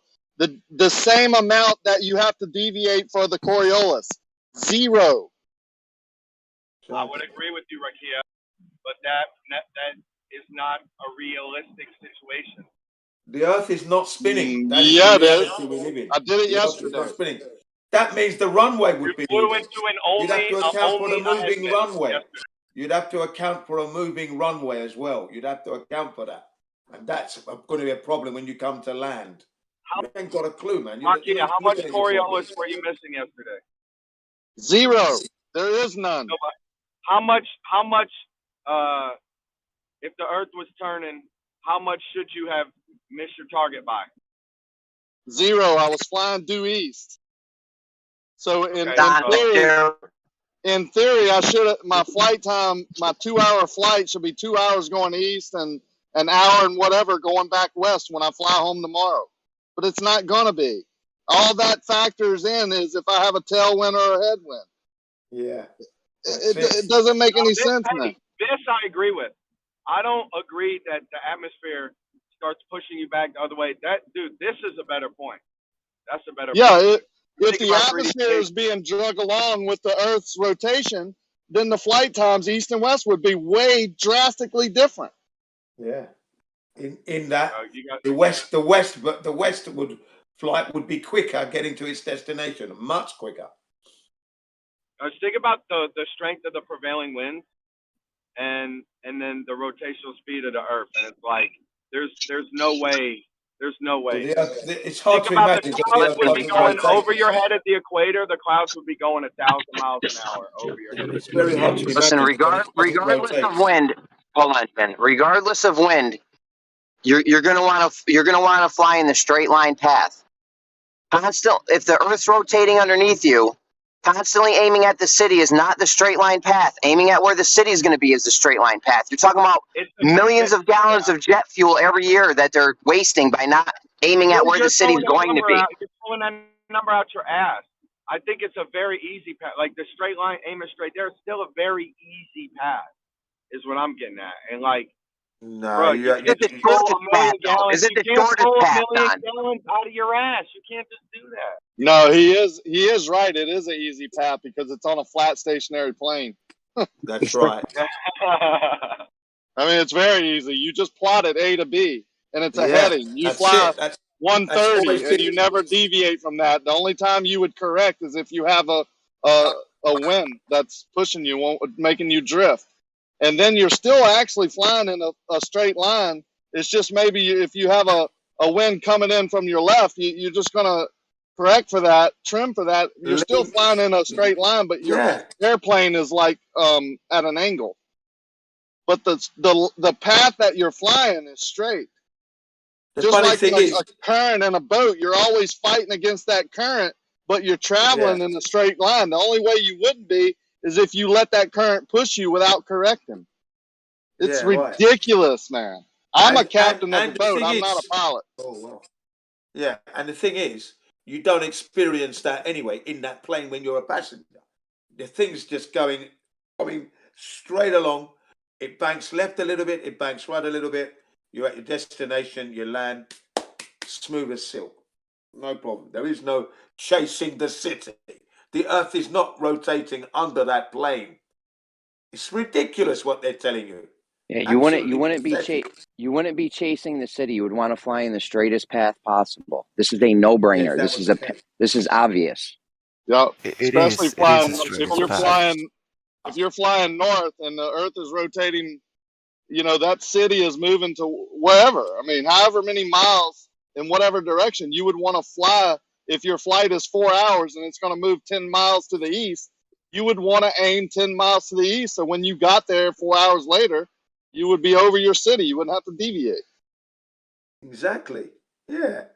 That's what would be happening. I want to see a tethered gas sphere around a solid sphere with the friction coefficient. I just want to see the sphere first. And then with the sphere first, mate. With the wind type variables. And you tell me you got a fucking ball of fluid spinning around and then you're blowing on that shit and stopping it in parts. You're telling me there's not going to be whatever, a doldrum or whatever, a stagnant spot where you can't get up into 3D space right there and watch that shit turn up under you? You fucking crazy as fuck. I guarantee you this shit was turning. I guarantee you this shit was turning the way they say it's turning. We'd be able to witness it a lot more different ways. I asked him yesterday, what altitude do you have to be at to see the rotation of the Earth? No, nobody can answer that. What about the ISS? Don't they see it? No, you don't see it from there. Well, okay, well, how high up do you have to be? What satellite is showing us the rotation of the Earth? So you're saying you can go up high enough to see it? Two great points just raised there. Two great points. It doesn't make any sense that a surface is rotating underneath you, but when you go above it, you can't notice it because you're not high enough. That dog don't hunt. That is ridiculous. Yeah. That is flogging a dead horse. It's not going to run. Yeah, well, you would have to go so high that you would hit the dome, right? Yeah, maybe so. Who knows? But you definitely would be a. Yeah, you can laugh all you want, but No, I you're was just trying to- kidding because you're if trying to it's a deflect. glow bath, then there is no container. Okay, but no, there is a container even on the globe Earth. You have to have a container, right? It's infinite far away. Rocky, how about this, foreigners? Hey, the moon. We always kind of see the moon looking locked or whatever. But if we was on the moon, what would the Earth spin from our perspective? If we was on the moon looking back at the Earth, would we see the Earth spinning then, guys? It shouldn't. It shouldn't if it's locked. No, the moon is locked from the Earth, but the Earth. What's up, foreigners? If you're on the moon and you're looking back at the Earth, is the Earth spinning? Yes or no? Wow. Nope. I'm saying the Earth is spinning. It isn't. Okay. Because the moon is tidally locked. Yeah. But the Earth is spinning. The moon goes around the Earth, right? So therefore, if we're on our relativeness would be stationary on the moon, the Earth would be rotating, right? Or would we be zooming around the Earth, but we wouldn't know we're moving, so it could look like the Earth is rotating, right? We look at Africa, exactly. and we spin around. We look at America, then we spin around, right? Right? Put the camera up there. Show me the Earth rotating. What's the fucking problem? Fucking problem. What is the problem? Yeah, I don't understand. What's the fucking problem, bro? What's the problem? There should be cameras all Yeah, what's the over problem? Can you figure out what the You problem don't have is? a motherfucking picture of the Earth rotating, bro. How fucking far? What's the problem? What's Well, we have pictures. Yeah, no, we have pictures of the Earth rotating, but just not from the moon. Can you figure out why not from the moon? You have a rover and a drone helicopter on Mars, and don't have one on the moon looking back at where we live. Bullshit. You're a clown. You're a clown if you think that they're telling you the truth about space. You're a clown. Period. Okay, whatever. But can you figure out why we wouldn't be able to observe the Earth rotating from the moon? What are you talking about? The Earth has to rotate, or it'd be. That's true. But why can't we observe it from the moon? It would look the other way. Because you can't get to the moon. It would look the other way. That's not the reason. It ain't on the moon, bro. That's why. Wake up. Hey, yo, real quick. It would look the other way because the moon is moving in a prograde motion. It'd still be moving, though. Yes, it is, but you would see Africa. Yeah, you're pretty close. You're pretty close. It's about the motion of the moon. Why can't we observe? Oh. Because the moon is just circling above us. That's why you see one face. Right, like the ISS goes around, and we see all the different parts of the Earth. The moon goes around, and we would see all the different parts of the Earth. Yeah. Yeah, I'm mistaken. Yeah, you would see the. Of course you would. Nice. Yeah, I'll have to look that up. I think I'm confused. Yeah, of course the Earth would be rotating. There's just one big problem. Oh, guess what, guys? The sun can power it always too, so we're good there. Let's throw camera on the moon. Let's go. No camera on the moon. That's amazing. We got reflectors up there, but no camera pointing back. Yo, actually, just real shitty cameras. It would look actually like it's spinning faster than it is in the right direction because we go move. Forgive me, I was mistaken earlier. But yeah, it would look like it was moving faster because you're moving in the prograde motion. Yeah, there you go. If I'm not mistaken. And that's the way we want to fly our plane. We want to fly the plane in the prograde motion and get there faster. Yeah, because you're orbiting and the Earth is moving, it would move. It would appear faster and on the also, moon. Jin said something earlier. If you were moving, he said if you were moving west, but really, if you're moving east, is you would get a quicker return flight. Right? Oh no! Forgive me, guys. You're right. Forgive me. Moving west. No. I'm thinking the other way. You're right. If you're going west, it'd be quicker, right? Forgive me. I was thinking backwards. Forgive me. No, you're right. If you're flying east, you would get to your destination quicker. Oh yeah, because the Earth is spinning. That city that's east of you is getting to you. It's rotating towards you. Right. It'd be moving west. So yeah. I was right. Forgive me. I'm all over the place. West, the flight time would be longer. because you're going with the spin of the Earth. It would take. You would Right. have to. So they say you take off going west, you're already going 1,000 miles an hour at the equator. Magic. What's crazy is the football. Like you can kick a football and detect Coriolis, but you can't get it with a plane. It's weird. But look, I'm telling you, it's a new horizon. I swear I heard 2 of the ballers yesterday talk about instruments that would be detecting this in the plane. 2 different, like, I swear to God, I could not believe it. They used to say the GPS did it because of ground positioning. It's craziness, but Right, they it also just say micro corrects them constantly. Yeah, which, dude, I can buy that story, man. That's fine. I want to see the data of the correction. well, first we would want to see the Earth actually rotating, right? I mean, wouldn't that be the basis? They're saying if the Earth is rotating, then planes would have to do this, this, and this, and this effect would happen on this, this, and that. No, let's start with, okay, let's see the Earth rotating. How about put a camera on the moon? Good luck. Absolutely. We don't even need to go All to you the get moon. is propaganda. All you get is snippet and fucking headline news propaganda, bro. And rover pictures from Mars, from the helicopter that's flying on Mars. It looks Who like will a video be- game, straight up, bro. Looks like a video game. Yeah. Who will be the first to say that this one is black CGI? dot. Well, they're One saying black they're dot. landing on the moon with all these drones, all these rovers and all this, but they don't have cameras? On the moon? They will. Yeah, they will on the return moon. All in these. 2020. Yeah, 4 it's or just 5. convenient that they're going to the dark side of the moon now. Yeah.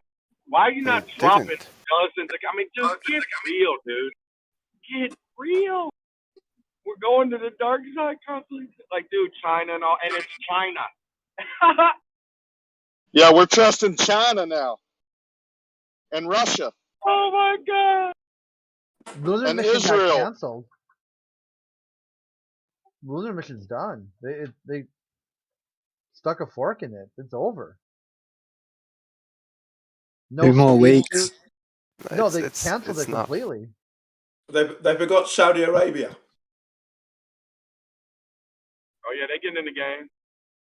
Yeah. Elon Musk would have a camera on the moon right now if it was possible. He would be the coolest guy ever. They are planning to land there in, Yeah, they're 2 planning. years. In and our they're lifetime? making a what's it called? They fly around the moon next year with the They Dear did it Moon mission. No, they're not doing it next year. They're not doing it next year. It's Oh, through they did. 2025. They did it 50 years ago. Yeah. Yeah, and Elon Musk can't do it today. He could snap his fingers and do it with the rockets that he has. And by the way, how much Actually more fuel? not. Hang Actually on. not. Give me 1 second. Give me 1 second. How much more fuel does it take to get up once they get up into low Earth orbit to fire the engines one time? Because once you get moving in space, you don't need those engines anymore, right? It's set to slow down. Lift up. They just It doesn't take that much more fuel. That's true. Okay, so what's A the body in problem? motion remains in motion unless Because unshackled by another force. because it takes a ton of more fuel to actually get that amount of fuel up there. It's not the problem. Bullshit. So exponentially more, yes. yeah, Whatever, dude. Oh no! You wouldn't have to go. Well, how fast would you have to go? Just yeah. Are you gonna just lose your mind in tits? you just got here, right? Why don't you calm down a little bit? Just gonna, How you much gonna more lose your fuel? mind in tits over it, or are you gonna listen to an answer? How much more fuel? Okay, just go crazy, Rakia. That's the good No, answer. it's a simple question. It's not crazy. You can project onto me if you want. You sound crazy. How much more fuel? It's a sensible question. Hold on, let me ask RC a question real quick. You there, RC? Jeremy Jones doing with the football. They sent RC in because we're talking about planes. Isn't it convenient? Or were you just coming in already, RC? I think he left. Good. Yeah, a globalist that squawks and gets away gets to squawk another day. Joins the channel, doesn't hear what anyone's talking about, no context whatsoever, cues right in on Rakia, tries to insult, and then runs.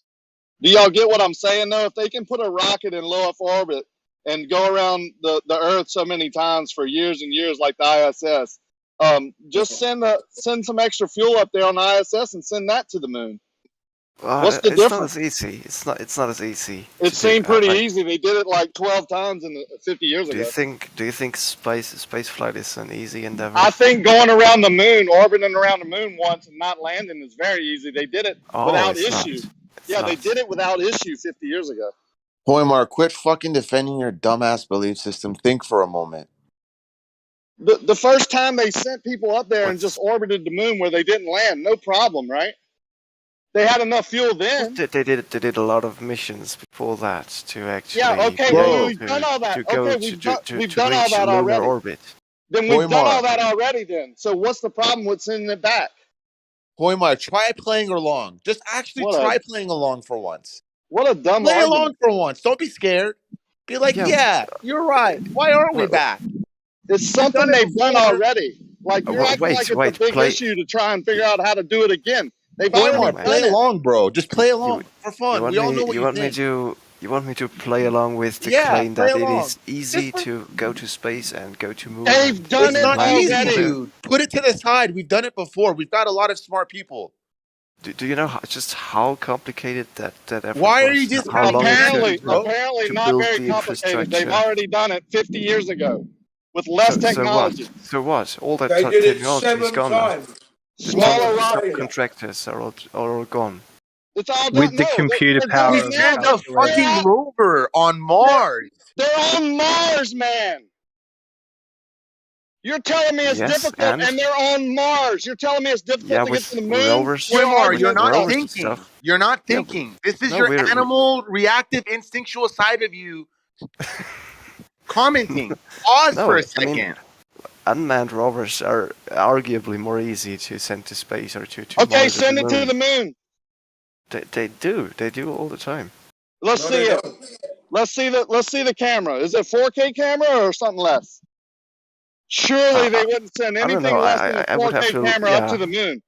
I would have to look up what kind of cameras what know footage shit. we have from None. modern probes. You can't even play along if you wanted to. I don't think you're capable of it. How about that? He doesn't want to be capable of it. I literally don't think you're capable of it. No, they're here. You know that quote? He doesn't want to be.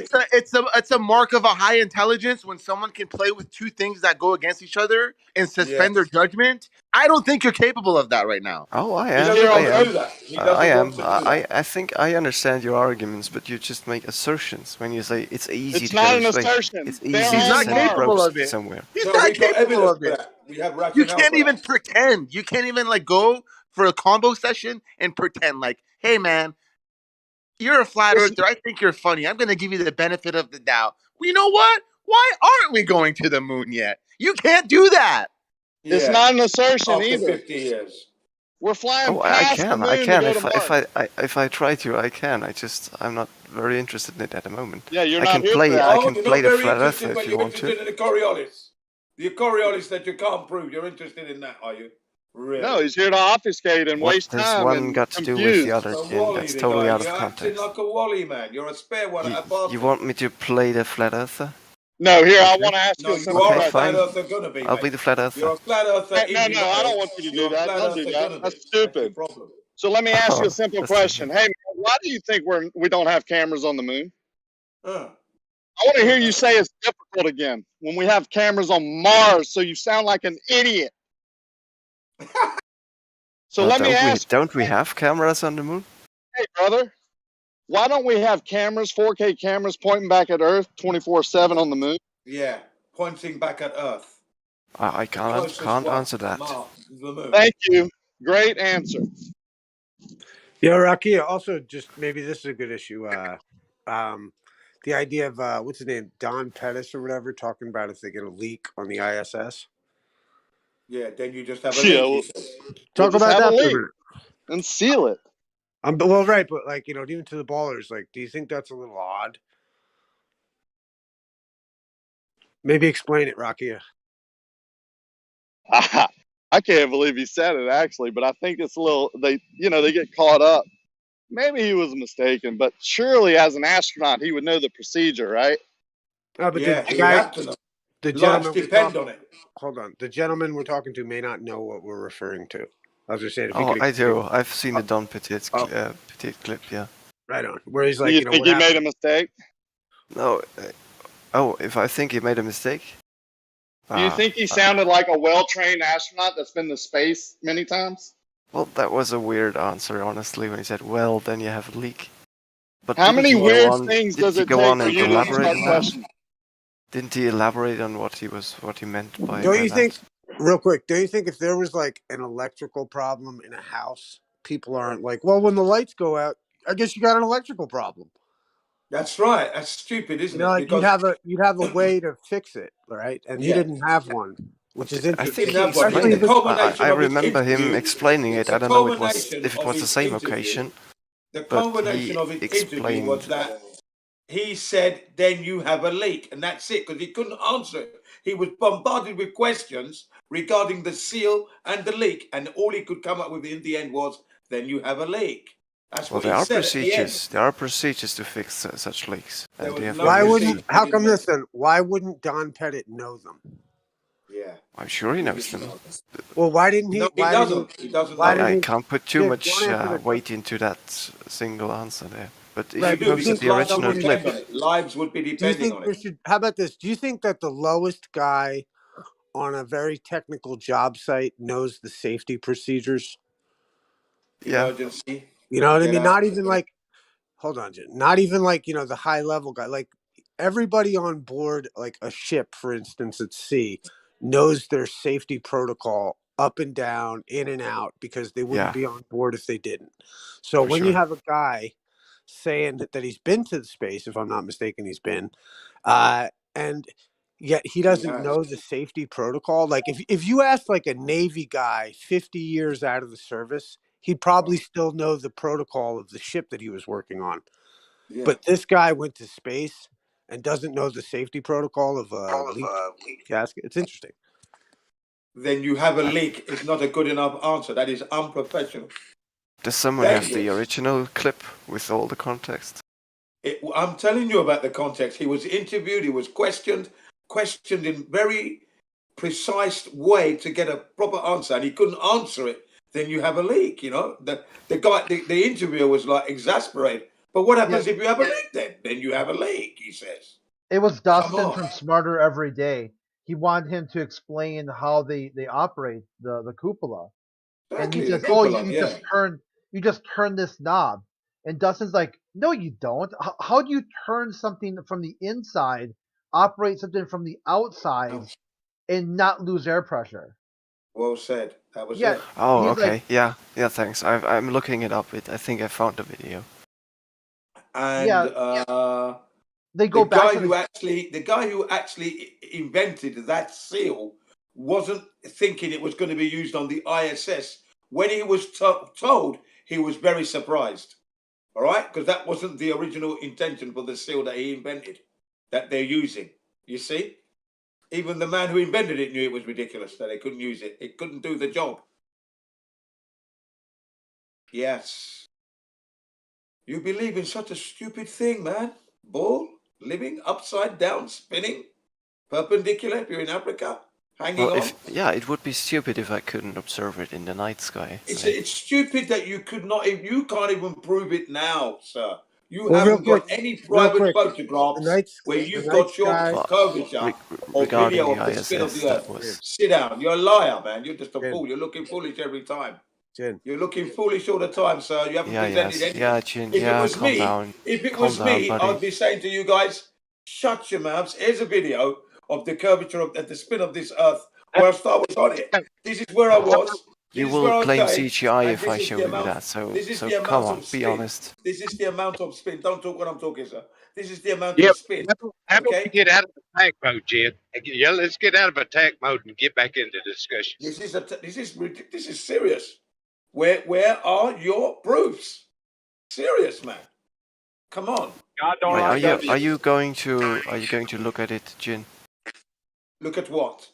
Your proofs. When I post measurements Present your evidence. curvature and the spin. You better present it and let me look at it. And my eyes are waiting to be, I'm waiting to be shut up, man. So you better bring it.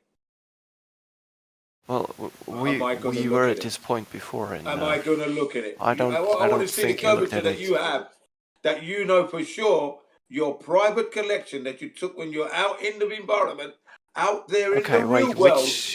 Just a second. Which private collection? You must have your own photographs on your Who said Android that? or your Samsung or your iPhone or on a Canon somewhere. You took some pictures, you and your girlfriend, your family, enjoying a picnic, enjoying something, and you captured curvature somewhere at the beach. You must have. How else can you be on a globe? Is that With the your chin? private, Is that the chin real time, precondition? real life photographs. I have loads of the flat Earth. I have hundreds. Well, I wouldn't Hundreds I wouldn't eyeball the Earth to find its shape. Really, I mean that's not conclusive. Curvature would be there in your photographs somehow, some way, but it's not there. You don't have it. You don't even have video of the Earth spinning. You have niche, sir. Well, I You're posted naked. one, but you You're just the cry emperor with CGI, no and clothes that's on, the end of that pretending. story. You are the emperor with no clothes on, pretending you've got a Giorgio Armani suit on with a silk tie. That's what you're doing. All right. Well, yeah. Get If out I of here. wouldn't look at any Get out of evidence here and that's get presented dressed. to me, then I would also say, well, there is Get no out of here evidence. and get dressed, sir. Get out of here. Bring it in. That's all I'm asking you to do. Attack mode. Go and bring it. If not, you're looking foolish, sir. Well, Jed, let's try listening to this person and see what evidence they have, if any. What were you saying, other person?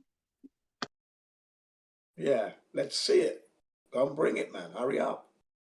I mean, Tick-tock, tick-tock. Fleric? Are you still here? Tick-tock. I mean, we can I'm here. eyeball the Earth, right? Because we see ships disappearing bottom up, right? Well, Are with you the still here? disappearing bottom up, Fleric, we can explain that with some sort of visual optical Wow, you're not still compression. going on with that, are you? Basically, we're dealing with stuff disappearing bottom up, not because they're going over a hump of Earth curve, but because of compressed viewing angle. That's basically it. Yes, that's correct. No, Compressed not really. viewing Not really. angle. If People we're Yes, talking it about is. angular That's resolution, natural then law. the whole Angular object resolution. will be non-resolvable. So Well, you can't use the angle of resolution. Yeah, but the question would be, can we or can we not eyeball the shape of the Earth by that observation? Well, you're the one saying it's eyeball the going shape through of the the Earth. I curvature. mean, I guess You're we could making that infer a claim. few things, but eyeballing it would need some reason attached to it. You know, we see a flat horizon, so most people would assume that we have some sort of flat, faceted shape or some sort of flat shape that has some level of flatness for the flatness of the horizon, like a Flat, flat line. it is flat, right? And it's the claim of the heliocentrists that the ship is going over the horizon. So that's your curvature. Okay, and once it's gone over the horizon, there is no way you'd be able to see that ever again because it's gone over the horizon on its way to its destination. But when we pick up a pair of binoculars, a telescope, and a handy cam, we zoom back in on it. Do we not? There you go. Silence. There you go, folks. Jin, you got to let the argument breathe a little, brother. Well, I'm giving them time to breathe. They're not breathing at all. I think Let Lemon have a conversation though. Yeah, go on, Lemon. Sorry. Well, I'm trying to get better at having a conversation with these Globers. I was just on Jose's, and Jose was talking about his interview about his book.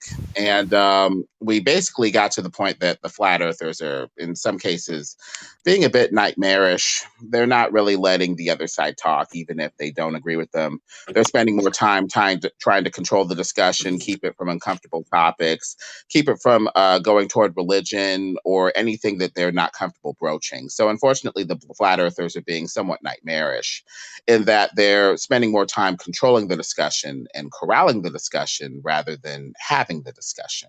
So I want to emphasize listening to these people, even if we don't agree with them, like them, or even if they're being nightmarish on their side. So, hopefully, some sort of discussion with the Globers, even if they're agents or government paid shills, can be had. What were you saying, other gentlemen? Paid shield. What are you saying? Agent of the other side. Yeah, I mean, if you've got people, Your life depends on it.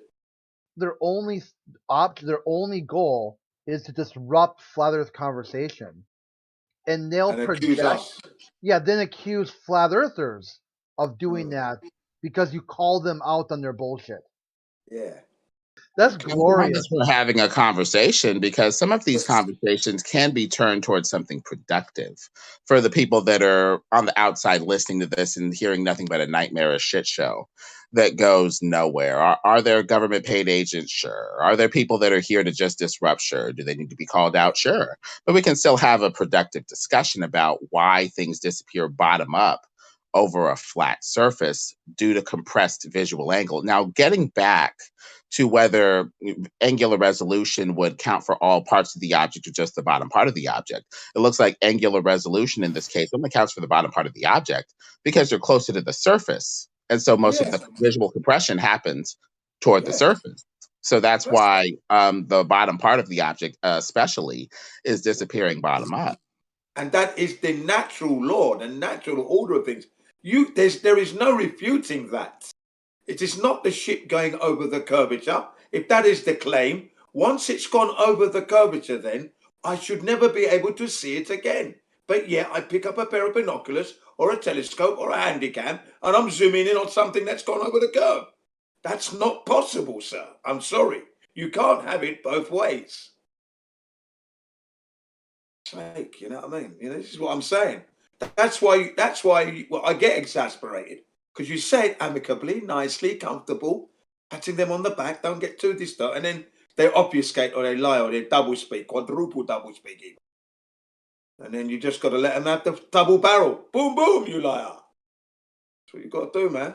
Call it out. Well, people demonstrate things disappearing bottom up simply by getting close to the surface. Obviously, they're above the floor, yet things in the distance fade into the floor bottom up simply by getting close to the floor. So it looks like some optical thing, some sort of thing that's simply visible. It's an everyday occurrence, phenomena, daily. You walk on the pavement, in America, the sidewalk, you don't see the manhole cover, but suddenly the manhole cover appears. Do you know what I mean? You didn't see it for a while, but oh, there it is. And it's oval in shape, oval, and then by the time you get 90 degrees above it, it's a round full circle. That's angular resolution in itself.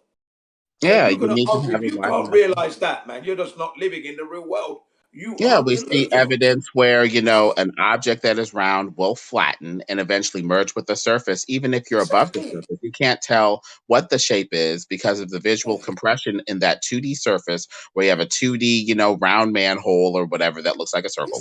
And then you can't even tell what it is, its shape or anything if you get too far away from it. And it appears to just merge, compress, and flatten out visually. It looks like that's, some of what we're talking about right there. That is the reality of what we live. That is what we observe, experience. We can describe it blindfolded. Do you understand? You can blindfold it and draw the damn thing. That's how much we know about this thing. But you guys, let's have some curvature and you can't do it. Spin, impossible. But you got to believe it, of course. You globers. No wonder we end up corralling you guys because we lay it down for you and you just don't admit it. You will not concede anything. Well, that's why we need to work on strengthening our arguments, not, BTFOing and just, attacking. I'm going to whip them into shape. That's a Sergeant Major style. I'm going to whip them into shape. That's their punishment for coming against me. I don't care. They're going to get whipped into shape or run like a girl into the corner. They won't even concede that they don't concede. Yeah, that's right. See what I mean? And they deserve a whipping. I don't care. Perpetuating a lie when the truth is right there in front of you. That, you smack a child for doing that. A child gets smacked on the bottom for lying like that. Yo, yesterday I had an idea for an experiment. You know how we could do laser experiments and such? Well, my idea was, and this is the key point of the experiment, is to have the laser be barely off of the ground level. We're talking no more than 8 inches. If we have a laser that can barely be off of ground level, just a few inches off the ground, then our experiment doesn't have to go over such vast distances. Yeah. If it's less than... what? That's been done. That's been done. If you watch the video called Convex Earth, they actually put the laser beam on the water and it hit the target. What on happened the after water. that? Yeah, on the actual water. It's on And the it just water. went like parallel with it Went forever? Or? straight with the water, straight and hit the target. And that was the one that really got them excited. That one did. Well, Yeah. what we want to do is not really have a target, but have like a confirmed, say like a bridge Oh yeah, or confirmed water, sighting. calm It was a water. confirmed sighting. Look, they asked, where is it? It's on the water, they said. It's Yeah, on but the look, water. what they're doing is hitting a target. My idea would just to have your laser beam use instrumentation to make sure it's level, maybe a couple inches off the ground, and point it and see, and then go off into the distance and see what's happening with the laser. You have Well, they three did options. that. You know what they did? They did that, and then they decided to. They did that, and then they said, "You know what we're going to do? We're going to make our own laser where it'll be more focused." So they fashioned a laser that would not bend or spread, and this thing just focused for distance. Okay, and then they did it a couple of feet, 3 feet, I think, is off the water, hit the target, and then they brought it No, right that's down too to. high, bro. That's too high. I'm I talking. know you're not listening to me. They then brought it down to the water.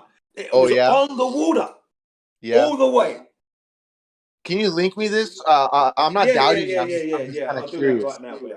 Hang on a because second. look, Let me write. Jin, I know you Yeah. know this, but look, there's three options that could happen. The first and easiest would be concave Earth, is if the laser ends up hitting the water some part in the distance, because that would mean the water's raising up. If that doesn't happen, then concave Earth is easiest to eliminate, and that's out of the picture. Then is left with flat and Yeah, convex. it just followed the levelness, the beautiful Now, levelness of with the this liquid. laser being a couple inches off the ground, if a globe earther goes and observes this laser beam and they realize it's not hitting the water, so it's not concave.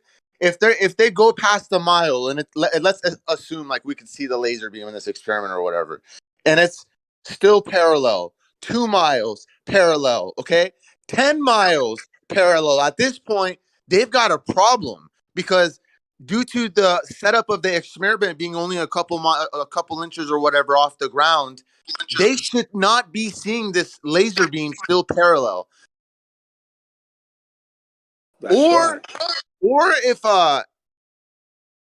or for the flat earther in this case, let's say the globers are right, after a couple miles you're gonna start to see, there's a greater disparity between the fucking water and my laser now. Either this laser's bending up or the water's bending down. I feel like that could be a something that really anyone can do. Go somewhere at night with one of these 1 watt lasers that are like $100. Set it up to be level. Yeah. Hold the button and then start running a mile or driving your car and see what happens.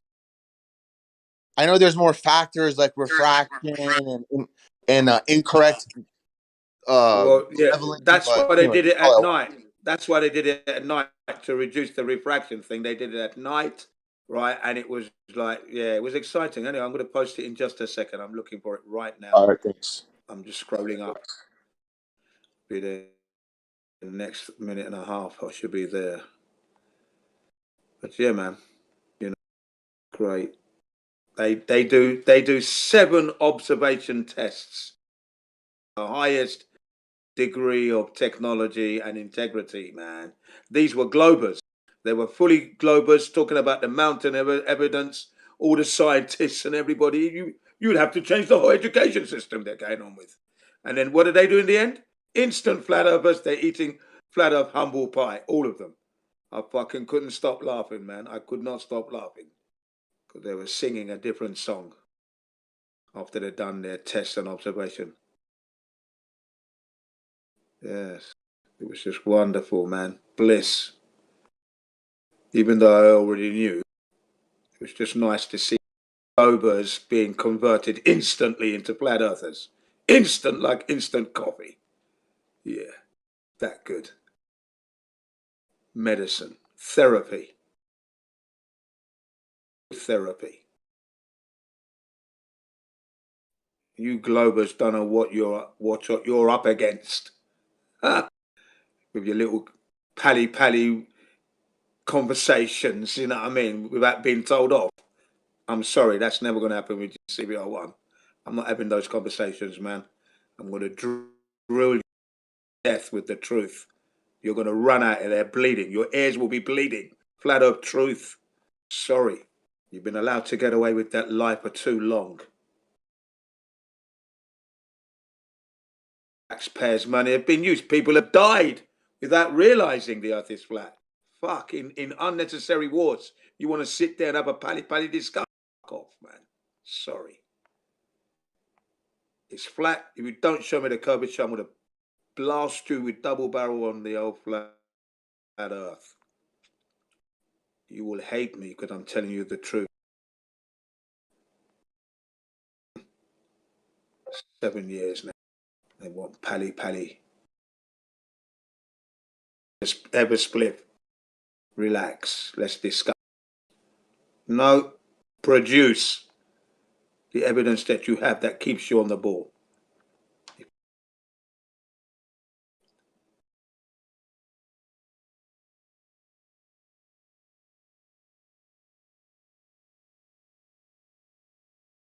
Conversations with these people.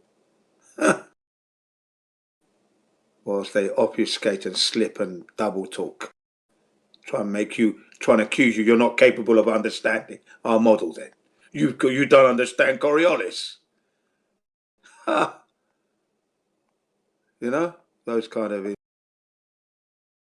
Here it is. It takes so long to find this. I love how Nathan Oakley does the Coriolis. He's the cockiest the most cocky motherfucker. It's just so funny. I've been listening to Nathan Oakley forever. That's right. That's right. Yeah. He's still doing that thing. I like his style. Love his methods.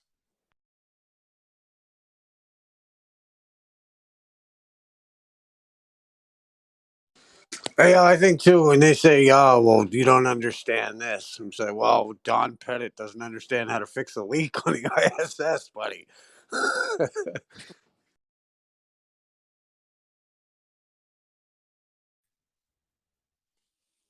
So my intelligence, you know what I mean?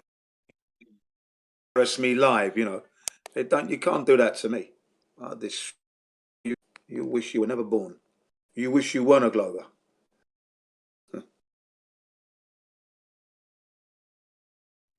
I wish we had a camera on the moon. I will say this though. Exactly. I will say this though, is that remember that pride comes before a fall. Oh, I agree, yes. And I've done all my research. And if I do fall down, I'll be the first to put my hand up and say I was wrong, you know. And I'm easy with that because you've got to alleviate the anger of the people for leading them in the wrong direction. So I'm going to be very apologetic and take the punishment as it comes. That's me. I've always been like that, even with my children. If I've done something wrong, I apologize to my kids and they get the full reason why I'm saying sorry. So they know why.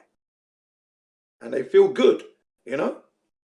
Not, oh, okay, sorry. I don't do it like that. Sorry about that. No. Give you a fully fledged explanation. So don't worry about that, man. I understand the integrity of apologizing and owning your mistake. That's why I carry myself the way I carry myself. I will fire both double barrels at you for that flat earth truth. Coming hard and amicable, I can't do that. Can't do amicable conversations. I just cannot. Too many years have gone by. And it's still being perpetuated by the way. So in my case, there is an urgency. As I'm getting older as well. 60, I'm moving on. So I want to make sure that the message is getting there. They're clear. I ain't got time to be nice now. Sorry, niceties. I don't do that now. The measurements are there. Don't try and lie. Don't try and make me look stupid. I'll destroy you. You will be destroyed. Guys. Hi, how you doing? So, some curvature? So Any curvature on your roots? I had a look at the I had a look at the video with Dom Petit where they were talking about the leak. What would happen if the ISS cupola had a leak at one of its O-ring installations? That's right, O-ring seals. Yeah. Go on. O-ring seals, And? yes. Well, he elaborated, right? He said, well, then you have a leak. And then he went on to explain what exactly you do. He said, yeah, you would seal What off did he the say? cupola What did and he so on. say? What did he say? What did he say? Because he said, then you had a leak, is what I saw. Then you have a leak. And I thought, what? Then you have a leak? Then you have a leak, and then he said Yes. you would seal off the entire cupola to not lose pressure on the whole station, right? And then But you Don would. Pettit didn't understand that though, did he? It was out of his mind, right? He said. No, he said it in that very video. Did you only clip that 10-second part and then you use that as a flat Earth meme, or is that how it works? That's how it That's works pretty sometimes, silly, isn't it? What? Dude, he was guessing. No, he wasn't. He wasn't. Bullshit. He said, "I'm sure there's a procedure for it." Yeah. Meaning And that's guessing. he don't he know hadn't it. been to space since a few years. He didn't know it. He didn't know it. When you say, I'm sure there's a procedure, you're displaying lack of knowledge or lack of memory. Let the man talk, Jim. Shit. Yeah, so he said, well, then you have to have a leak. And then he went on to say, you will probably seal off the cupola and follow a plan, you're being which he dishonest. didn't. No, he did not go on to say that. Hey, let me make a point. You're I'm literally omitting the reading this important part off the that we're transcript of the referencing. video. You see, you liar. Why did you say I'm dishonest? See? You are omitting the part that the rest of us are referencing, is where he said, well, you'd have a leak. I'm sure there's a procedure for it. Meaning, That's what I was trying to say. He doesn't know it. He said, if you have a leak and then you do X, Y, Z. He was guessing after that, bro. Guessing. Yeah. He may have been told the procedure, but he can't remember it. That's what he's displaying. Lack of So what's memory. what's the problem with not remembering an obscure procedure that you never had to do? Hold on one sec. I'll say this. Yo, when you go on, do you think that a Navy veteran 50 years away from his ship doesn't know the first order of protocol for when he was on his ship 50 years ago?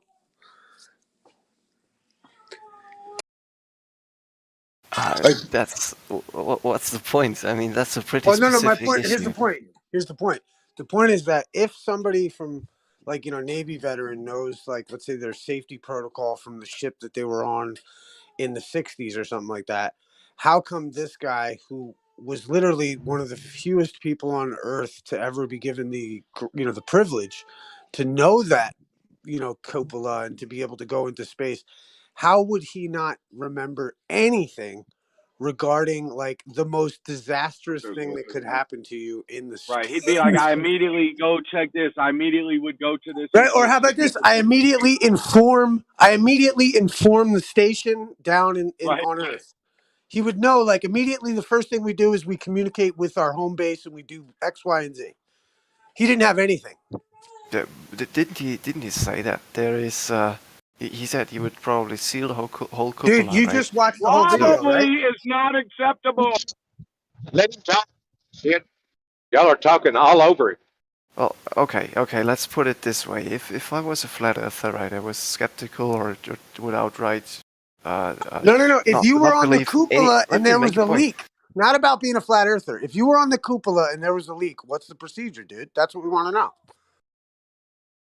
Seal the whole cupola and dig up the plan that will tell the checklist that will tell you how to replace the O-ring mechanism. That's what he It's said. amazing that you could say that on prompt, but Don Pennant couldn't.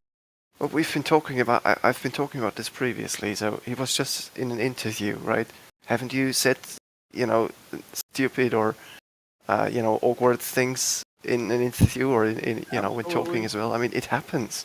What's the deal? He'd go in where he'd be like, "Oh, there's a procedure. Let me remember it's this and that." The lackadaisical nature of it, right, showed it highlighted his forgetfulness, man. It was Also, self-evident. he should be the most professional navigator. He should be the most professional person on fucking Earth, dude. if he was privileged, allowed to go up there into space with all that equipment and money behind it, and he doesn't know the safety procedure, bro?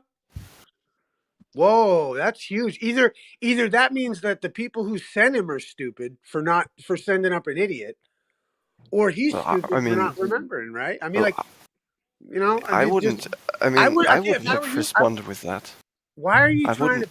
Why are you trying to justify his response, though, dude? Why are you taking sides in this? I mean, Because I it's get. his belief system. He Well, has no hold on, choice. No, I hold on. I don't see the huge issue that you try to string up from this Now single you don't response speak because in a it's your English single that belief well. interview. system. Then you don't speak English. Trust the Because you're not English thinking. speakers. It's a weird fucking issue. That shit was weird when he said it like that.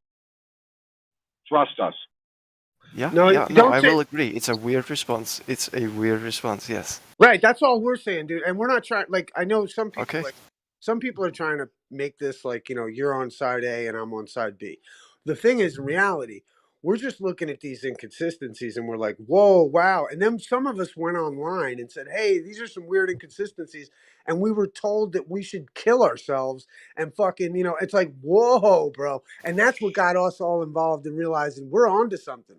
Because people are freaking out over like there's no reason anyone should defend that guy Don Pettit's response. There's nothing to defend.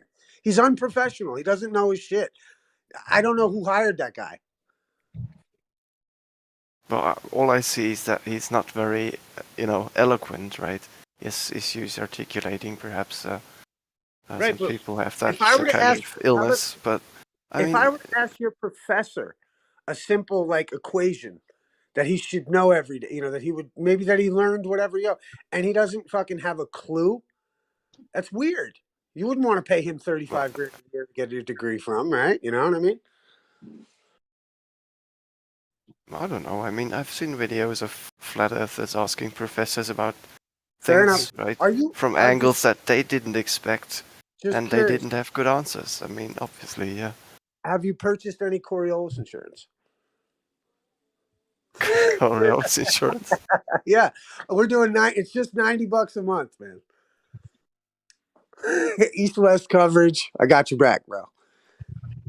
But why would you use that little clip from an interview in face of all the evidence that we have of the actual space station orbiting the Earth and the actual experiments captured on video that are being conducted on it? Well, the reason would be is that third-party information. That's why. And I know that may not be good enough because I know that you may accept those things, but I'm looking at it from the lens of the same people that are giving me that video are the same people that said that they need Photoshop to get a proper picture of Earth, and they don't know how to handle a fucking leak in the ISS. I don't know why you're accepting their evidence. Is the point? You know what I mean? But you're entitled to. I Okay, just but think. do you think that just discredited all of NASA and all other space agencies? I mean, do you think? How about this? Do you think Coriolis insurance, $90 a month, is a bad deal? Do you expect me to follow what you're saying? Well, I'm just asking if you'd like to purchase Coriolis insurance because it's so severe. I You know see what I no mean? use I know. I'm kind of investing joking. money in that. Right, and that's why we don't want to invest in the space program with a bunch of people. You don't need to. You don't need to. You can be totally indifferent to it, but then Right, please but my don't tax deny dollars. and ignore evidence. Well, no. My point is that why would I ignore the fact that the people who are giving me the evidence seem inconsistent on so much? What do you mean so much? You have Well, I the mean, occasional you're clip ignoring. from Check it out. the hundreds of hours of video that Right, so people being you're interviewed and whatnot. accepting.